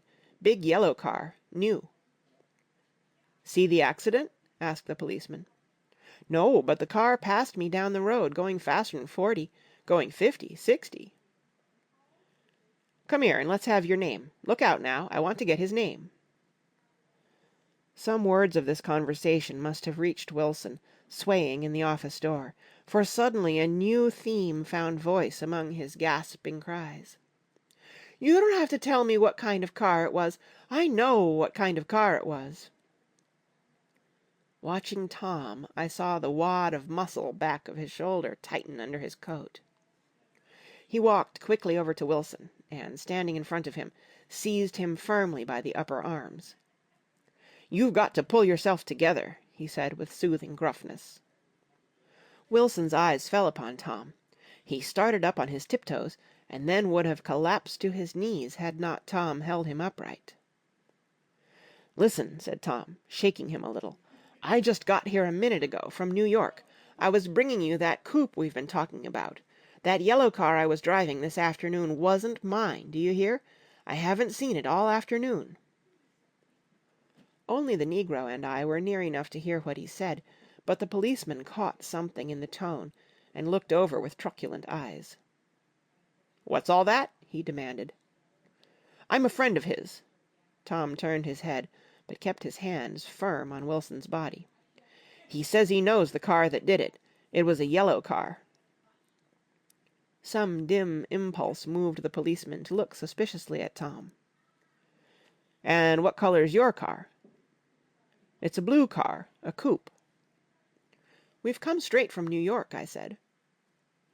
Someone who had been driving a little behind us confirmed this, and the policeman turned away. "Now, if you'll let me have that name again correct—" Picking up Wilson like a doll, Tom carried him into the office, set him down in a chair, and came back. "If somebody'll come here and sit with him," he snapped authoritatively. He watched while the two men standing closest glanced at each other, and went unwillingly into the room. Then Tom shut the door on them, and came down the single step, his eyes avoiding the table. As he passed close to me, he whispered, "Let's get out." Self-consciously, with his authoritative arms breaking the way, we pushed through the still gathering crowd, passing a hurried doctor, case in hand, who had been sent for in wild hope half an hour ago. Tom drove slowly until we were beyond the bend, then his foot came down hard, and the coupe raced along through the night. In a little while I heard a low, husky sob, and saw that the tears were overflowing down his face. "The God-damned coward!" he whimpered. "He didn't even stop his car!" The Buchanan's house floated suddenly toward us through the dark, rustling trees. Tom stopped beside the porch and looked up at the second floor, where two windows bloomed with light among the vines. "Daisy's home," he said. As we got out of the car he glanced at me and frowned slightly. "I ought to have dropped you in West Egg, Nick. There's nothing we can do tonight." A change had come over him, and he spoke gravely and with decision. As we walked across the moonlight gravel to the porch, he disposed of the situation in a few brisk phrases. "I'll telephone for a taxi to take you home, and while you're waiting you and Jordan better go in the kitchen and have them get you some supper, if you want any." He opened the door. "Come in." "No, thanks, but I'd be glad if you'd order me the taxi. I'll wait outside." Jordan put her hand on my arm. "Won't you come in, Nick?" "No, thanks." I was feeling a little sick, and I wanted to be alone, but Jordan lingered for a moment more. "It's only 9:30, she said. I'd be damned if I'd go in. I'd had enough of all of them for one day, and suddenly that included Jordan, too. She must have seen something of this in my expression, for she turned abruptly away and ran up the porch steps into the house. I sat down for a few minutes with my head in my hands, until I heard the phone taken up inside and the butler's voice calling a taxi. Then I walked slowly down the drive away from the house, intending to wait by the gate. I hadn't gone 20 yards when I heard my name, and Gatsby stepped from between two bushes into the path. I must have felt pretty weird by that time, because I could think of nothing except the luminosity of his pink suit under the moon. "What are you doing?" I inquired. "Just standing here, old sport." Somehow that seemed a despicable occupation. For all I knew, he was going to rob the house in a moment. I wouldn't have been surprised to see sinister faces, the faces of Wolfsheim's people, behind him in the dark shrubbery. "Did you see any trouble on the road?" he asked after a minute. "Yes." He hesitated. "Was she killed?" "Yes." "I thought so. I told Daisy I thought so. It's better that the shock should come all at once. She stood it pretty well." He spoke as if Daisy's reaction was the only thing that mattered. "I got to West Egg by a side road," he went on, "and left the car in my garage. I don't think anybody saw us, but of course I can't be sure." I disliked him so much by this time that I didn't find it necessary to tell him he was wrong. "Who was the woman?" he inquired. "Her name was Wilson. Her husband owns the garage. How the devil did it happen?" "Well, I tried to swing the wheel—" He broke off, and suddenly I guessed at the truth. "Was Daisy driving?" "Yes," he said after a moment. "But of course I'll say I was. You see, when we left New York she was very nervous, and she thought it would steady her to drive. And this woman rushed out at us just as we were passing a car coming the other way. It all happened in a minute, but it seemed to me that she wanted to speak to us, thought we were somebody she knew. Well, first Daisy turned away from the woman toward the other car, and then she lost her nerve and turned back. The second my hand reached the wheel, I felt the shock. It must have killed her instantly." "It ripped her open!" "Don't tell me, old sport." He winced. "Anyhow, Daisy stepped on it. I tried to make her stop, but she couldn't, so I pulled on the emergency brake. Then she fell over into my lap, and I drove on." "She'll be all right tomorrow," he said presently. "I'm just going to wait here and see if he tries to bother her about that unpleasantness this afternoon. She's locked herself into her room, and if he tries any brutality she's going to turn the light out and on again." "He won't touch her," I said. "He's not thinking about her." "I don't trust him, old sport." "How long you going to wait?" "All night if necessary. Anyhow, till they all go to bed." A new point of view occurred to me. Suppose Tom found out that Daisy had been driving. He might think he saw a connection in it. He might think anything. I looked at the house. There were 2 or 3 bright windows downstairs, and the pink glow from Daisy's room on the second floor. "You wait here," I said. "I'll see if there's any sign of a commotion." I walked back along the border of the lawn, traversed the gravel softly, and tiptoed up the veranda steps. The drawing-room curtains were open, and I saw that the room was empty. Crossing the porch where we had dined that June night 3 months before, I came to a small rectangle of light, which I guessed was the pantry window. The blind was drawn, but I found a rift at the sill. Daisy and Tom were sitting opposite each other at the kitchen table, with a plate of cold fried chicken between them, and 2 bottles of ale.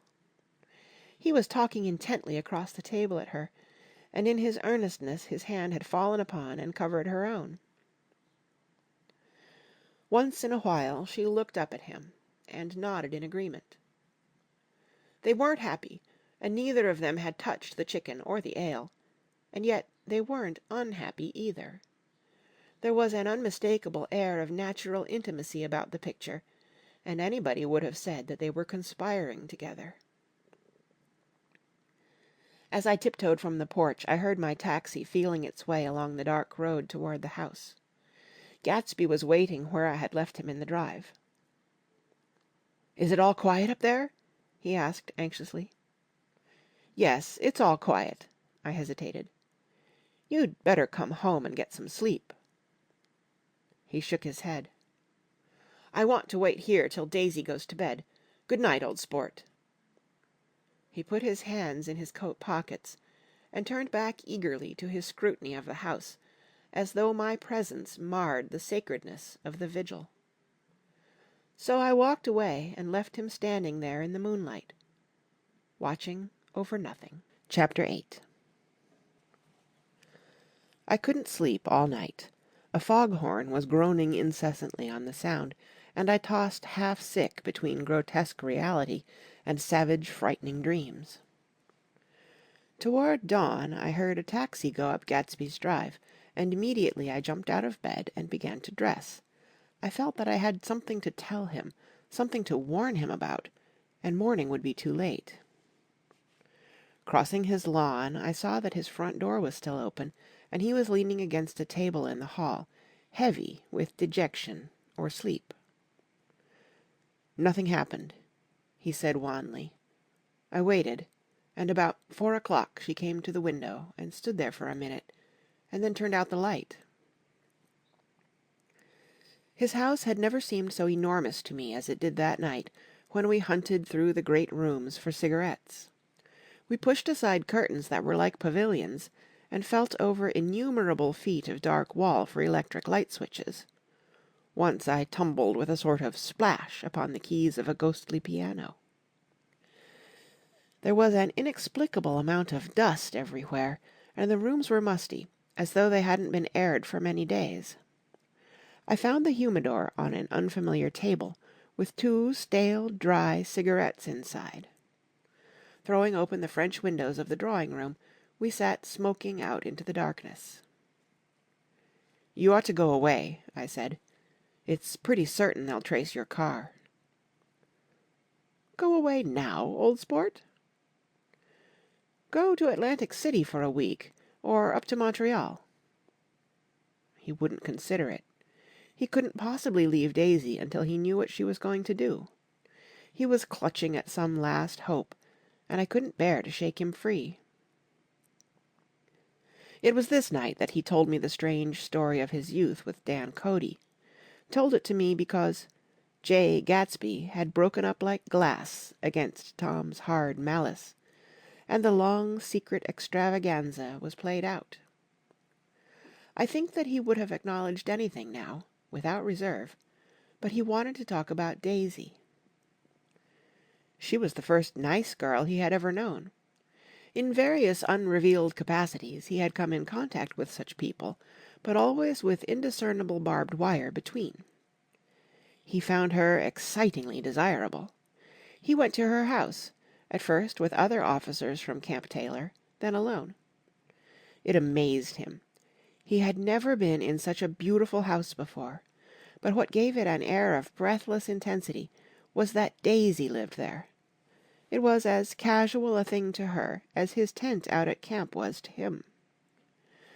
There was a ripe mystery about it, a hint of bedrooms upstairs, more beautiful and cool than other bedrooms, of gay and radiant activities taking place through its corridors, and of romances that were not musty and laid away already in lavender, but fresh and breathing and redolent of this year's shining motor cars, and of dances whose flowers were scarcely withered.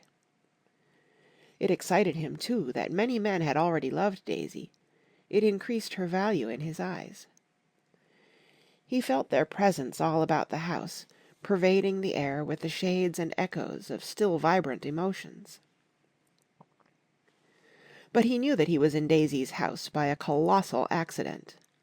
However glorious might be his future as Jay Gatsby, he was at present a penniless young man without a past, and at any moment the invisible cloak of his uniform might slip from his shoulders. So he made the most of his time. He took what he could get, ravenously and unscrupulously. Eventually he took Daisy one still October night, took her because he had no real right to touch her hand. He might have despised himself, for he had certainly taken her under false pretenses. I don't mean that he had traded on his phantom millions, but he had deliberately given Daisy a sense of security. He had let her believe that he was a person from much the same stratum as herself, that he was fully able to take care of her. As a matter of fact, he had no such facilities. He had no comfortable family standing behind him, and he was liable at the whim of an impersonal government to be blown anywhere about the world. But he didn't despise himself, and it didn't turn out as he had imagined. He had intended, probably, to take what he could and go, but now he found that he had committed himself to the following of a Grail. He knew that Daisy was extraordinary, but he didn't realize just how extraordinary a nice girl could be. She vanished into her rich house, into her rich, full life, leaving Gatsby nothing. He felt married to her, that was all. When they met again, 2 days later, it was Gatsby who was breathless, who was, somehow, betrayed. Her porch was bright with the bought luxury of starshine. The wicker of the settees squeaked fashionably as she turned toward him, and he kissed her curious and lovely mouth. She had caught a cold, and it made her voice huskier and more charming than ever, and Gatsby was overwhelmingly aware of the youth and mystery that wealth imprisons and preserves, of the freshness of many clothes, and of Daisy, gleaming like silver, safe and proud above the hot struggles of the poor. I can't describe to you how surprised I was to find out I loved her, old sport. I even hoped for a while that she'd throw me over, but she didn't, because she was in love with me, too. She thought I knew a lot, because I knew different things from her. Well, there I was, way off my ambitions, getting deeper in love every minute, and all of a sudden I didn't care. What was the use of doing great things, if I could have a better time telling her what I was going to do? On the last afternoon before he went abroad, he sat with Daisy in his arms for a long, silent time. It was a cold fall day, with fire in the room, and her cheeks flushed. Now and then she moved, and he changed his arm a little, and once he kissed her dark, shining hair. The afternoon had made them tranquil for a while, as if to give them a deep memory for the long parting the next day promised.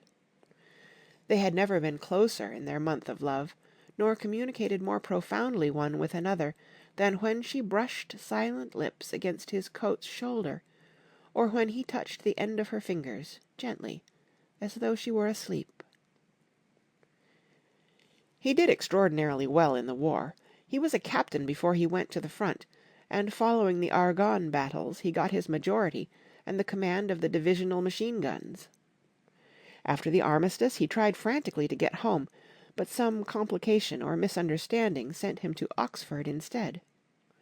He was worried now. There was a quality of nervous despair in Daisy's letters. She didn't see why he couldn't come. She was feeling the pressure of the world outside, and she wanted to see him and feel his presence beside her, and be reassured that she was doing the right thing after all. For Daisy was young, and her artificial world was redolent of orchids and pleasant, cheerful snobbery, and orchestras which set the rhythm of the year, summing up the sadness and suggestiveness of life in new tunes. All night the saxophones wailed the hopeless comment of the Beale Street blues, while 100 pairs of golden and silver slippers shuffled the shining dust. At the grey tea hour there were always rooms that throbbed incessantly with this low, sweet fever, while fresh faces drifted here and there like rose petals blown by the sad horns around the floor. Through this twilight universe, Daisy began to move again with the season. Suddenly she was again keeping 6 dates a day with 6 men, and drowsing asleep at dawn with the beads and chiffon of an evening dress tangled among dying orchids on the floor beside her bed. And all the time something within her was crying for a decision. She wanted her life shaped now, immediately, and the decision must be made by some force, of love, of money, of unquestionable practicality, that was close at hand. That force took shape in the middle of spring with the arrival of Tom Buchanan. There was a wholesome bulkiness about his person and his position, and Daisy was flattered. Doubtless there was a certain struggle and a certain relief. The letter reached Gatsby while he was still at Oxford. It was dawn now on Long Island, and we went about opening the rest of the windows downstairs, filling the house with grey-turning, gold-turning light. The shadow of a tree fell abruptly across the dew, and ghostly birds began to sing among the blue leaves. There was a slow, pleasant movement in the air, scarcely a wind, promising a cool, lovely day. "I don't think she ever loved him." Gatsby turned around from a window and looked at me challengingly. "You must remember, old sport, She was very excited this afternoon. He told her those things in a way that frightened her, that made it look as if I was some kind of cheap sharper. And the result was she hardly knew what she was saying." He sat down gloomily. "Of course, she might have loved him just for a minute, when they were first married, and loved me more even then, do you see?" Suddenly he came out with a curious remark.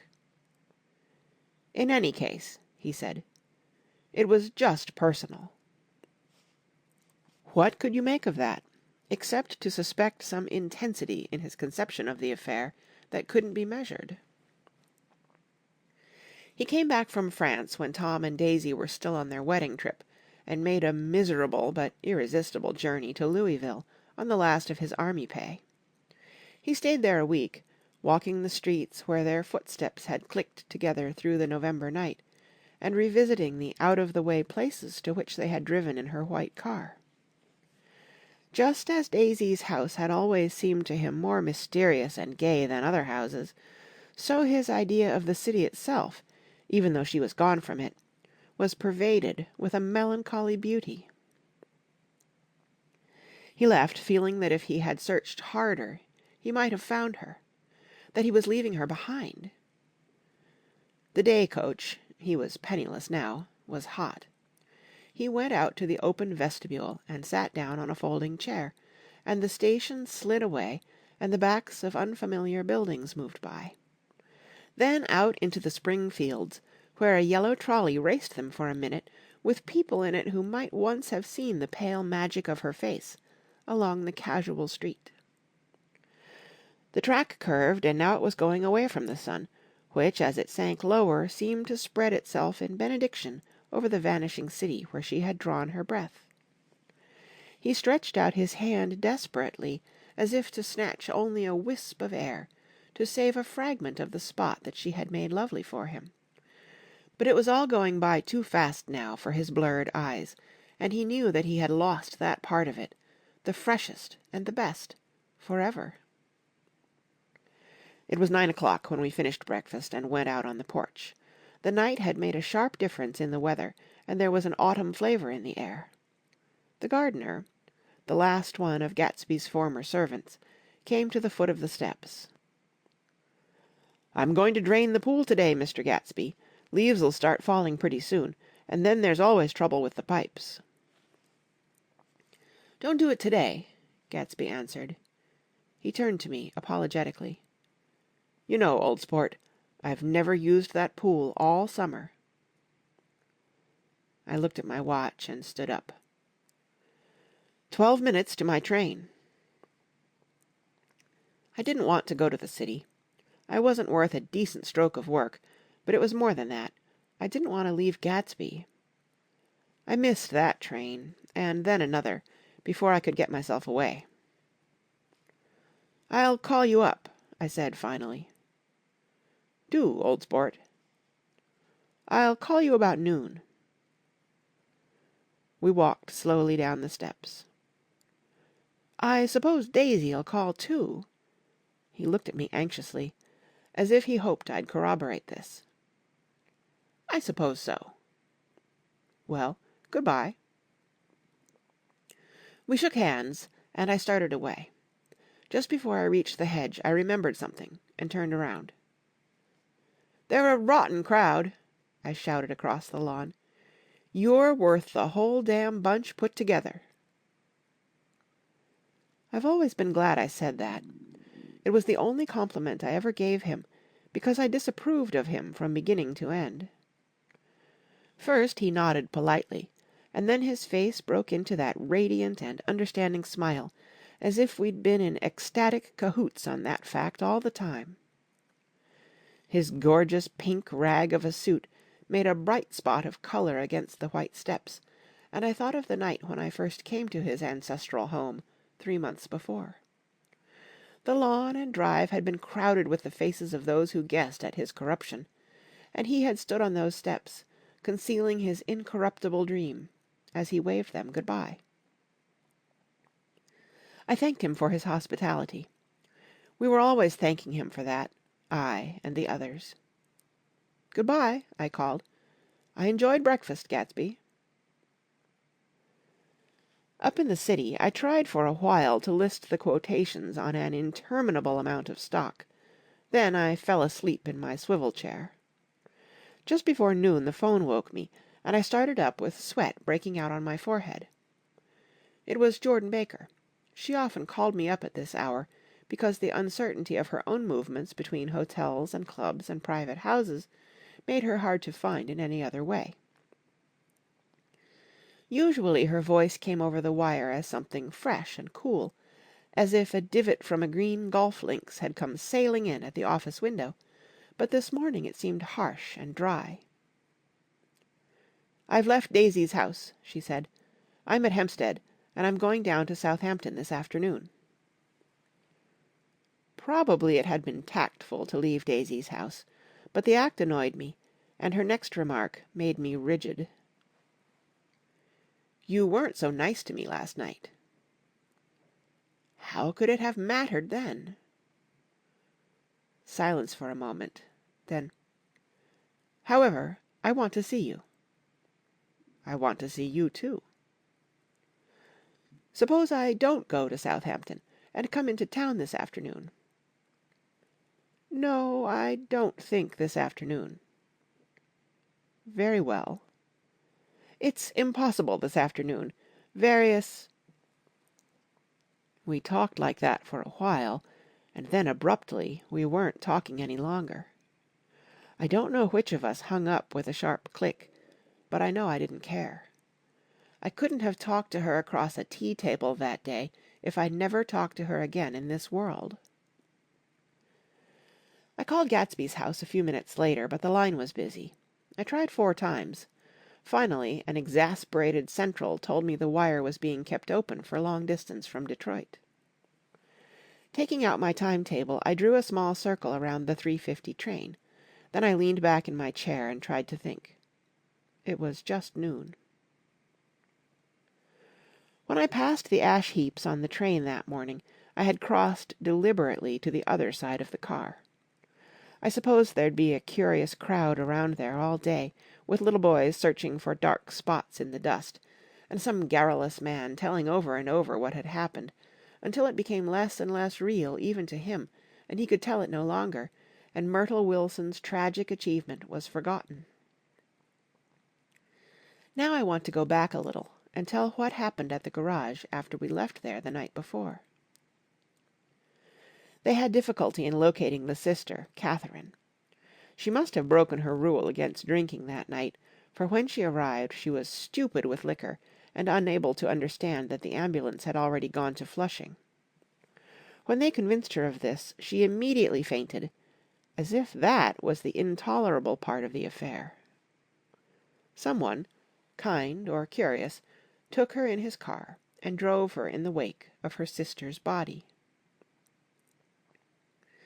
Until long after midnight a changing crowd lapped up against the front of the garage, while George Wilson rocked himself back and forth on the couch inside. For a while the door of the office was open, and everyone who came into the garage glanced irresistibly through it. Finally someone said it was a shame, and closed the door. Michaelis and several other men were with him, first 4 or 5 men, later 2 or 3 men. Still later, Michaelis had to ask the last stranger to wait there 15 minutes longer, while he went back to his own place and made a pot of coffee. After that he stayed there alone with Wilson until dawn. About 3 o'clock the quality of Wilson's incoherent muttering changed. He grew quieter, and began to talk about the yellow car. He announced that he had a way of finding out whom the yellow car belonged to, and then he blurted out that a couple of months ago his wife had come from the city with her face bruised and her nose swollen. But when he heard himself say this, he flinched and began to cry, "Oh, my God!" again in his groaning voice. Michaelis made a clumsy attempt to distract him. "How long have you been married, George? Come on there, try and sit still a minute and answer my question. How long have you been married?" 12 years. "Ever had any children? Come on, George, sit still. I asked you a question. Did you ever have any children?" The hard brown beetles kept thudding against the dull light, and whenever Michaelis heard a car go tearing along the road outside, it sounded to him like the car that hadn't stopped a few hours before. He didn't like to go into the garage, because the workbench was stained where the body had been lying, so he moved uncomfortably around the office. He knew every object in it before morning, and from time to time sat down beside Wilson, trying to keep him more quiet. "Have you got a church you go to sometimes, George? Maybe even if you haven't been there for a long time? Maybe I could call up the church and get a priest to come over and he could talk to you, see?" "Don't belong to any." "You ought to have a church, George, for times like this. You must have gone to church once. Didn't you get married in a church? Listen, George, listen to me. Didn't you get married in a church?" "That was a long time ago." The effort of answering broke the rhythm of his rocking. For a moment he was silent. Then the same half-knowing, half-bewildered look came back into his faded eyes. "Look in the drawer there," he said, pointing at the desk. "Which drawer?" "That drawer, that one." Michaelis opened the drawer nearest his hand. There was nothing in it but a small, expensive dog leash, made of leather and braided silver. It was apparently new. "This?" he inquired, holding it up. Wilson stared and nodded. "I found it yesterday afternoon. She tried to tell me about it, but I knew it was something funny." "You mean your wife bought it?" "She had it wrapped in tissue paper on her bureau." Michaelis didn't see anything odd in that, and he gave Wilson a dozen reasons why his wife might have bought the dog leash. But conceivably Wilson had heard some of these same explanations before, from Myrtle, because he began saying, "Oh, my God," again in a whisper. His comforter left several explanations in the air. "Then he killed her," said Wilson. His mouth dropped open suddenly. "Who did?" "I have a way of finding out." "You're morbid, George," said his friend. "This has been a strain to you, and you don't know what you're saying. You'd better try and sit quiet till morning." "He murdered her." "It was an accident, George." Wilson shook his head. His eyes narrowed and his mouth widened slightly with the ghost of a superior "I know," he said definitely. "I'm one of these trusting fellas, and I don't think any harm to nobody, but when I get to know a thing, I know it. It was the man in that car. She ran out to speak to him and he wouldn't stop." Michaelis had seen this, too, but it hadn't occurred to him that there was any special significance in it. He believed that Mrs. Wilson had been running away from her husband, rather than trying to stop any particular car. "How could she have been like that?" "She's a deep one," said Wilson, as if that answered the question. "Ah—" He began to rock again, and Michaelis stood twisting the leash in his hand. "Maybe you got some friend that I could telephone for, George." This was a forlorn hope. He was almost sure that Wilson had no friend. There was not enough of him for his wife.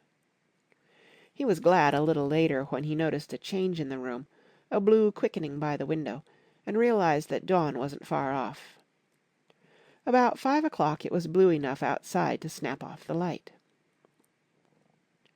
Wilson's glazed eyes turned out to the ash heaps, where small grey clouds took on fantastic shape and scurried here and there in the faint dawn wind.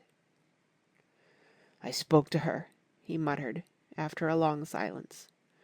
"I told her she might fool me, but she couldn't fool God. I took her to the window." With an effort he got up and walked to the rear window and leaned with his face pressed against it. "And I said, 'God knows what you've been doing, everything you've been doing. You may fool me, but you can't fool God.'" Standing behind him, Michaelis saw with a shock that he was looking at the eyes of Dr. T. J. Eckelberg, which had just emerged, pale and enormous, from the dissolving night. "God sees everything," repeated Wilson. "That's an advertisement," Michaelis assured him. Something made him turn away from the window and look back into the room, but Wilson stood there a long time, his face close to the window pane, nodding into the twilight. By 6 o'clock Michaelis was worn out and grateful for the sound of a car stopping outside. It was one of the watchers of the night before who had promised to come back, so he cooked breakfast for 3, which he and the other man ate together. Wilson was quieter now, and Michaelis went home to sleep. When he awoke 4 hours later and hurried back to the garage, Wilson was gone.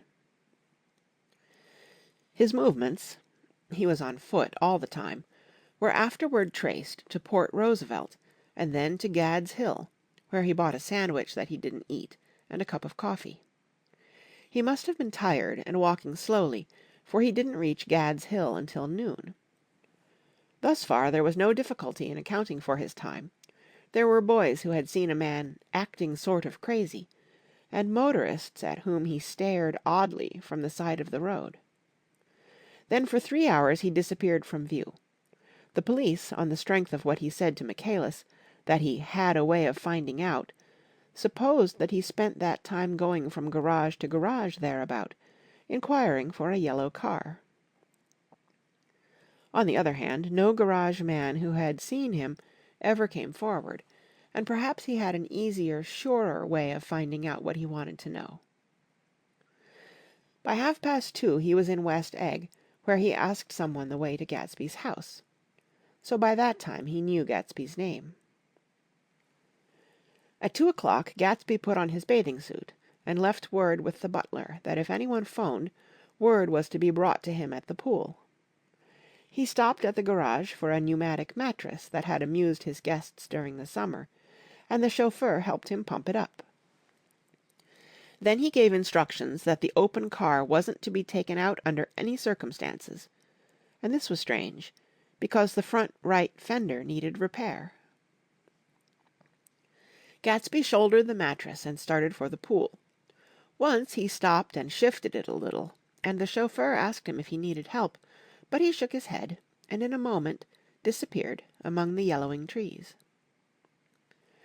No telephone message arrived, but the butler went without his sleep and waited for it until 4 o'clock, until long after there was anyone to give it to, if it came. I have an idea that Gatsby himself didn't believe it would come, and perhaps he no longer cared. If that was true, he must have felt that he had lost the old warm world, paid a high price for living too long with a single dream. He must have looked up at an unfamiliar sky through frightening leaves and shivered as he found what a grotesque thing a rose is, and how raw the sunlight was upon the scarcely created grass. A new world, material without being real, where poor ghosts, breathing dreams like air, drifted fortuitously about, like that ashen, fantastic figure gliding toward him through the amorphous trees. The chauffeur, he was one of Wolfsheim's protégés, heard the shots. Afterward he could only say that he hadn't thought anything much about them. I drove from the station directly to Gatsby's house, and my rushing anxiously up the front steps was the first thing that alarmed anyone. But they knew then, I firmly believe. With scarcely a word said, 4 of us, the chauffeur, butler, gardener, and I, hurried down to the pool. There was a faint, barely perceptible movement of the water as the fresh flow from one end urged its way toward the drain at the other. With little ripples that were hardly the shadows of waves, the laden mattress moved irregularly down the pool.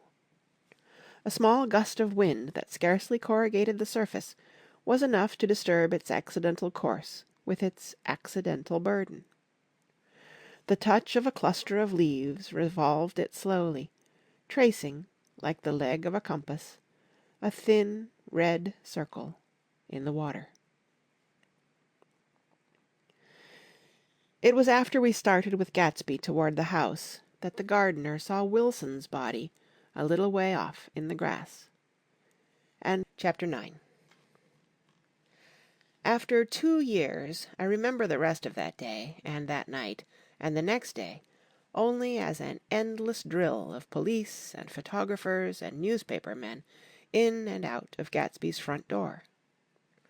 A rope stretched across the main gate, and a policeman by it kept out the curious, but little boys soon discovered that they could enter through my yard, and there were always a few of them clustered open-mouthed about the pool. Someone with a positive manner, perhaps a detective, used the expression "madman" as he bent over Wilson's body that afternoon, and the adventitious authority of his voice set the key for the newspaper reports next morning.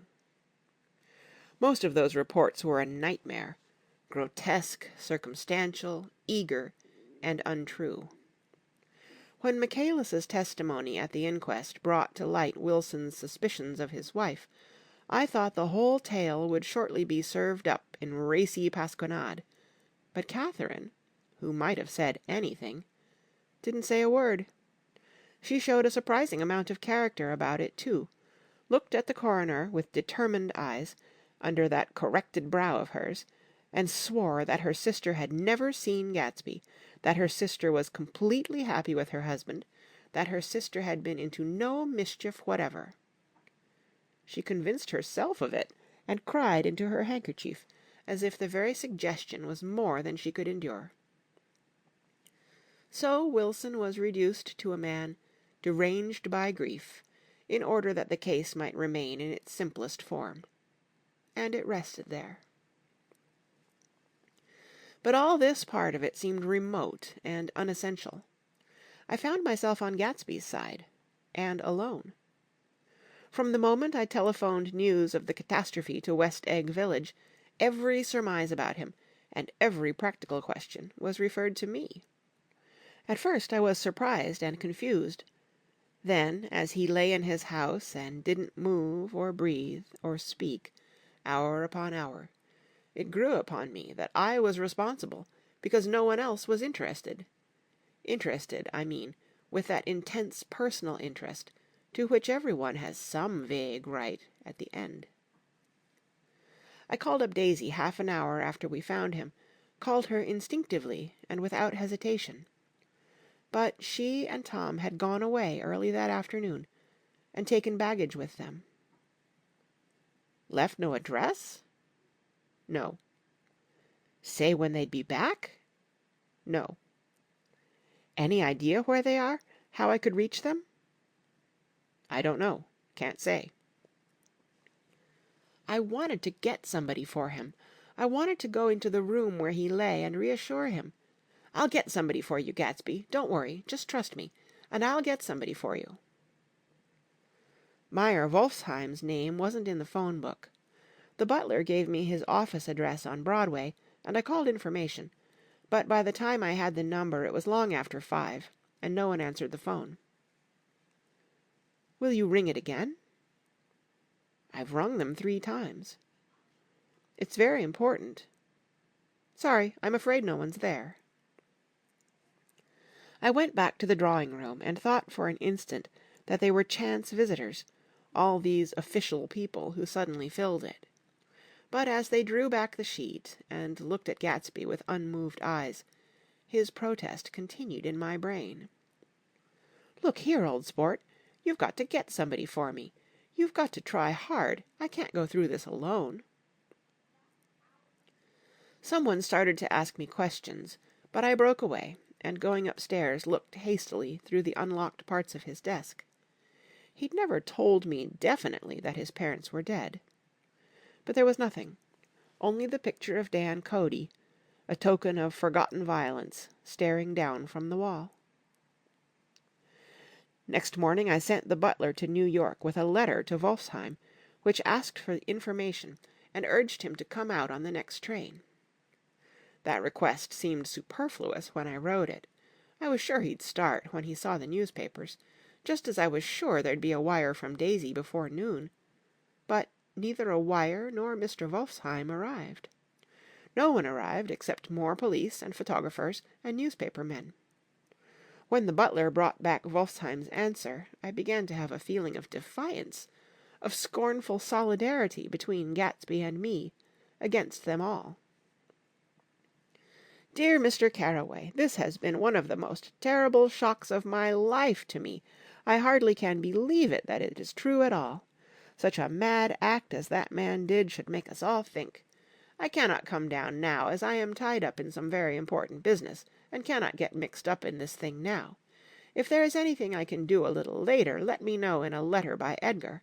I hardly know where I am when I hear about a thing like this, and am completely knocked down and out. Yours truly, Meyer Wolfsheim. And then hasty addenda beneath. Let me know about the funeral, etc. Do not know his family at all. When the phone rang that afternoon, and long distance said Chicago was calling, I thought this would be Daisy at last, but the connection came through as a man's voice, very thin and far away. "This is Slagle speaking." "Yes?" The name was unfamiliar. "Hell of a note, isn't it? Get my wire?" "There haven't been any wires." "Young Park's in trouble," he said rapidly.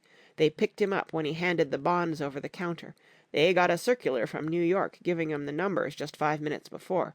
What do you know about that, hey? You never can tell in these hick towns." "Hello!" I interrupted breathlessly. "Look here, this isn't Mr. Gatsby. Mr. Gatsby's dead." There was a long silence on the other end of the wire, followed by an exclamation, then a quick squawk as the connection was broken. I think it was on the third day that a telegram signed Henry C. Gatz arrived from a town in Minnesota. It said only that the sender was leaving immediately and to postpone the funeral until he came. It was Gatsby's father, a solemn old man, very helpless and dismayed, bundled up in a long, cheap ulster against the warm September day. His eyes leaked continuously with excitement, and when I took the bag and umbrella from his hands, he began to pull so incessantly at his sparse grey beard that I had difficulty in getting off his coat. He was on the point of collapse, so I took him into the music room and made him sit down while I sent for something to eat. But he wouldn't eat, and the glass of milk spilled from his trembling hand. "I saw it in the Chicago newspaper," he said. "It was all in the Chicago newspaper. I started right away." "I didn't know how to reach you." His eyes, seeing nothing, moved ceaselessly about the room. "It was a madman," he said. "He must have been mad." "Wouldn't you like some coffee?" I urged him. "I don't want anything. I'm all right now, Mr. Carraway." "Well, I'm all right now. Where have they got Jimmy?" I took him into the drawing-room, where his son lay, and left him there. Some little boys had come up on the steps and were looking into the hall. When I told them who had arrived, they went reluctantly away. After a little while Mr. Gatz opened the door and came out, his mouth ajar, his face flushed slightly, his eyes leaking isolated and unpunctual tears. He had reached an age where death no longer has the quality of ghastly surprise, and when he looked around him now for the first time, and saw the height and splendor of the hall and the great rooms opening out from it into other rooms, his grief began to be mixed with an awed pride. I helped him to a bedroom upstairs. While he took off his coat and vest, I told him that all arrangements had been deferred until he came. "I didn't know what you'd want, Mr. Gatsby." "Gatz is my name." "Mr. Gatz, I thought you might want to take the body west." He shook his head. "Jimmy always liked it better down east. He rose up to his position in the East. Were you a friend of my boy's, Mr.?" "We were close friends." "He had a big future before him, you know. He was only a young man, but he had a lot of brain power here." He touched his head impressively, and I nodded. If he'd have lived, he'd have been a great man. A man like James J. Hill. He'd have helped build up the country." "That's true," I said, uncomfortably. He fumbled at the embroidered coverlet, trying to take it from the bed, and lay down stiffly, and was instantly asleep. That night an obviously frightened person called up, and demanded to know who I was before he would give his name. "This is Mr. Carroway," I said. "Oh!" He sounded relieved. "This is Klipspringer." I was relieved, too, for that seemed to promise another friend at Gatsby's grave. I didn't want it to be in the papers and draw a sightseeing crowd, so I'd been calling up a few people myself. They were hard to find. "The funeral's tomorrow," I said. 3:00 here at the house. I wish you'd tell anybody who'd be interested." "Oh, I will," he broke out hastily. "Of course, I'm not likely to see anybody, but if I do—" His tone made me suspicious. "Of course, you'll be there yourself." "Well, I'll certainly try. What I called up about is—" "Wait a minute," I interrupted. "How about saying you'll come?" "Well, the truth of the matter is that I'm staying with some people up here in Greenwich, and they rather expect me to be with them tomorrow. In fact, there's a sort of picnic or something. Of course, I'll do my very best to get away." I ejaculated an unrestrained "Huh!" and he must have heard me, for he went on nervously. "What I called up about was a pair of shoes I left there. I wonder if it'd be too much trouble to have the butler send them on. You see, they're tennis shoes, and I'm sort of helpless without them. My address is care of B.F." I didn't hear the rest of the name, because I hung up the receiver. After that I felt a certain shame for Gatsby. One gentleman to whom I telephoned implied that he had got what he deserved. However, that was my fault, for he was one of those who used to sneer most bitterly at Gatsby, on the courage of Gatsby's liquor, and I should have known better than to call him. The morning of the funeral I went up to New York to see Meyer Wolfsheim. I couldn't seem to reach him any other way. The door that I pushed open, on the advice of an elevator boy, was marked "The Swastika Holding Company," and at first there didn't seem to be anyone inside. But when I had shouted "Hello!" several times in vain, an argument broke out behind a partition, and presently a lovely Jewess appeared at an interior door and scrutinized me with black, hostile eyes. "Nobody's in," she said. "Mr. Wolfsheim's gone to Chicago." The first part of this was obviously untrue, for someone had begun to whistle "The Rosary" tunelessly inside. "Please say that Mr. Carroway wants to see him." "I can't get him back from Chicago, can I?" At this moment a voice, unmistakably Wolfsheim's, called "Stella!" from the other side of the door. "Leave your name on the desk," she said quickly. "I'll give it to him when he gets back." "But I know he's there." She took a step toward me, and began to slide her hands indignantly up and down her hips. "You young men think you can force your way in here any time," she scolded. "We're getting sick and tired of it. When I say he's in Chicago, he's in Chicago." I mentioned Gatsby. "Oh!" She looked at me over again. "Will you just... What was your name?" She vanished. In a moment Meyer Wolfsheim stood solemnly in the doorway, holding out both hands. He drew me into his office, remarking in a reverent voice that it was a sad time for all of us, and offered me a cigar.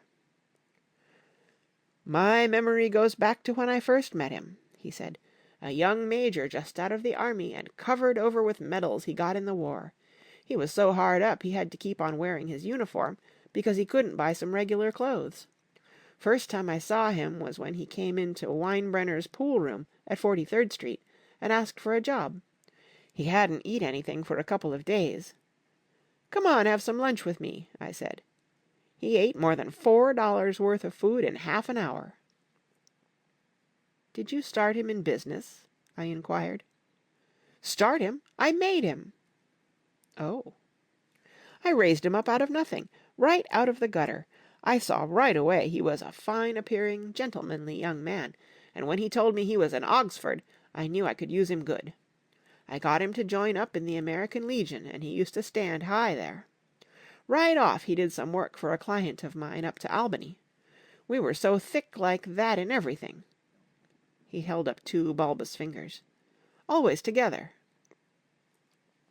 I wondered if this partnership had included the World Series transaction in 1919. "Now he's dead," I said after a moment.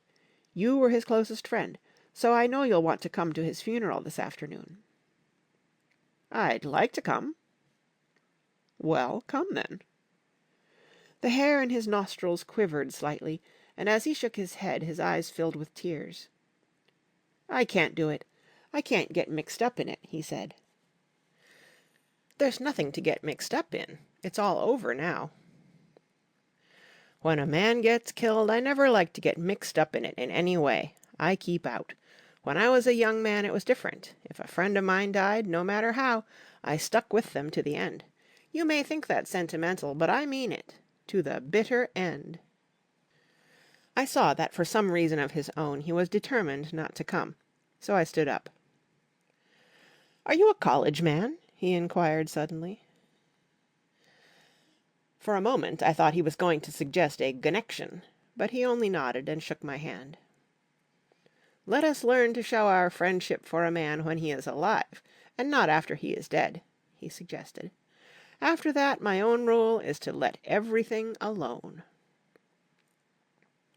When I left his office the sky had turned dark, and I got back to West Egg in a drizzle. After changing my clothes, I went next door and found Mr. Gats walking up and down excitedly in the hall. His pride in his son, and in his son's possessions, was continually increasing, and now he had something to show me. "Jimmy sent me this picture."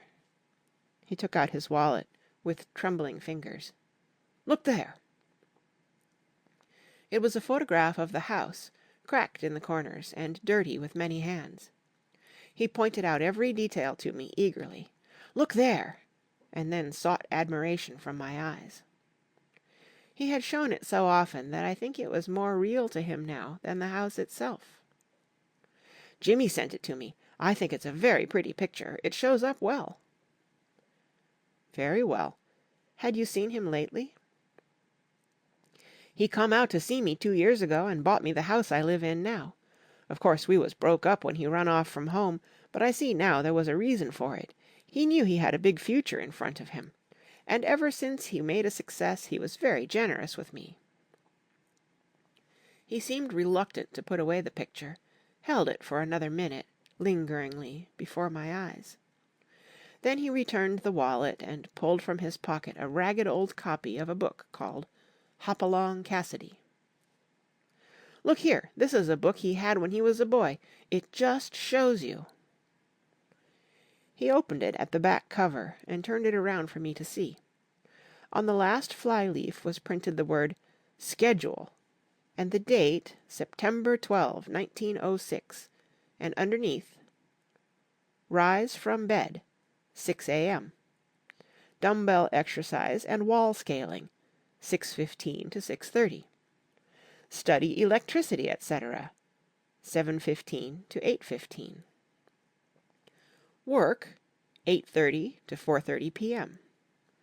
Baseball and sports, 4:30 to 5.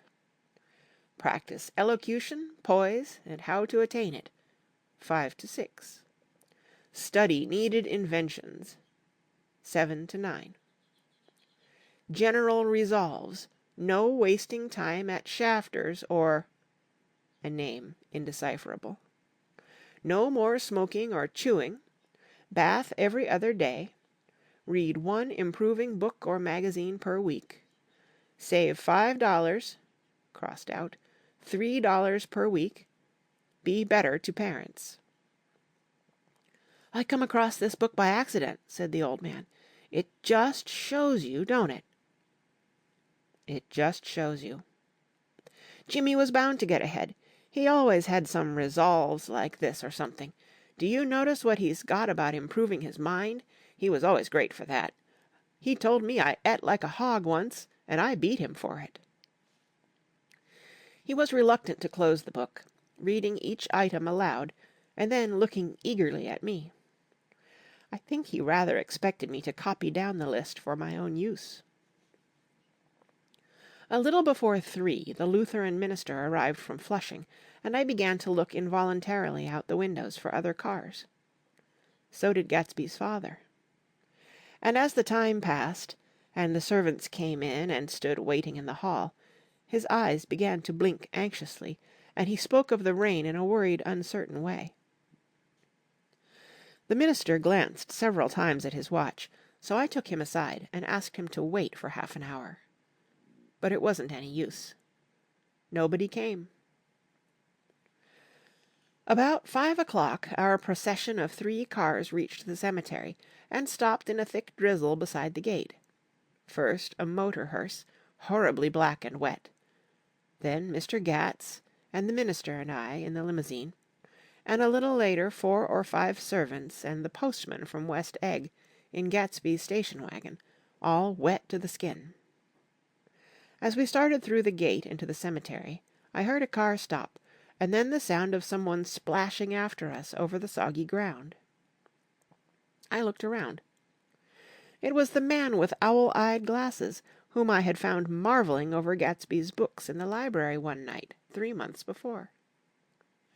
I'd never seen him since then.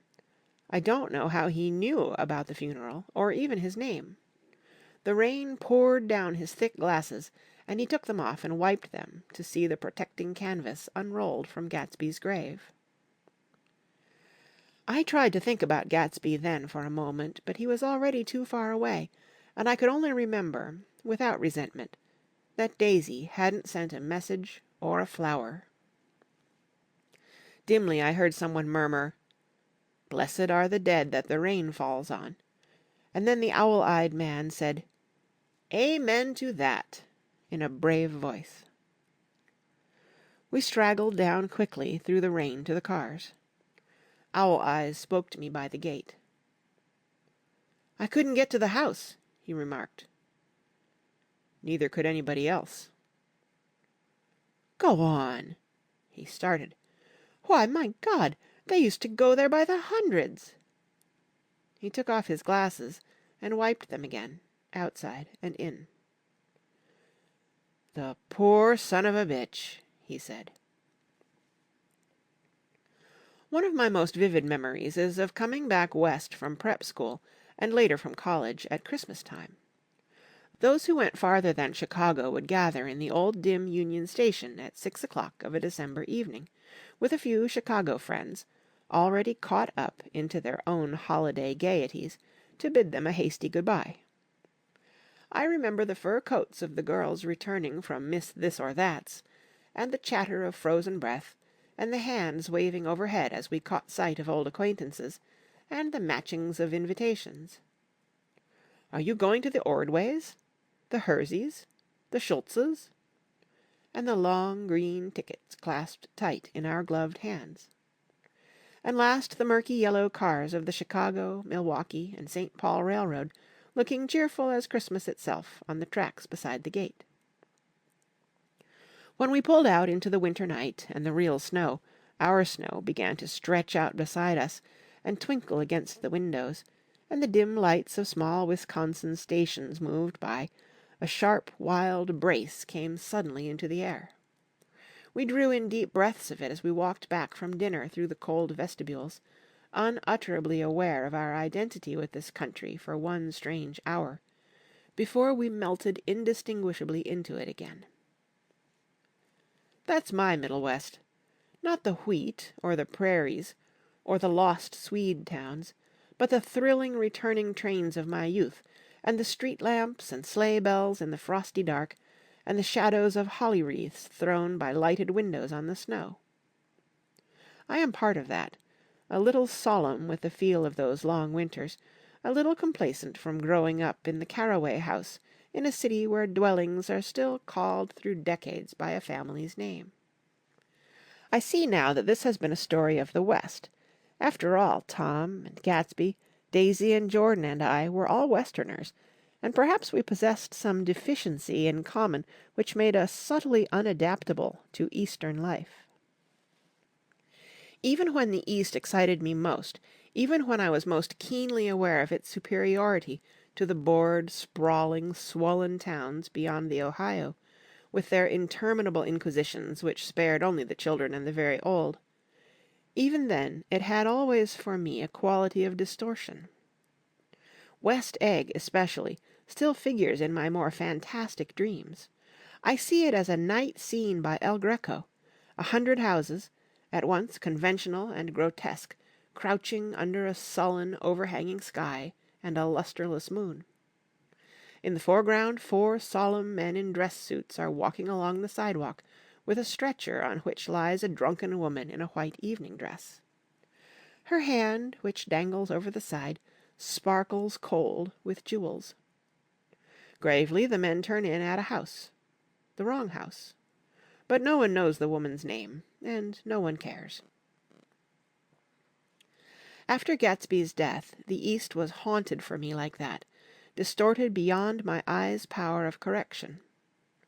So when the blue smoke of brittle leaves was in the air, and the wind blew the wet laundry stiff on the line, I decided to come back home. There was one thing to be done before I left, an awkward, unpleasant thing that perhaps had better have been let alone. But I wanted to leave things in order, and not just trust that obliging and indifferent sea to sweep my refuse away. I saw Jordan Baker, and talked over and around what had happened to us together, and what had happened afterward to me, and she lay perfectly still, listening, in a big chair. She was dressed to play golf, and I remember thinking she looked like a good illustration, her chin raised a little jauntily, her hair the color of an autumn leaf, her face the same brown tint as the fingerless glove on her knee. When I had finished, she told me without comment that she was engaged to another man. I doubted that, though there were several she could have married at a nod of her head, but I pretended to be surprised. For just a minute I wondered if I wasn't making a mistake. Then I thought it all over again quickly, and got up to say good-bye. "Nevertheless, you did throw me over," said Jordan suddenly. "You threw me over on the telephone. I don't give a damn about you now, but it was a new experience for me, and I felt a little dizzy for a while." We shook hands. "Oh, and do you remember," she added, "a conversation we once had about driving a car?" "Why, not exactly." "You said a bad driver was only safe until she met another bad driver. Well, I met another bad driver, didn't I? I mean, it was careless of me to make such a wrong guess. I thought you were rather an honest, straightforward person. I thought it was your secret pride."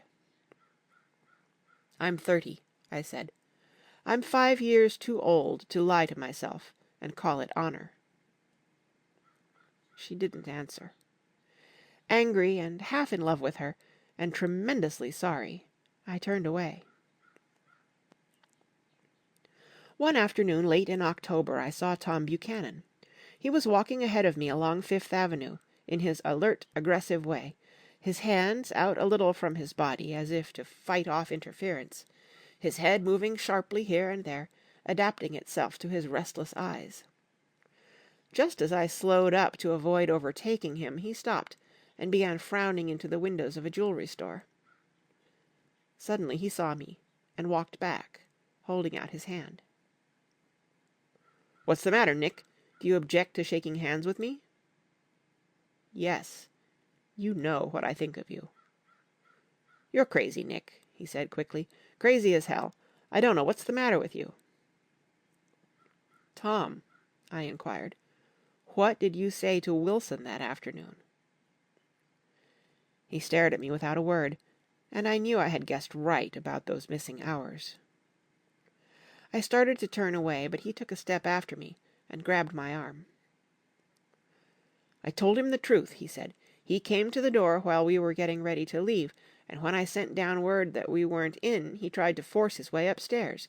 He was crazy enough to kill me if I hadn't told him who owned the car. His hand was on a revolver in his pocket every minute he was in the house."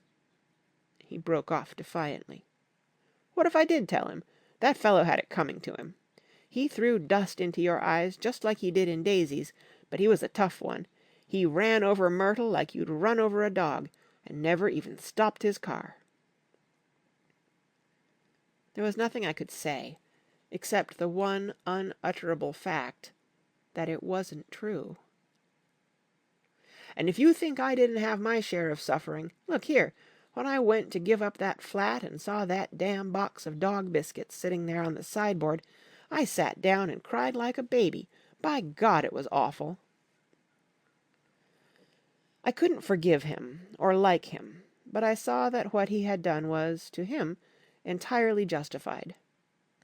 It was all very careless and confused. They were careless people, Tom and Daisy. They smashed up things and creatures, and then retreated back into their money, or their vast carelessness, or whatever it was that kept them together, and let other people clean up the mess they had made. I shook hands with him.